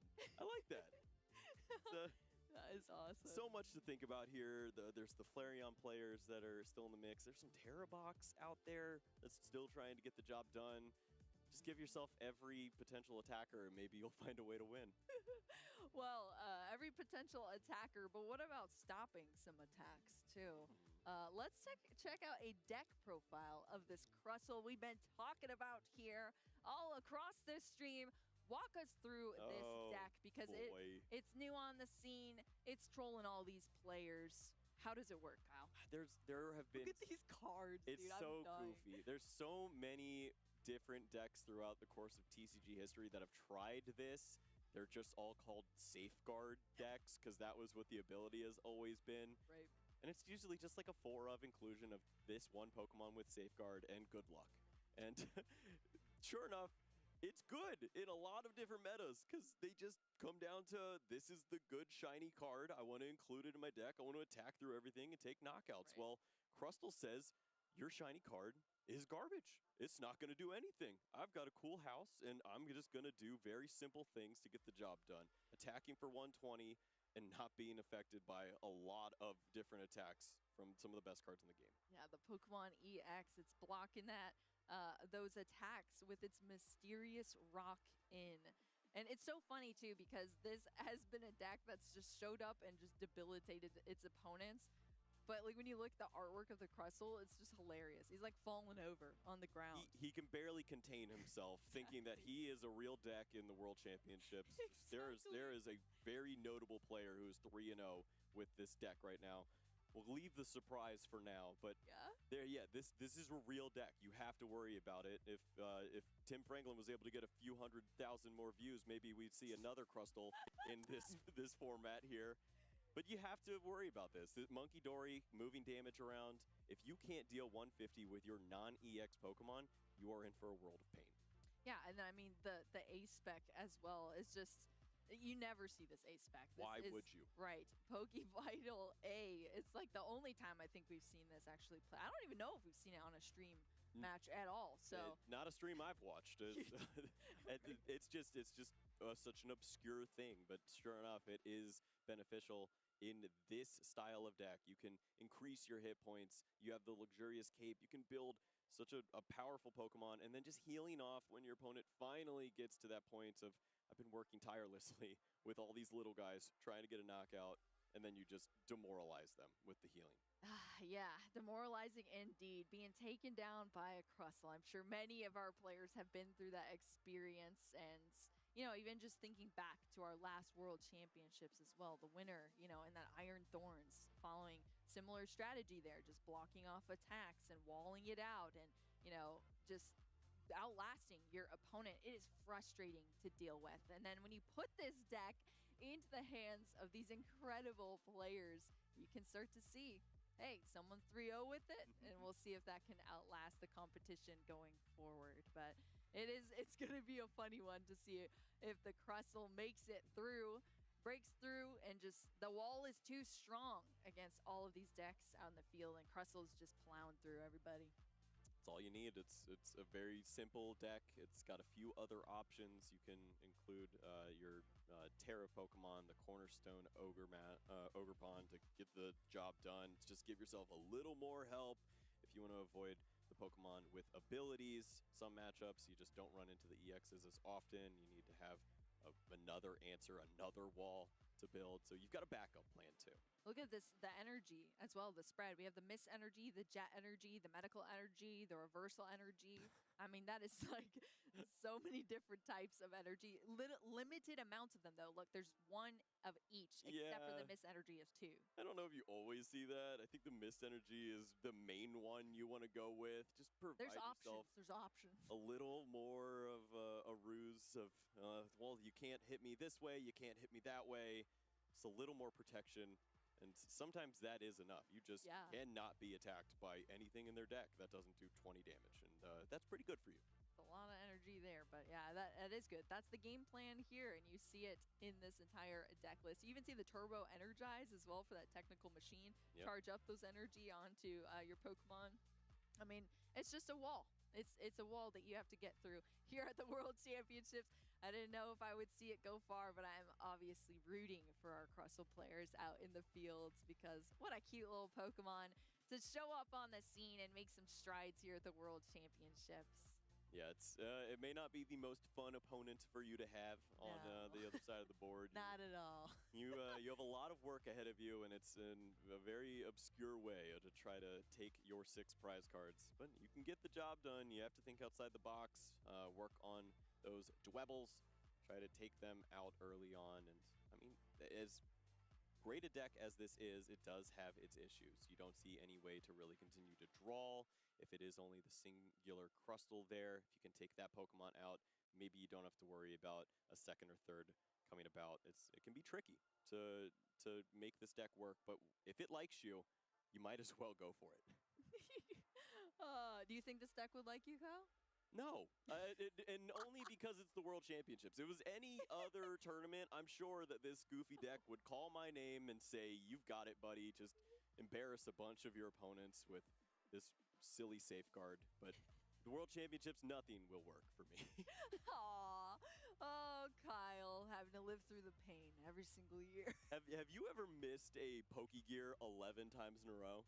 My Because God. that happened for the first 4 rounds of one of my events, and I was like, okay, I should just go to bed or go home. Just get better, Kyle. What are you doing? I Play better. I was a little worried that I had like a deck list there and didn't play supporters for a second because of how bad this was going. Wow, that actually is pretty wild. So that's a little bit too skewed out of your favor. Maybe you just do have a bad luck charm. Huh? Well, you found your place here in the TCG on the desk. Yeah, so. just stay really far away from the table. This Right? place is cool. You get to watch everyone else miss their Pokegears. You love to see it here, but of course, all of these casters have so much history in the game. We love this game. That's why we're here commentating just alongside you. But more than the casters, it's about the players here, and they have been battling all season for those championship points. Let's take a look at the leaderboards. Yeah. for each of our regions, of course. This is North America, and look who's sitting on top by a lot here. Henry Chow. Why do you think that is, Kyle? Because he's hungry. What do you mean? Yeah, Of course. he's chowing down. He is chowing down on the competition. Took his first loss here at the World Championships just last round to another notable name. And he's got to be working his way back into the mix.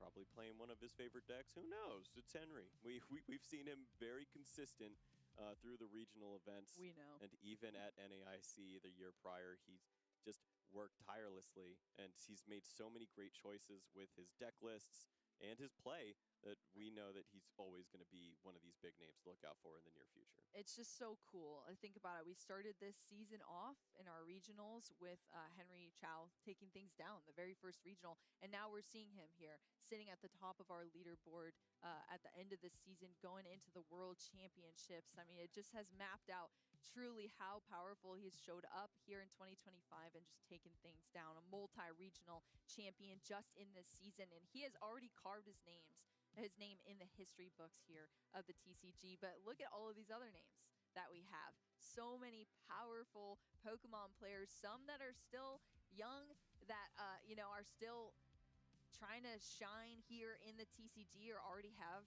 shined, and also some older players too that are bringing it back. No, I'm glad that you mentioned that, because that's kind of the interesting story of Henry, is that he doesn't really fit the mold of a lot of these players that we've seen, which is they were the best junior that we'd ever seen. They were the best senior, and then when they aged up, they continued that aggression and that ferocity. They brought exactly that energy into the mix. Piper Lapine, Grant Shen, Isaiah Bradner, John Ang. It just goes all of them. on and on. These were the players that 5 years ago we were saying be on the lookout for. They are coming up, and they are going to be dismantling this Masters division. And now we have that second coming. This is Caleb Rogerson's time, Michael Davidson, Sebastian Lashmet as well. So many young players that are doing a great job here. And who could forget Andrew Hedrick as well in that mix? He's kind of in the middle of that, where he came up in the online era and then just took the world by storm with so many regional events over and over again. And we see that that leads to success. If you put the hours in, you're going to find the results. I know. You see that with so many of these players. They invest so much time into this game, and that's how they've made it here now. Of course, this is North America. Let's check out Europe, though, for our leaderboards in our European region here. Sitting at the top, one of your faves, Kyle. The Mad Dog. Stop. Daniel Magda. His face does not say Mad Dog, but he's got it in him. And so that is why we are fearing him at every potential tournament. He can get the job done. He plays so well. He's been trained up by the best. He has Miloslav in his corner. Had to take him down in the top 4 of a tournament before, of the LAIC at the start of this year. You see Miloslav as well in those top 8 names. And it's a very similar story that we see. Just a lot of those consistent players sticking around, seeing the results. Stefan Ivanov, Tord Reklev, James Cox. These are players that have been winning for a long time. Yeah, exactly. I mean, and as you see, Tord Reklev stonks. They're up here on this graph. But yeah, I mean, they've had to grind so much to get here, so many championship points, and so much innovation too across Europe as well. It is slightly different than some of our NA regionals, like what they bring. The meta shares are different, and what is innovated over there and then taken back from other players in our NA region too. Or on the flip side, some of our NA players going over to Europe and taking some things down. Yeah. I love to see that just cross balance of all of our regions coming together, innovating this entire meta throughout the season. And these are the players in Europe that have come out on top and should definitely be recognized by everyone here at the World Championships. As far as the young players go for EU, it basically is just Daniel Magda and Rune Hiremans that really James stand out to me. Young, right? James is 20s, I think. So I think he's around that spot. He looks pretty I could be wrong, but he's been. I mean, he fits more of that other mold of like the grinder. He puts the time and the effort in, and he's so good at deck building as well that's more what stands out to me for the European region. Alessandro Cremascoli, Oscar Madsen as well. These are players that are known for the way that they build decks, and they are so good at it. It's in a lot of different ways, too. We see the control variants that do a great job.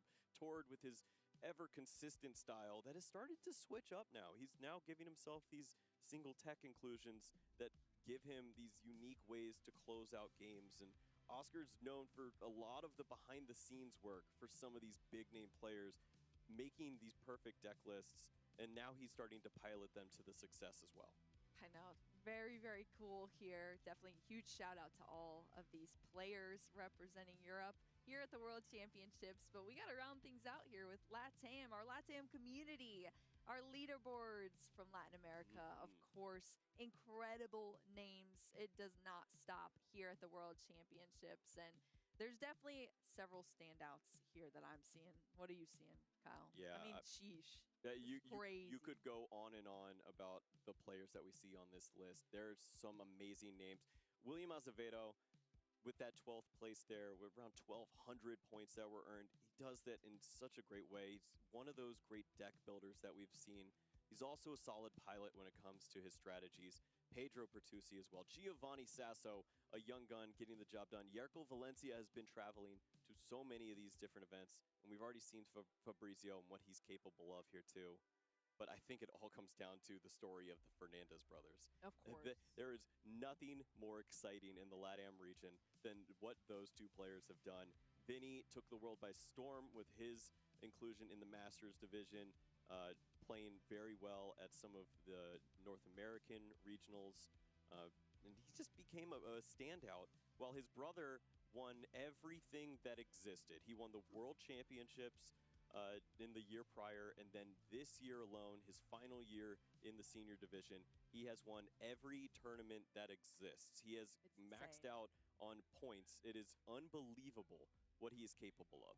Yeah, I mean, I don't think we've ever seen that level of talent here in the TCG. So young, and has just made history in this game. And I do want to add, too, such a strong family support there for both of those brothers. You know, I got to meet their parents. They're so nice. They just love to see their kids play Pokemon. And the fact that they're so supportive, they're always traveling to these events with them, cheering them on, and supporting them in every way to continue with their passions is incredible to see. And it's like none other here. You know, you see what a strong family support system can get you in this game. I mean, you have all of the ability to just make a name for yourself, and that's great. The dedication that they had in the online era when everyone else is taking a break, they were playing in every single event that they could at that point, and it really started to pay off for them. We saw the results coming in, and they weren't afraid to play unique decks, and that's something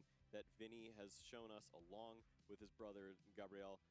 They will play the goofiest thing. They don't care. If Lugia is not the best deck at the time, they'll win the World Championships with it.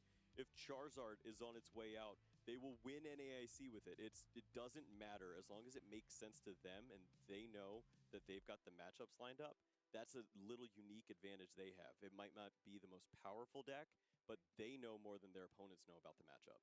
Yeah, they're just going to do it better, you know? Absolutely. I mean, one thing, too, that I want to mention about LATAM is just, this is a personal antidote, I guess, that I could say. I feel like they just bring so much passion to our game, the entire LATAM region. Like, you just see so much in their deck building, their teams, the passion they bring into these events. They're competitive. Yep. So many of these players, they're out there to win. They're in their match, they're locked in, and they're going to take things down. And they are so happy every time to represent their region as well. So that's just awesome to see from all of these fantastic players that deserve this recognition in the World Championships. But we got to end things here with our final region, Kyle, Oceania. Can't forget about our incredible folks down under. And oh my gosh, is that the highest championship point we've seen on all of these graphs here? Isn't that wild to think that he's traveling from Australia for all of these events to do just that? He didn't need to get that many points, but that's what the Wet Goose does. You go to these events, and he is having a standout performance this year in particular. Yes, he was winning all of the travel stipends. I think he set the record for the most stipends that you can have in a row. He was up in like the 20s at one of these points. It's just unbelievable what he's done as far as the consistency, but it's paying off here. He's found the deck that works for him. He's not afraid to mix it up when it comes down to some of those choices, and he's seen that he can be a finalist at an international event. He can win a regional championship, and he's got great players around him that help him out there in his group that he has with Natalie Miller and Kaiwan Kababe and so many other great names here in this region, which also just speaks to a passion, as they don't have as many tournaments to show how talented they are, but they definitely show up when they can and make us remind ourselves that they can play.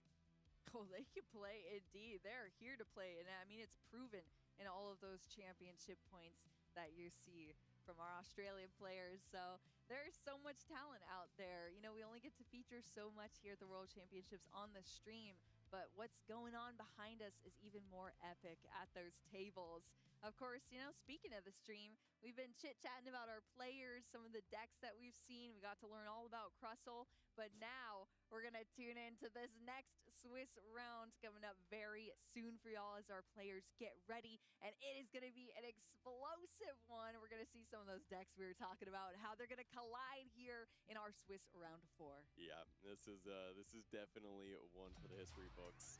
We have a world champion returning to the stage. Looks so different He's now. a little older. Gosh, he's so old now. But this is the story we're talking about. Just another great player that plays so many games, was playing in that online era, and it turned into a world championship. เกมที่ Liam Halliburton. He's also got the 4 โซโลอาร์คเจอซาโก all love โอ้โห Pokemon. They put the work in. Incredible. He's seen success here at the world stage again. Has to feel great now in the Masters division. I know, making it to this point here, being featured on stream. I remember when he won that World Championships back in our 2022 season, our 2021-2022 season, and like, he's back here in the Masters division, proving himself once again, making it onto our world stream, and he is no stranger to it. I mean, we're gonna see some epic plays, of course, going against Kazuki here as well. And look at this, we're talking about these decks. What are we looking at here, Kyle? This is my favorite thing about the World Championships, is that so often this exact thing happens. Wow. Where you Pepper take ติด one 2 deck ใบ that's pretty good and one deck that's pretty good, and you throw them together and you see what happens. ฝั่งตรงข้าม And คิจิติด maybe this is the combination that we need to have on our radar. Golden Go Iron Hands? Coin bonus into the, I mean, it's all of the memes thrown together. You're just throwing your money and smacking your hands. It's got everything you want. If it works, I guess. I'm honestly so excited to see this here from Kazuki. We're going to have that Golden Go, Iron Hands EX, the Joltik, of course, in there as well. I mean, there's a mirage of Pokemon in here that we're going to see, but also on Liam Halliburton side too with the Ends Zoroark EX deck, bringing that to our table. Oh my gosh, look at this. Both these players know instantly. Liam is playing Ends Zoroark, and Kazuki is playing a Joltik box deck. I mean, that's wild. If you can even call it that. But what's in the box? A มี pile ค่า of พลัง money. งาน It's a 2 ใบ pretty great box to have, I guess. But yeah, this is what you can do with this deck. Is you have plenty of energies because you're using Golden Go. If you have a matchup where you can't take advantage of these lower hit point Pokemon with Iron Hands, taking 2 prize cards here, 2 prize cards there, then you just bring out the Golden Go. You find all those energies and you get that one big knockout that you never were able to reach for in the other variant of Joltik Box. Has Kazuki Kasahara cracked the code here, Kyle? Are we going to see this happen? I am so excited to see this matchup here, of course. Kazuki working through this first turn here. We see that Joltik, the cute, oh my gosh, the ult are in the active Can I position move? there. I want those energies so bad. For real, I know. Yeah, those are gorgeous here. And look at this, the A-Spec as well in that Precious Trolley. That's what you want to see. You get all of those Pokemon set up nice and early for Kazuki, which is pretty cool. Yeah, great to see. This Okay, is got another full board. conclusion that you typically would not see from a Golden Go deck. Is they always have to play that Energy Search Pro, looking for all the different โอ้ rainbow มี energies. แคลเล็ก This ด้วย time โอ around, เค just flood เก the โนเซ board. You have everything you want. You can accelerate energies onto your Iron Hands. You can search out your Golden Goes. Oh my god! Giddy up. Giddy up indeed. That Genesect เธอแรกฟูขนาดนี้เลยเหรอครับ from our Black Bolt card set here. And it is coming out with just a reigning supreme metallic signal, able to search out those two evolution metal Pokemon here. And that is perfect when you're playing a Golden Go deck. I mean, the things that this card has unlocked in the stability that it provides, the the recovery that you have. This is the พร้อม first โคตร turn that we see from Kazuki, and thanks to that jolting charge off that jolted, look at all of อะไร the ครับ energy เนี่ย that's already lined up on this Iron Hands EX that can knock out these single prize Pokemon for double the prize cards here. Liam Halliburton is looking down at this field like, what is going on? I'm just going to become an Zoroark EX. Yeah, I mean, this is all you have at this point. Has Iono, obviously can't play that on the opening turn, so now you see what you're working with for the remainder of the game, which might not be that long. Yeah, for We're real. looking at a situation where Golden Goes could be flying onto the board, and the pressure of knockouts, it's not that far away. I know, this is scary to see here. I mean, we at least have that Zoroark coming in. Liam has other cards to play with as well here for this turn. But yeah, it just seems to be, all right, let's kind of map out these turns. We're going to start with some trade. Of course, one of the most powerful abilities in the TCG, allowing you to discard a card and draw 2 additional cards. And that is fantastic. But, I mean, is it fantastic at this point, Kyle? Yeah. What's in the hand? You have to make some decisions here. Do you risk not playing down other Pokemon here, thinking that this is a spot where your hit points on the Zoroark are protecting you? That you already see 5 energies in play, the potential of your opponent to go for a Golden Go knockout, it's pretty hard to get all of those energies for 300 damage KO, so you could slow ห down. นักเลย You're ครับ not เจอ hit อย่าง by นี้ Buddy Poffin, but you have to set up at some point, but then you walk into the boss's orders. Exactly. I mean, you can see those gears churning in Liam Halliburton's head. You know, being faced up against this Anne on the stream match too. I mean, that is a tough one. You're eyeing down a very difficult board already. So this secret box, a spec card, is going to help out a lot here for Liam. You're allowed to go into your deck and search out what you need. A tool card, a supporter card, a stadium, and an item card, of course. And you take them all out and kind of gear up for these turns. Of course, you do have to discard 3 cards as well, which sometimes plays in your favor. You get rid of cards that you don't need or cards that you can recover later. Get them out of the hand, out of the deck, so you can slim down your deck even more to play into some of these pivotal resources for the future turns. Well, I mean, you mentioned those resources and slimming down. This is where the secret will potentially come out here for Liam, is he does play that line of Toadscroll, which is such an important card in this matchup when you're playing against Golden Go. The hit points that you have of the Zoroark are so good when you play against Iron Hands. But when you play against them both, does it really work? We're going to find out. You can target down the Toadscroll and take 2 prize cards at any point. So you have to play both of them down at the same time. It's a lot to think about for Liam. He is holding one of those Pokemon in the hand, and he is going to prioritize a full basic setup here.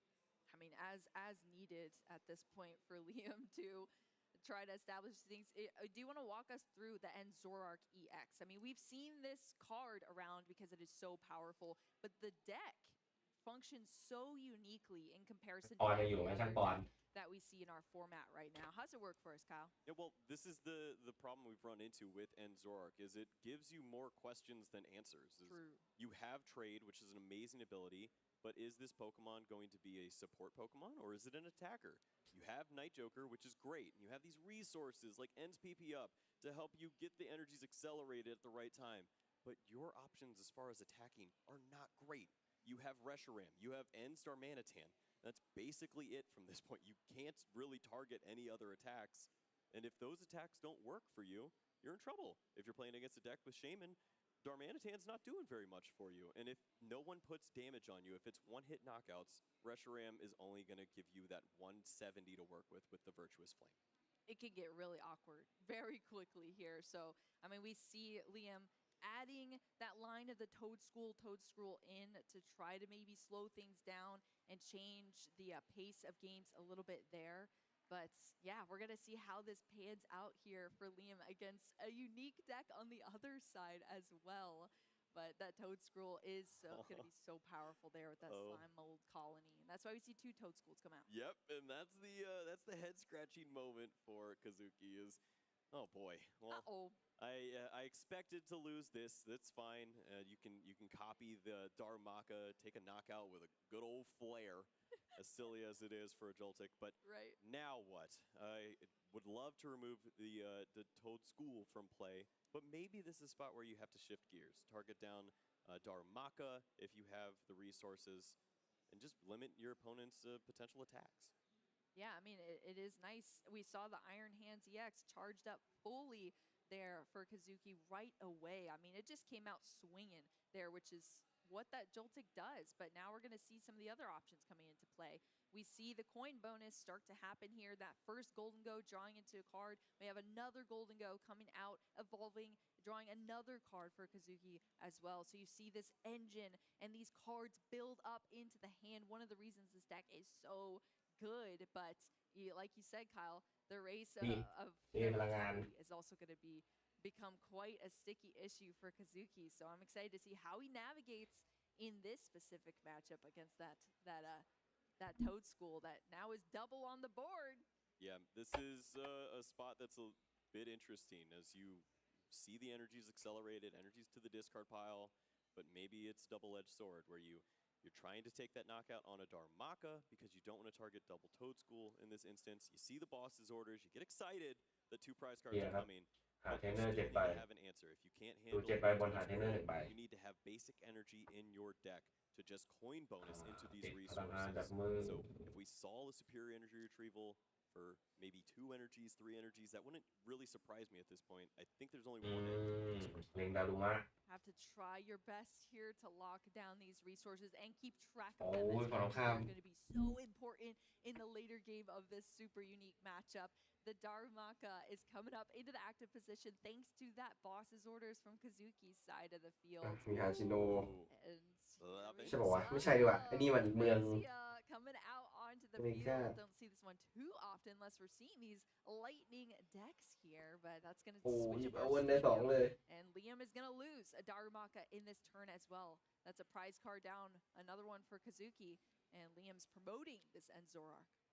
Yeah, this is you need to lean into. You need to set up that Toadstool to slow down the energies, but at this point, drawing into some help, some way to limit resources would be nice. The problem is, Goldengo lives. They will just coin bonus and find resources, and over again, the hand will mount into this answer that you are not expecting if you're playing against just Goldengo or just Iron Hands. Exactly. If there was just one of these threats, you could start to navigate it, but you're having to face down both at the same time. That is so tricky here for Liam, but this is his time to shine. He could somehow map out a way to win this, and if I'm relying on anyone to do that, it is going to be Liam Halliburton. He's bumping that stadium in the Levincia here straight into an Iono after that as well. And the Ends Castle, it's another incredible stadium card that fits perfectly, of course, into this deck. Plays right into this partner Pokemon strategy, allowing your Ends Pokemon to have no retreat cost. That's a big advantage there. This draw is so big, you need to find something here with the trade. Basically, Reshiram at this point is the only thing that even gives you an attacker. You found the Toadstool, so you're slowing down the Goldengo portion of the deck, but you are still getting smacked by Iron Hands. If there's boss's orders on the other side, you're in for a lot of trouble there, and Iono did not work out. Kazuki is in paradise right now. My goodness. And can only go further as well. Does he have like 2 or 3 boss in hand? Like, what is happening? Oh no, we've only seen one, so there's still a heavy line of them there. None are in the prize cards for Kazuki, so that very well could be what you're seeing in the hand. Let's take a look. 1, 2, and a penny. Yeah, I Oh mean, my this goodness. is just gruesome. That's brutal here that we're seeing Kazuki straight off the Iono, finding tons of incredible cards just like this boss's orders, targeting that toad scroll right ไว้นะครับ with เก the มนี้ slime mold colony 2 ไพ่เรื่อยๆเลย blocking that discard pile from being recovering cards there. But now it is out for the count. The time and the resources spent for Liam to establish that toad scroll are knocked off the field here. Yeah. As Kazuki turns through these prize cards, he's only got 2 prize cards left, and Liam still has 5 left to take. Kazuki is one of the only players we've seen really giving this deck a chance. He has a 10th place finish at one of the recent Japanese championship tournaments that he was in, and he's got all of the answers built into this deck. Think of a world where you don't have a hand disruption and Penny picks up the Iron Hands, giving you 4 energies. That's 200 damage just for free, handed to you. If you have 2 other energies in hand, you are taking a knockout, cleaning this game up. There's so much to consider here as Liam. He's going to do his best, though. He has Night Stretcher. That's why you play the 2-1 line. You bring this Pokemon back. Please show us the hand disruption, and it is Iono there sitting. Oh, yeah, we're going to need it here for Liam, trying to slow things down as Kazuki has just been going through these turns. I mean, it's really cool to think about that, Kyle. You just recover your energy and take some huge knockouts toward the end of the game, and you're unstoppable here.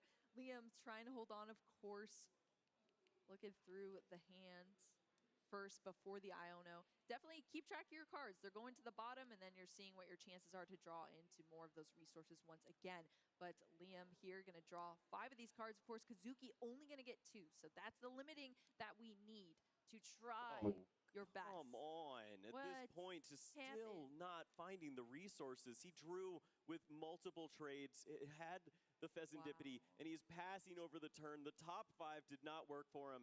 We know Kazuki has plenty of great cards at the bottom of his deck now that could have won the game. Can he shuffle up and find the answer?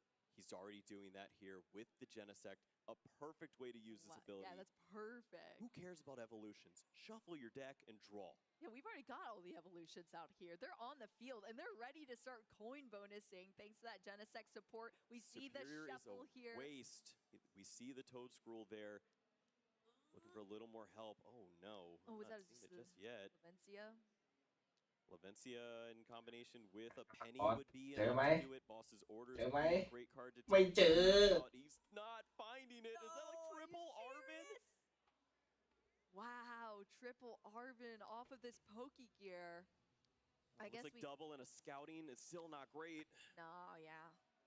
And you just see Kazuki shaking the head here after that หาใหม่ whiff. I guess we kind of คำสั่งบอสคนเดียวชนะเลย Kyle. I mean, that's the only way we stay in this game, boo. All right, I got to throw the jinx around every once in a while. You want to see more turns? It just makes it a little more spicy, you know? It just makes it a little more spicy. Do you think this is going to be one of those turns if Kazuki's not able to set up this play where it could start to change the tide here in Liam's favor, Kyle? What do you think? I mean, this is the window that Liam needs. He needs to buy turns, and you do it in just this fashion. It's up to Kazuki now to figure out what the best plan is. He's just thinning his deck out of resources, and he might honestly pass the turnover. Dealing this damage into a Zoroark is pretty useless. You're just setting up for a Reshiram to attack in even harder. In combination with Iono, you might not see the energies again for Golden Go. It might just be pass. I think that is what, and it's crazy to see that because we see 3 Golden Go on the bench, all coin bonus into all of these cards, but it's just a pass back over to Liam that's giving Liam this opportunity to start to recover here a little bit. We saw the counter catcher being drawn here off of this trade. Yep, and that's what you have to think about on Liam's side is you're attacking for 2-hit knockouts at this point because you do not have Darumaka set up. You want to lean into that. It's a little late for it, but maybe there's a world where you could get that Pokemon established. If not, though, it's Reshiram, all or nothing on this last bench space. This is the problem we see with this deck so often is it is great at setting up, but terrible at attacking. Yeah, it's terrible at attacking because it takes so much to get there, unfortunately. And Liam that's the board that we're looking at. It's just 3 and Zoroark here. We do have a Toad Scroll that's now getting an energy attached to it on Liam's side. We're gonna see the boss's orders there for that Genesect. Yep. Just need you to take a break. Hopefully the energies are depleted at this point, and somehow, some way, this hand has 0 basic energy in it. Wow. That's pretty wild here. That Genesect EX, of course, like we were talking about, a new addition into the format thanks to Black Bolt there, but 2 retreat costs. It's heavy, it's hefty. It carries so much weight in that ability to search out your evolution Pokemon and shuffle up your deck as well, but then, you know, it can get stuck there in the active position. I talked about earlier in the game, there's this spot where maybe if you have 2 or 3 energy, you use that superior early so you have these basic energies to draw into. There was 1 energy in there, and now I'm even considering, would you have just gone for 1 at that point? You don't need to see 4 superior energy retrieval. Just burn those resources and have another card that could help out in this instance. Just things that you need to think about in this matchup, as the resources don't need to be used as strongly because Iron Hands accelerates the clock for you, steals those 4 prizes early. Yeah. Look at this. Oh, back again. Air Balloon has returned. Another one of these cards that is so essential in so many decks now, and it is back on the scene and taking names here, allowing for that retreat. It's 2 retreat costs less, and that's the exact retreat cost of that Genesect EX. So with a cute little balloon, it flies away back into this Iron Hands EX. Ready, it's fully healthy, all ready to start swinging once again. Okay, Reshiram was found off the top deck. Boss's Orders is found here too. So if you want to attack into some other Pokemon here, maybe start to work on a Pokemon like this Golden Go that's hanging out over on the side. It has no energy just yet, no way to move around. You could soften it up and maybe clear it up over the coming turns. Oh, we see how essential those Iono are. The Pal Pad shuffling 2 Iono from the discard pile back into the deck. That is the way that we're sticking Kazuki in these difficult positions for Liam Halliburton to do.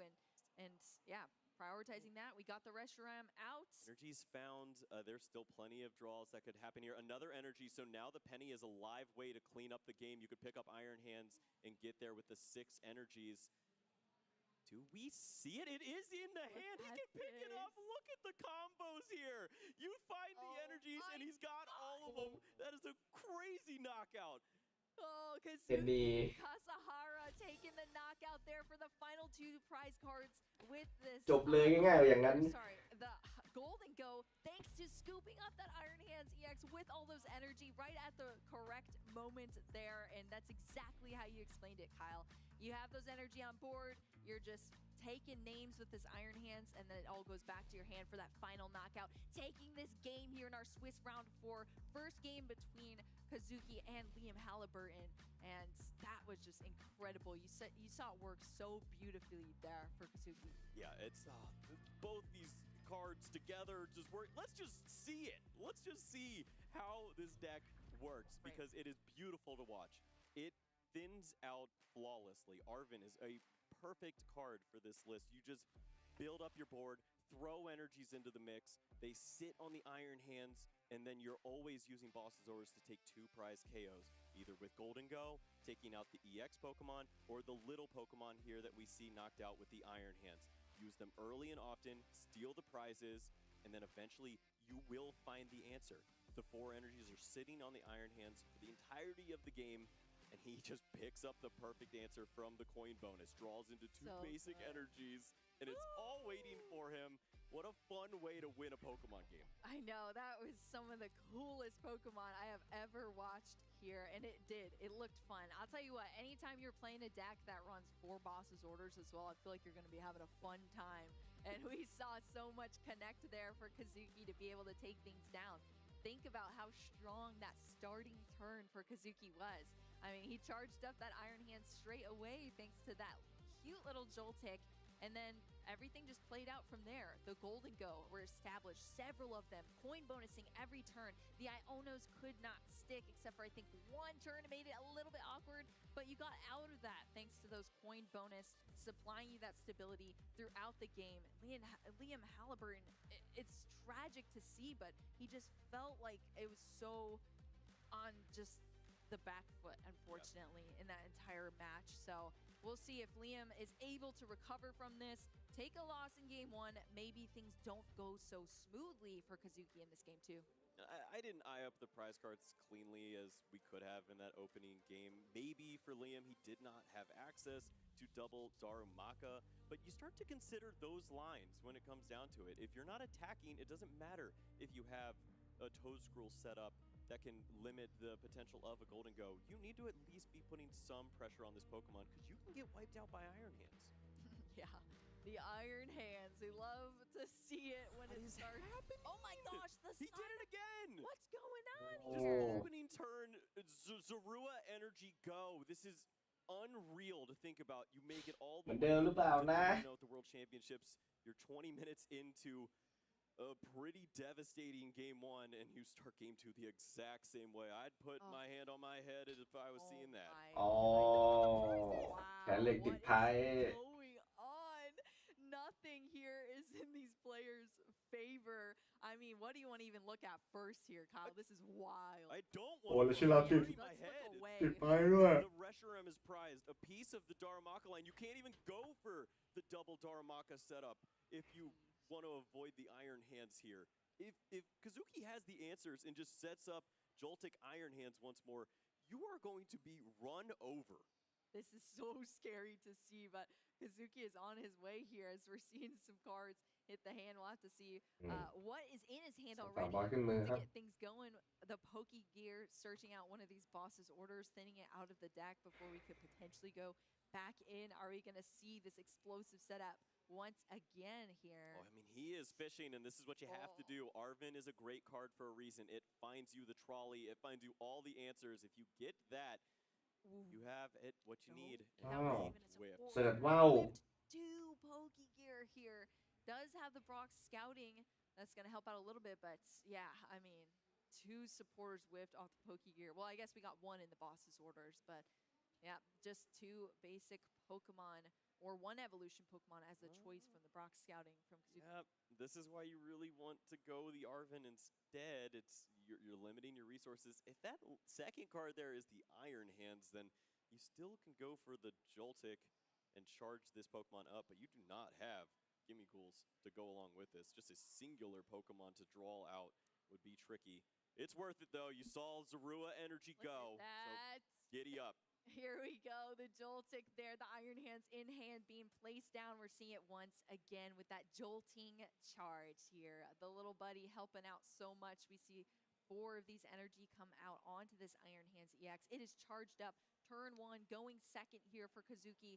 And Liam once again with a terrible starting turn with this Zorua. Was able to recover slightly in that last game, and we'll see where he's able to go with this hand here. Yeah. Off with the Hilda, a new card for us as well. Yep, this is not the evolution Iono try to find the lines. This is, I have a Hilda, I can set up an energy, and you have this Zoroark now, but was there anything to go along with this? Is this a missed attack if we don't see cards off of trade? We cannot see a missed attack. I mean, we don't have that time and that energy to spare for Liam. It's just one Darumaka from this point. He got a quick look at his deck. He does have to play fast. Does he have that information right now? It's not pretty. I would think so if he's eyeing it down. I mean, they're pretty easy to see. They're bright red in your deck, but who knows? We're going to see it from Liam here. He's got Darmanitan in hand, so clearly that's a Pokemon you'd want to see. Buddy Poffin, the card itself would be nice. Trade for 2. Trade for 2. We're going to see what he's going to choose to discard here off of this trade. Discard 1, draw 2.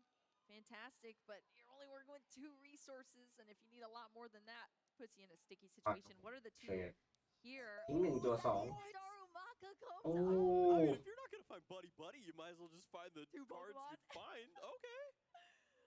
Oh my gosh. Does not want to play it just yet. Wants to combo this with the Iono so that maybe there's a chance that the boss is not there.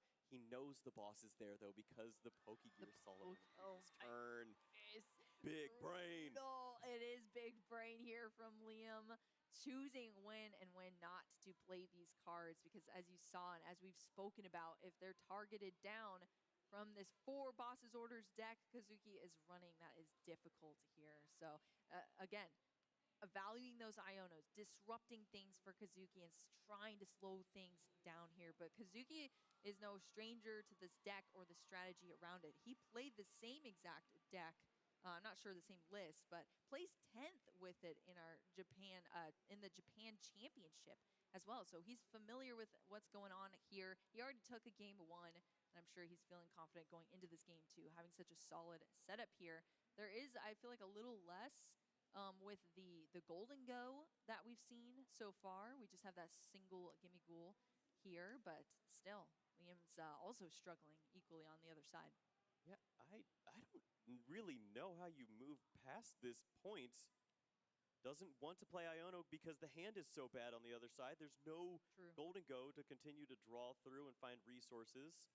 But you're not attacking. You're facing down a Boss's Orders. Like, what do you do? What do you do? It's just a stalemate. You can't play down anything that isn't Zorua, potentially, because you want to save the Darmaka. This is not fun. I guess we could thin a little bit here. Secret Box coming out. Has to choose 3 cards here to discard to it. But yeah, I mean, this is just awkward. You hate to be in this position as a Pokemon player. You know, you want to be handling your deck well and navigating the field with presence here. And Liam just, it's unfortunate that it's like you said, Kyle, it's just a little bit of a stalemate, unfortunately. But we're going to try to go with some thinning here, Toadstool, and that Darmanitan hitting the discard pile here. Pretty much one of each card that you get after that. But what are the lines? Like, what is his best strategy here? It would be to not prize your Reshiram and Boss's Orders attack into the Iron Well, let me tell you about that, Kyle. You don't say. We got a lot of crucial prize cards there for Liam. So unfortunate for it to happen in the second game, already being down a game, but he is still going through. And I mean, you can tell from the way Liam is playing that he is just trying in his head to mentally map out, okay, map out, how do I do this? How do I go against this already? Because Kazuki is going to start picking up the pace here in these next couple of turns. As soon as he gets into a couple of cards that can help a dead hand, he's going to be off to the races. So energy switch here going down, as well as that Artisan and Cyrano coming into the hand from that secret box. Yep, you're finding all of the Pokemon that aren't in the prize cards at this point. All of these evolutions, the Blood Moon Ursaluna, which is your late game answer to so many situations. Bombardier as well in the mix there too. Is this a spot where you just have to start looking for different attackers? Like, how else do you move past this point? You only have Darumaka at this point to attack.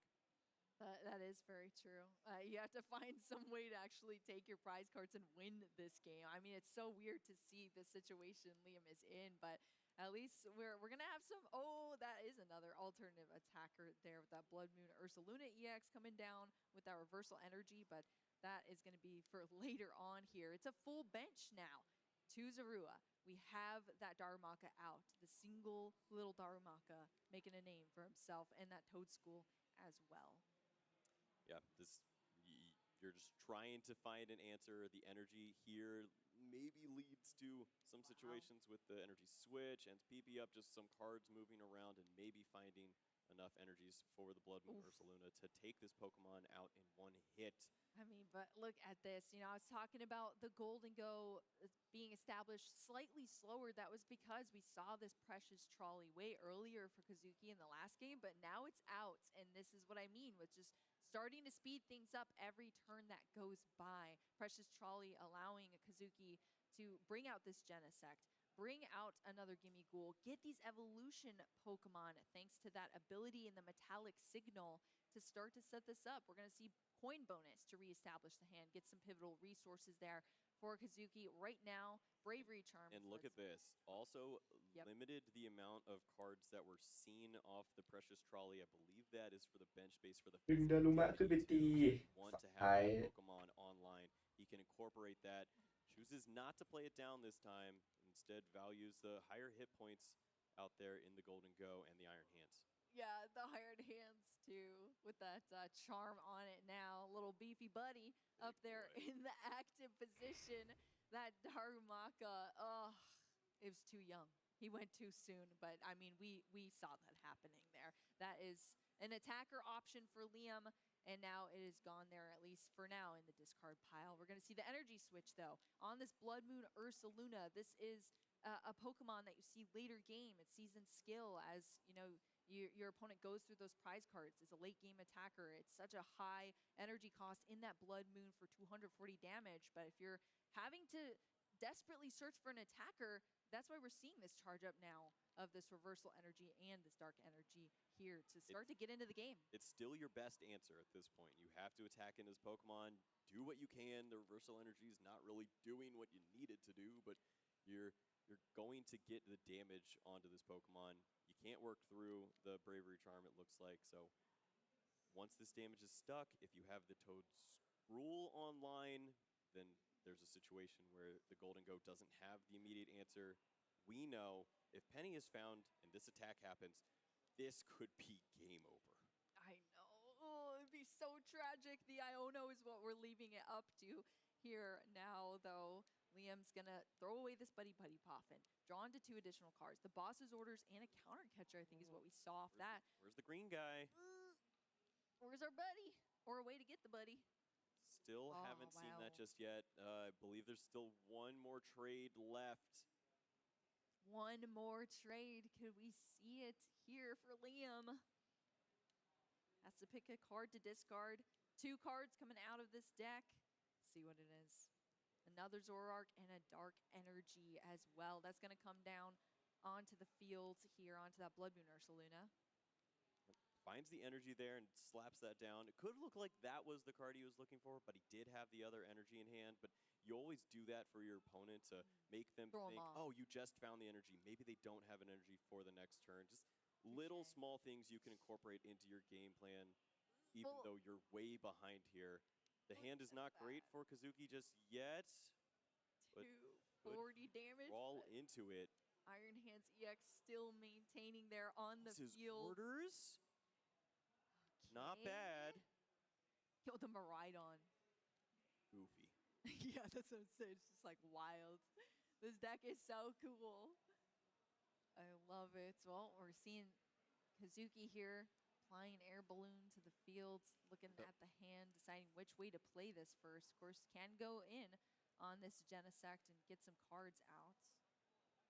There's certainly a way you want to play this. If you have the boss's orders and you can take the 2 prize cards, feels okay for now, but you run into that situation where this Pokemon's removed, Toad Scroll comes down, Golden Go does not have the resources to clean up Pokemon as in one-hit KOs, and you are in a lot of trouble. Instead, burn resources and try to give yourself the best chance possible to find the penny. If you find the penny and knock out this Blood Moon Ursaluna, you have plenty of time to figure out how to get the last 2 prizes. Yes, and we could see it again.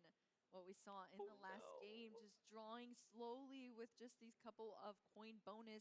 It's going to be the boss's orders, though, as that supporter card. That means ขยายความใจหลายเกินของให้ครับ but this heavily damaged Iron Hands EX with all this energy is not going to be able to be recycled here for Kazuki. Is this an opportunity here now for Liam, Kyle? I didn't get to see Kazuki's hand just yet if he was able to hold on to a superior energy retrieval, but it's that spot. You see 2 energies that are stuck in the discard pile, 4 more energies that could go down as well. If there is the Ends Reshiram, we know it's not there, but Blood Moon Ursaluna could still work its way in to take the knockout. Even a Night Stretcher for Darumaka would get the job done just to deal 50 at this point. Any attack into this Pokemon in combination with Toad Scroll and Iono is devastating. Can he find that? I know. We're going to see here. We're looking for the green guy still once again. He had the superior. He could have found the additional energies. He did not do that. Is that going to bite him? He finds another superior here. Oh my gosh, are you serious? Off the Iono?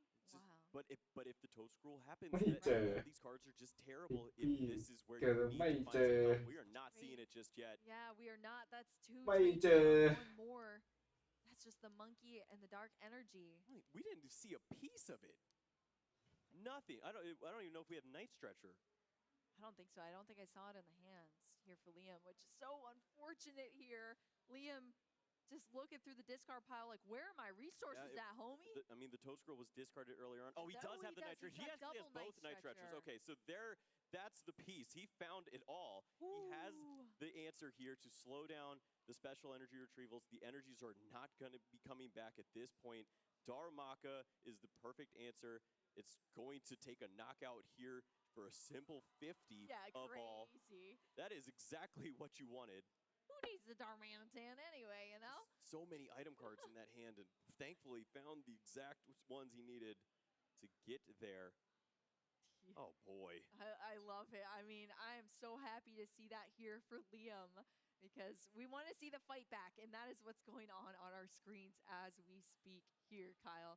Liam is making it happen. He's fighting that Darumaka there, copying that attack. Knight Joker able to apply that pressure here, wipe out this Iron Hands EX, and Liam saying, the joke's on you there, Kazuki. I set it up and I made it happen. That's 2 prize cards. All your energy wiped out here. Toad Scroll is on the field, locking down that discard pile, and Liam Halliburton has found a way to put all of these obstacles in the way of Kazuki now in that turn. That was fantastic for him. Yeah, and for Liam now, 3 prize cards remaining. He's got multiple counter catchers that he could incorporate, at least one in the following turn, and if prize cards were to fall, maybe work that final one into the mix. There is no threat right now. This hand is useless. 1 metal energy, you have 50 damage as your maximum attack at this point. You just need to see more cards as Kazuki, and sure enough, that's what you do. You have coin bonus, and it's just not helping. I know, yeah, usually drawing cards is so fantastic, but when it's the awkward cards that you don't want to see, that's pretty bad for you. But Nestball is going to be able to get Pheasantipity. That's going to be some extra support here for Kazuki to work with in that flip the script to draw into some cards. But now is he just kind of on the back foot? We've been working around this 2 prize cards left to take for Kazuki for a hot minute now, as Liam has been fighting back and, you know, going down to 3. Flip the script was used here. Did you see anything from it as this Golden Go is promoted, Kyle? There's 1 energy to work with. This is merely for coin bonus for 2 cards, and he's seen superior energy retrievals. These could have been energies. Yes, they're not enough energies to get the job done, but maybe you would build up an answer to have boss's orders and 2 or 3 energies. Take the knockout on that Toad Scroll. You're not going to have it. It's just not there. And there's no Iron Hands answer. You can't build up that Pokemon at this point. He's going to take a look at his maximum energy counts. He has 3 energies to work with, 1 more. There's 4 energy total.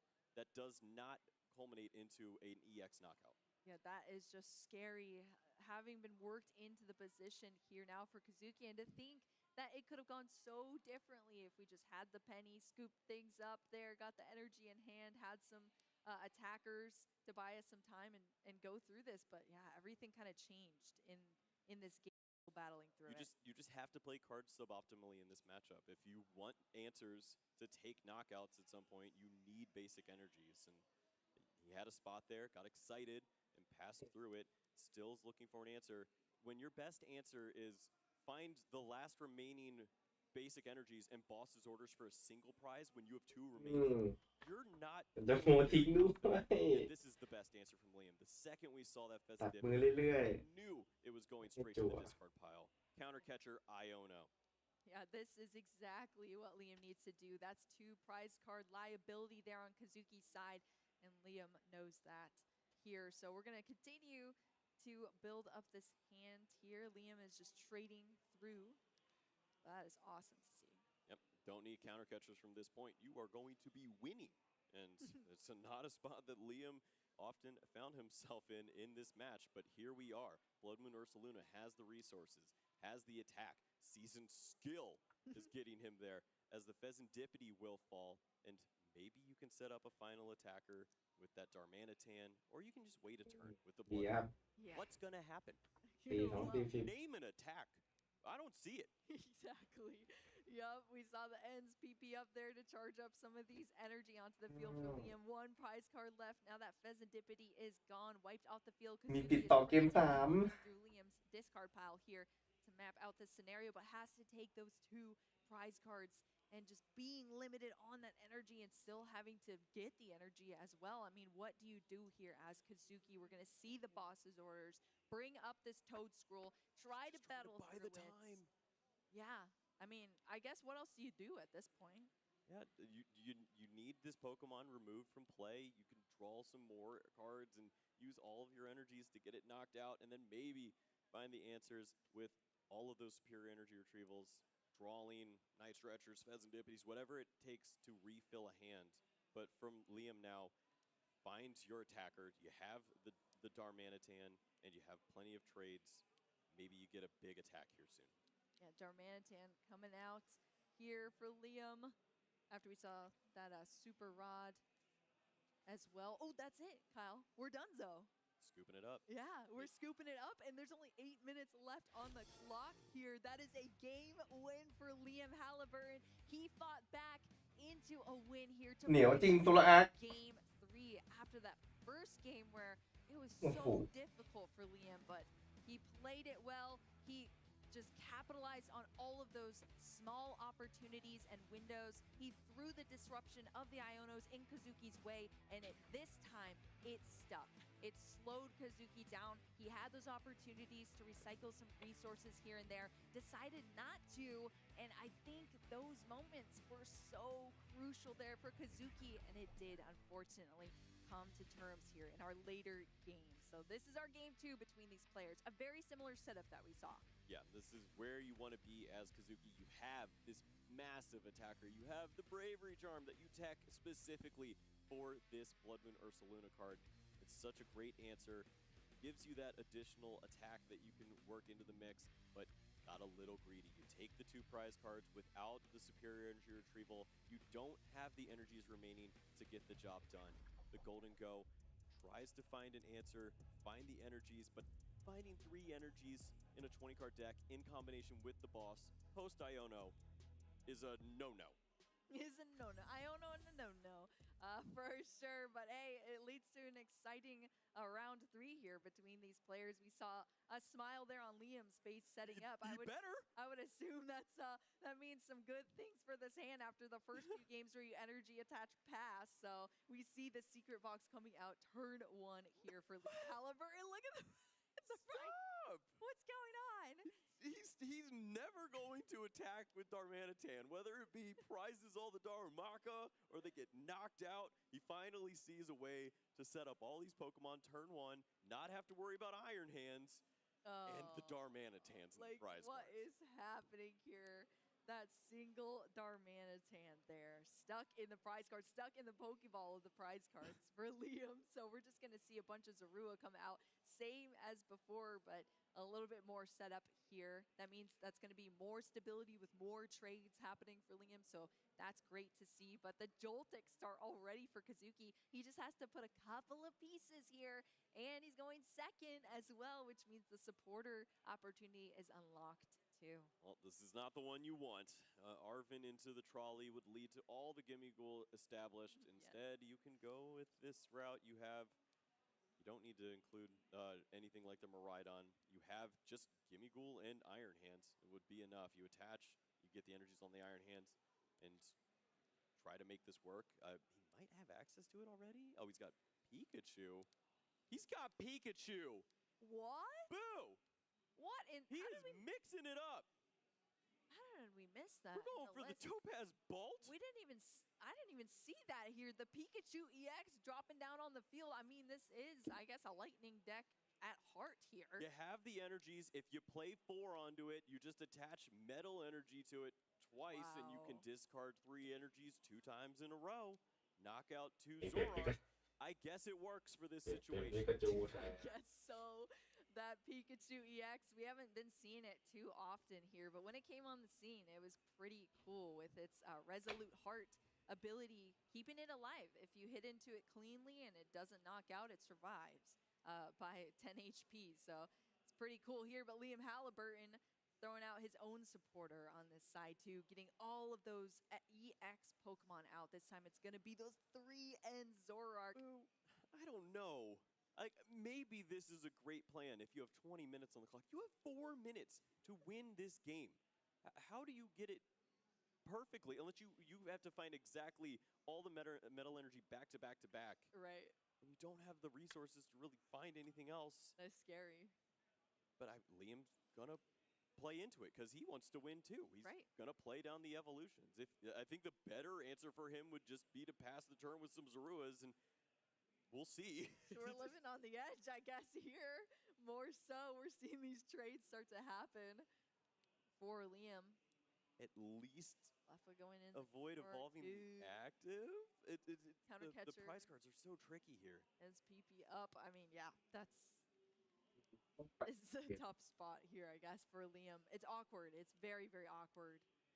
Well, if you want to win the game, it involves using Artisan, finding the Darumaka, and evolving, attacking, removing this Joltik, and getting into an absolute war. And I think you just need to do that at this point. You gotta fight dirty. 3 minutes. Gotta fight dirty. Yeah, 3 minutes on the clock here now. The Darumaka joining us thanks to that Artisan from Liam Halliburton here. You know, we already saw those Zoroark EX coming out, helping with the draw support. Here's the third coming down. Already had that energy attached there, as we saw. Trading one of the boss's orders away for some additional cards, and already has the energy in hand to charge up that Night Joker here for Liam too. So Code School also being established.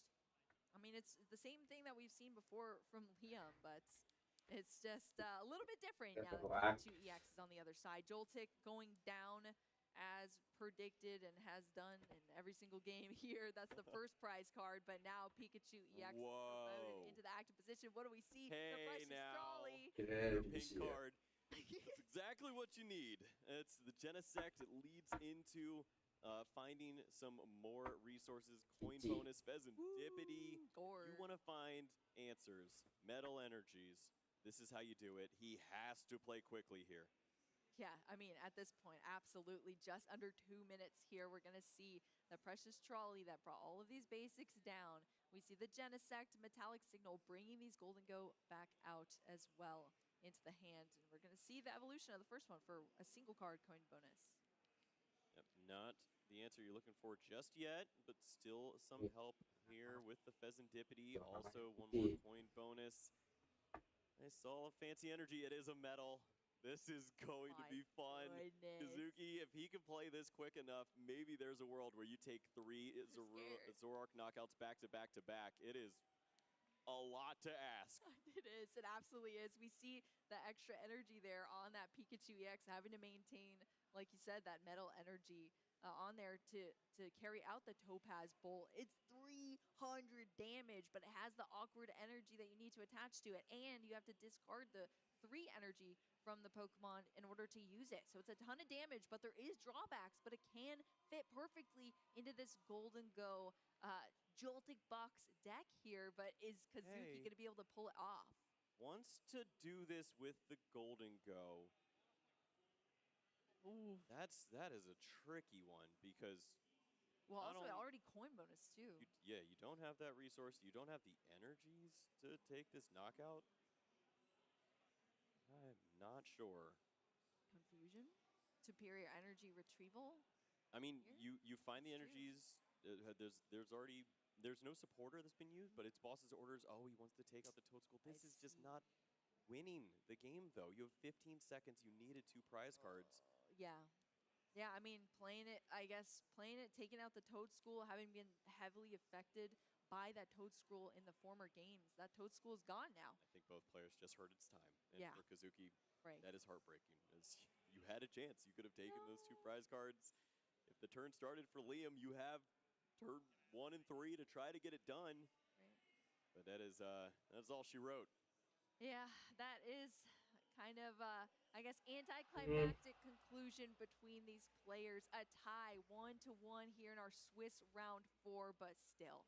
They performed so well up here on stage. They gave us a show, Kyle, and we saw some fantastic, unique decks here.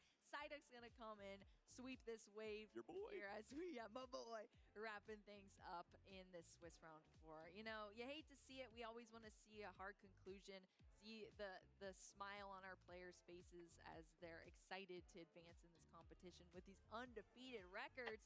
But still, a tie is not terrible. It's not จ a บไปแล้วครับ loss here กับ for เก these มที่ players. 4 How cool of a matchup was that? Yeah. ตอนนี้เวลา Thinking of โอ้ what could have ตี been. 4 เกือบจะ Liam ตี 5 แล้ว in this matchup, had it not been for some of the worst prizing and unluckiest trades we've seen in quite some time, just he played it very well. He did exactly what he needed to do with the draws. We'll take a look at how this matchup really played out here. You're going to see a trend. It's an energy and a pass over and over again from Liam while he's up against a buzzsaw on the other side. I know, right? I mean, the first turn, fully Ah. charged up Iron Hands EX. It can take multiple วัน prize นี้ cards off your single prize Pokemon, but Liam did fight back. เราพอกันแค่นี้ก่อน Out, and then Kazuki ไม่ไหวแล้ว really wiped it off. ตี 5 Field, or ง่วง slightly wiped it off, I should say. Liam scooping things up there in our game วันนี้ one. ทางก็ The tournament right there with the penny. It's ทางเรา awesome. ฮิโรฮิโรบะก็ขอตัวลาไปก่อนครับวันนี้ ยังไงพรุ่งนี้อาจจะมีของเดทไม่พรุ่งนี้เลยวันนี้4 ทุ่มครึ่งน่าจะมีเดย์ทูเดี๋ยวต้องดูว่าเดี๋ยวผมจะมาอีกหรือเปล่านะครับผมยังไงก็วันนี้ขอบคุณมากครับที่ติดตามนะครับสวัสดีครับผม